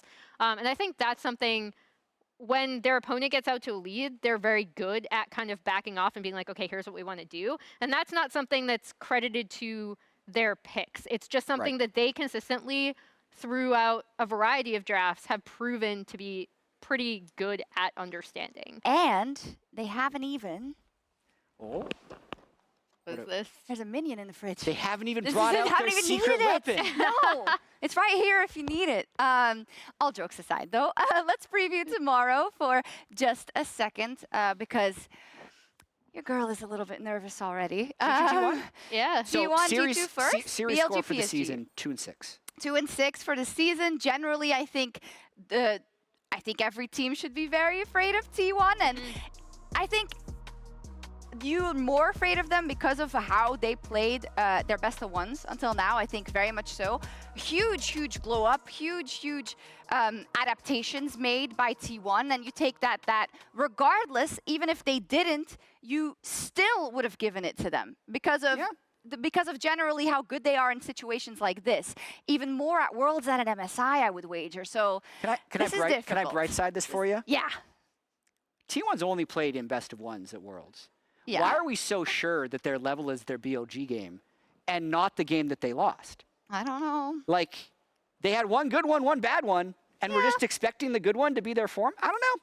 Yeah. G2 lost to HLE, but it was close. They had Yone, though. I was going to say, even in the game they lost, the thing that makes me confident in T1 is just the fact that they look so much more comfortable in this meta. And they've been able to execute really well, I think. More comfortable than G2 in the meta? That's a good question. Yeah. G2 are so weird because I know what they're capable of, right? And this is a match with a lot of history between the two organizations at Internationals, so that makes it really fun.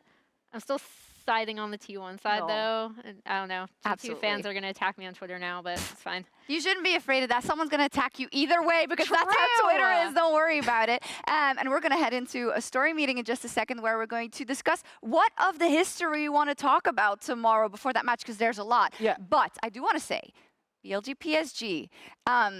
PSG is still thinking about that Game 5 at MSI. I guarantee it. And perhaps BLG is also thinking about it because it's elimination this time around. Yeah, and BLG are in our, like, all of the pressure is on BLG, right? Like, and especially with the way that they came out against PSG in MSI, I thought they were playing incredibly fast and loose. They did not seem to respect them in those first few games until they were forced into like refocusing. So this is also like we talk about all the history between G2, T1, and Internationals. BLG PSG is a really interesting grudge match from what we saw at MSI. Chat, final notes. I mean, it just felt like that MSI series wasn't real. Yeah. I think so many people forgot that it was actually one game away from BLG losing to PSG. I don't actually see it happening again. It's one of those weird things. Like if PSG, if their logo actually said like TSM, people would definitely remember that. But just because there was no fan attachment to PSG from the Western audience, that people kind of forget that that was like one of the most impressive series of Eastern region versus not Eastern region of the entire year. You said the key word there, Western audiences, because I think our global League of Legends audience and our LPL audience and our PCS audience most definitely remembers it. And we do as well. And we're really excited to see the rematch tomorrow. Oh, FlyQuest, you were so close. They were. But you know F what? in the chat. The Good night. was fun. What you They lost. They did, unfortunately. And they made HLE stronger. Yeah. My glass is half full, as it always is. I'm going to drink it. Good night, and we'll see you tomorrow. Yep, the trick with best of threes is to come as close to losing as possible while still winning. Then you learn the most. It's true.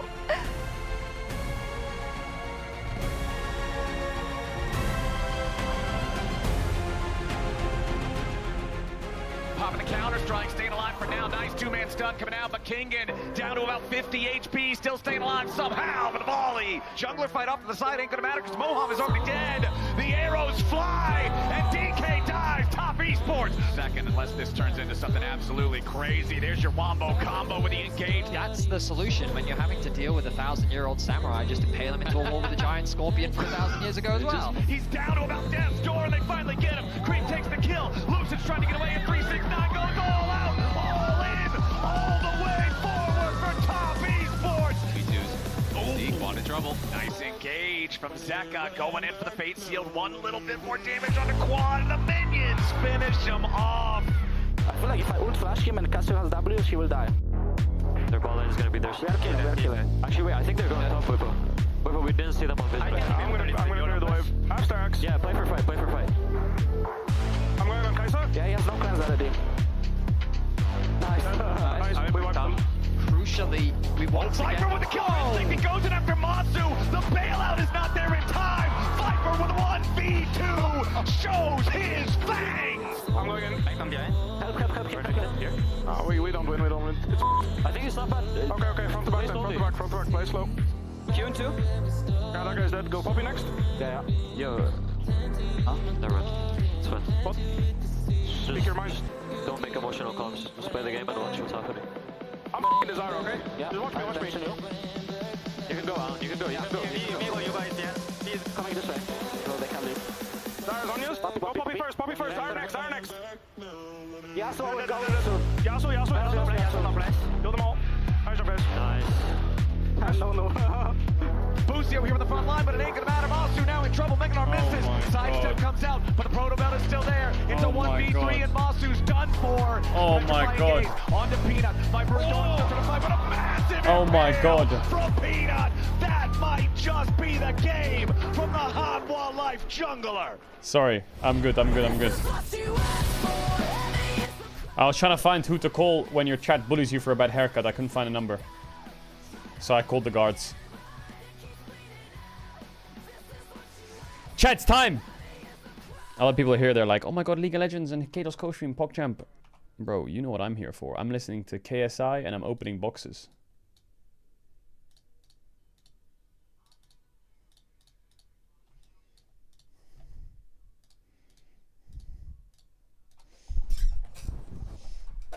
What the?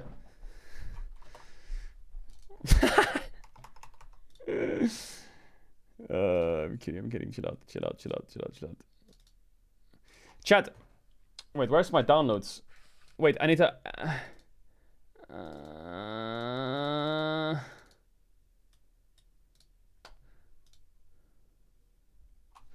Hold up. Let me extract the thing. And while I do that, chat, I just need to say a quick shout out to Displayed for sponsoring the stream for the second year in a row now. You can do !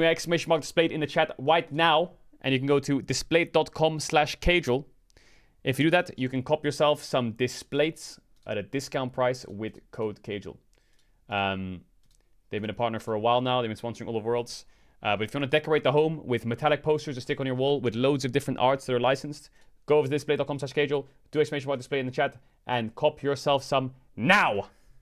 Okay, hold up. Wait, where do I put this thing? Game files, right? I cut that, right? Cut that shit. Wait, hold up. And then where do I put that? I put that in Steam app, right? Did I put that in Steam apps, chat?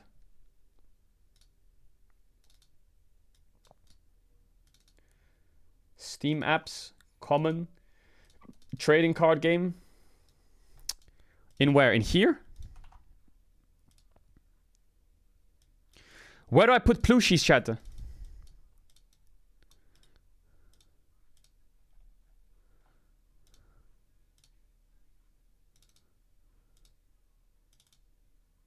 Oh, here.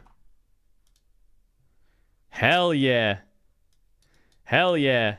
Boot that shit up. Let me change the title.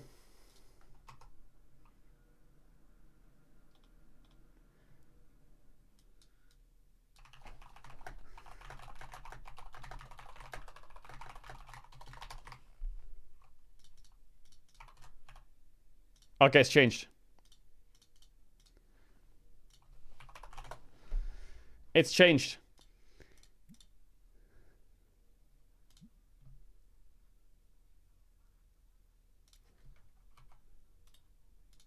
Hold up. Alright, lock in now. Don't tell me I broke the game, chat. Did I break the game? Shelf data loaded correctly? Huh?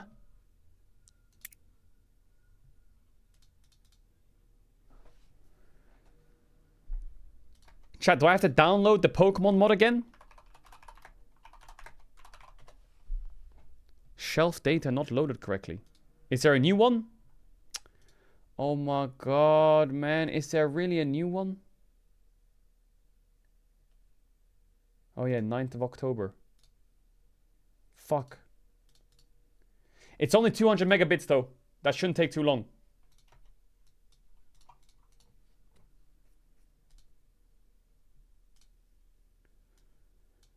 It's downloaded already. Okay. Should I verify the game files and then redo the thing?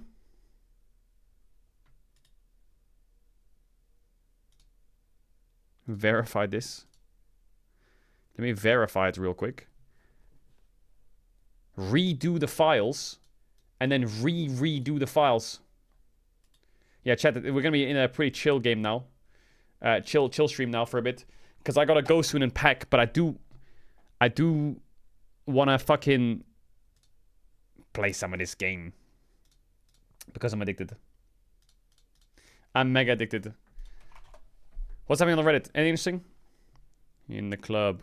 Bottles from above. My mind. What you instantly make him feel in love. Superstar LCK 2024 winners. Slayer of Gen G. No dragons. Reminded that Caedrel had more G2 players in his top 5 than T1. Yeah, and I had valid reason. I talked about it all. What the fuck?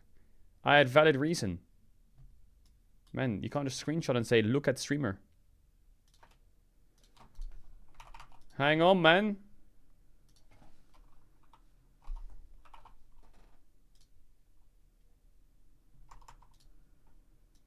What is that tweet?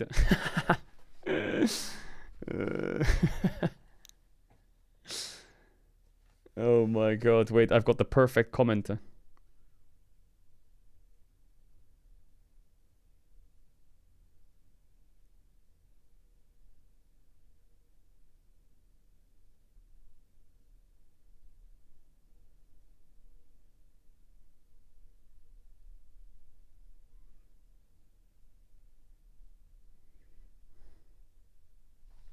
There it is.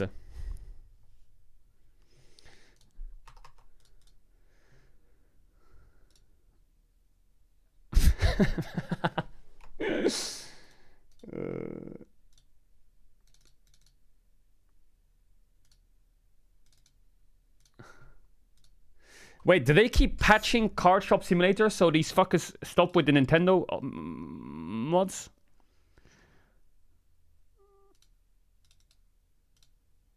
Wait, it's this one, right? Wait, do I just have to replace everything now?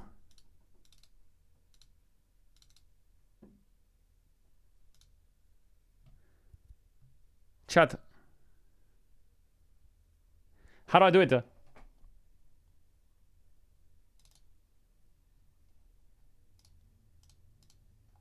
Hold up.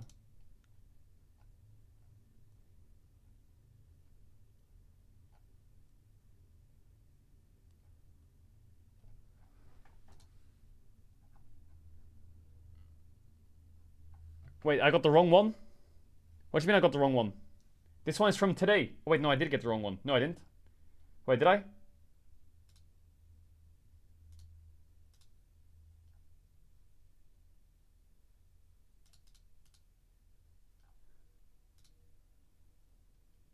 Oh my god, there's a new version.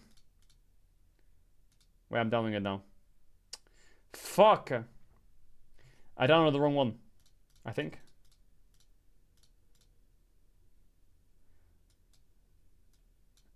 I downloaded V2.9. But there's V3.3. I need that one. Okay, 6-minute download. We take that. We take that. Okay, I think we solved the shit. When your crush borrows your ruler in class and she asks why there's a mark on it at 3 inches. Bro, what are you guys tweeting? Oh, or Redditing, what are you doing? We saw that. What is this?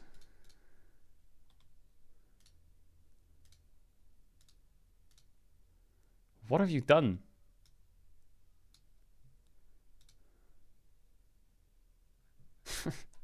Chat, my haircut is not that bad. Right? Right. Wait, what should I remove? What do I get rid of?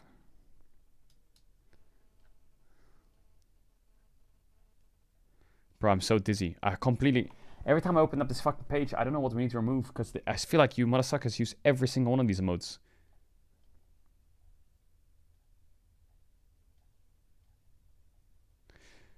So cool.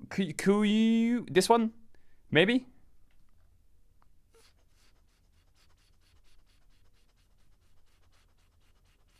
Yes or no?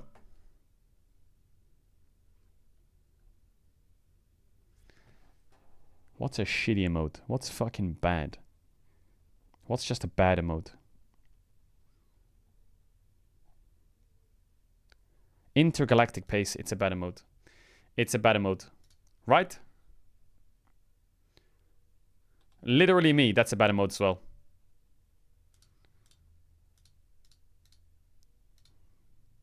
Okay, there you go. There you go. All right. What can we do for a few minutes? Is there a new daily dose or something that we can watch while we're waiting for this download? No, there's not. Bro, is there any sign-ups? What can we watch? When is it? Like 3 minutes. It works. Okay, wait, I'll watch this 1 sec while I'm uploading my thing. Ooh, the Nico Rise tech. No what way, the it fuck? Works! Wow, that's amazing. Nico Rise tech. Wait, Baus has a cat? Invite. Oh yeah, he's babysitting the cat, Bjorn. Bjorn. Oh. Come on. Oh my god. I cannot wait to infest them.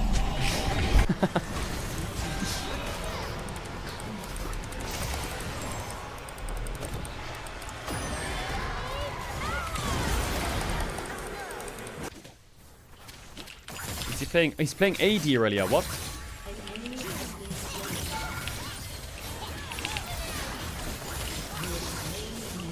Woo! And he got a deep ward. Bro, you can hear Dante's music through his headphones, even though the VOD has no music. You can actually just hear it. It's that loud.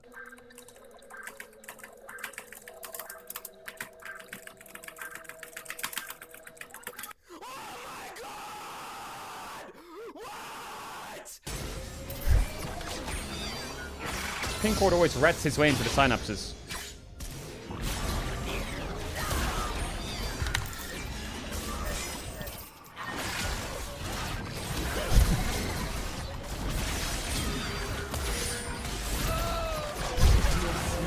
Dogs. Like, it's crazy. It's crazy how he gets away with it.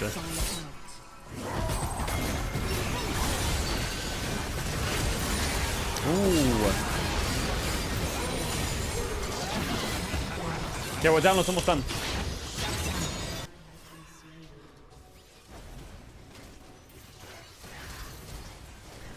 Pizza man.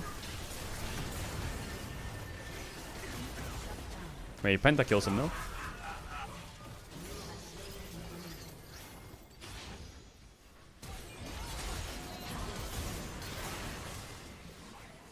He shits. Ooh. Oh, yo.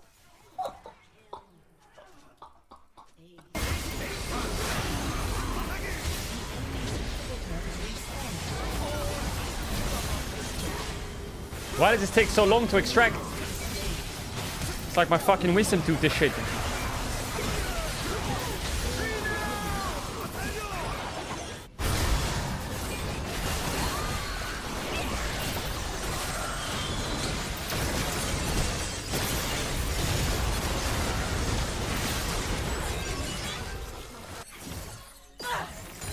Oh, you're joking.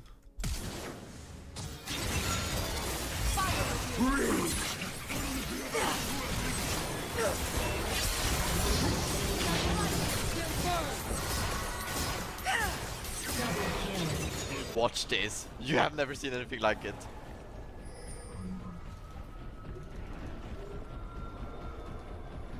Ah, close. Aye.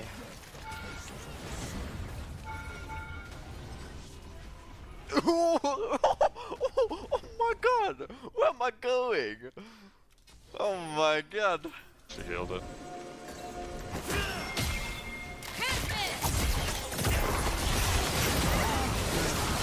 One shot on the enemy so she can't press anything. Gotta kite this guy. Oh my goodness, Penta?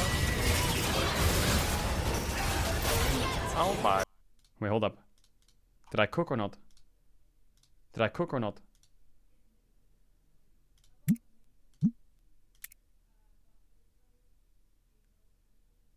I didn't. It says Terramone. Fuck, man.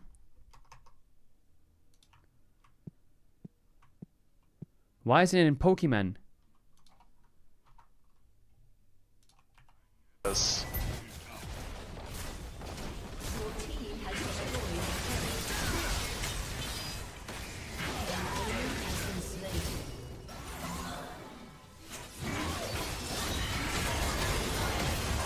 I'm about to flash on their bot lane, bro. Look at these foes, bro. Look at these foes.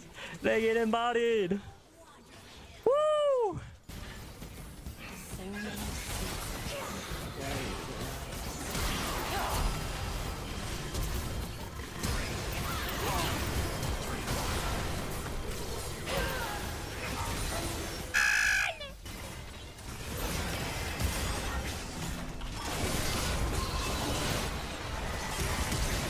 Chat, what is Bepin X?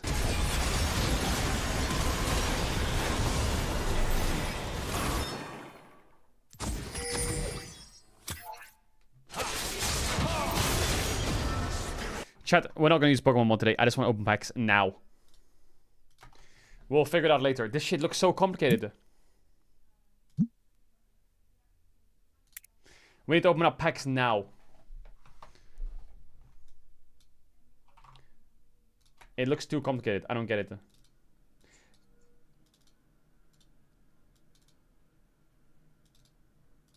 To live my life. Enter to start the next day. Okay, we'll start the next day. Chat, my shop is popping off. Look at this. Plus 900 bucks. Open sesame. Where's my homie that does the work? Wait, where's my homie that does the work?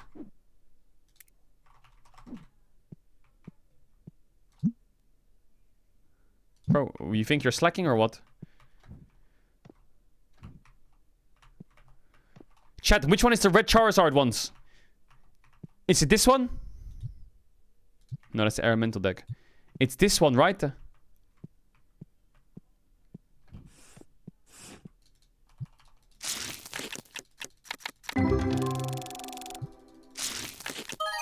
Nice. Nice.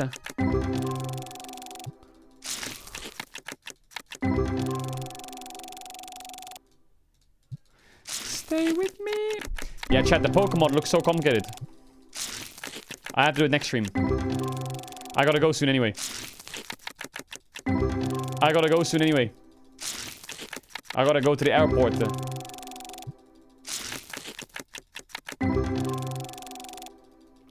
Remember, I need to remember to take my keys. I can't believe I fucking trolled. Yeah, I'm taking FlyQuest to the airport. Chat, the red ones, the red Charizard ones or not?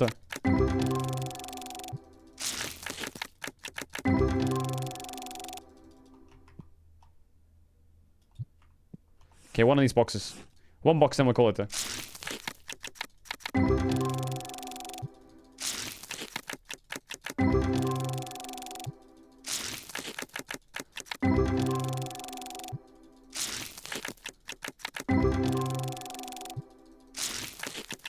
Bro, this is fucking trash. This is so bad. my god.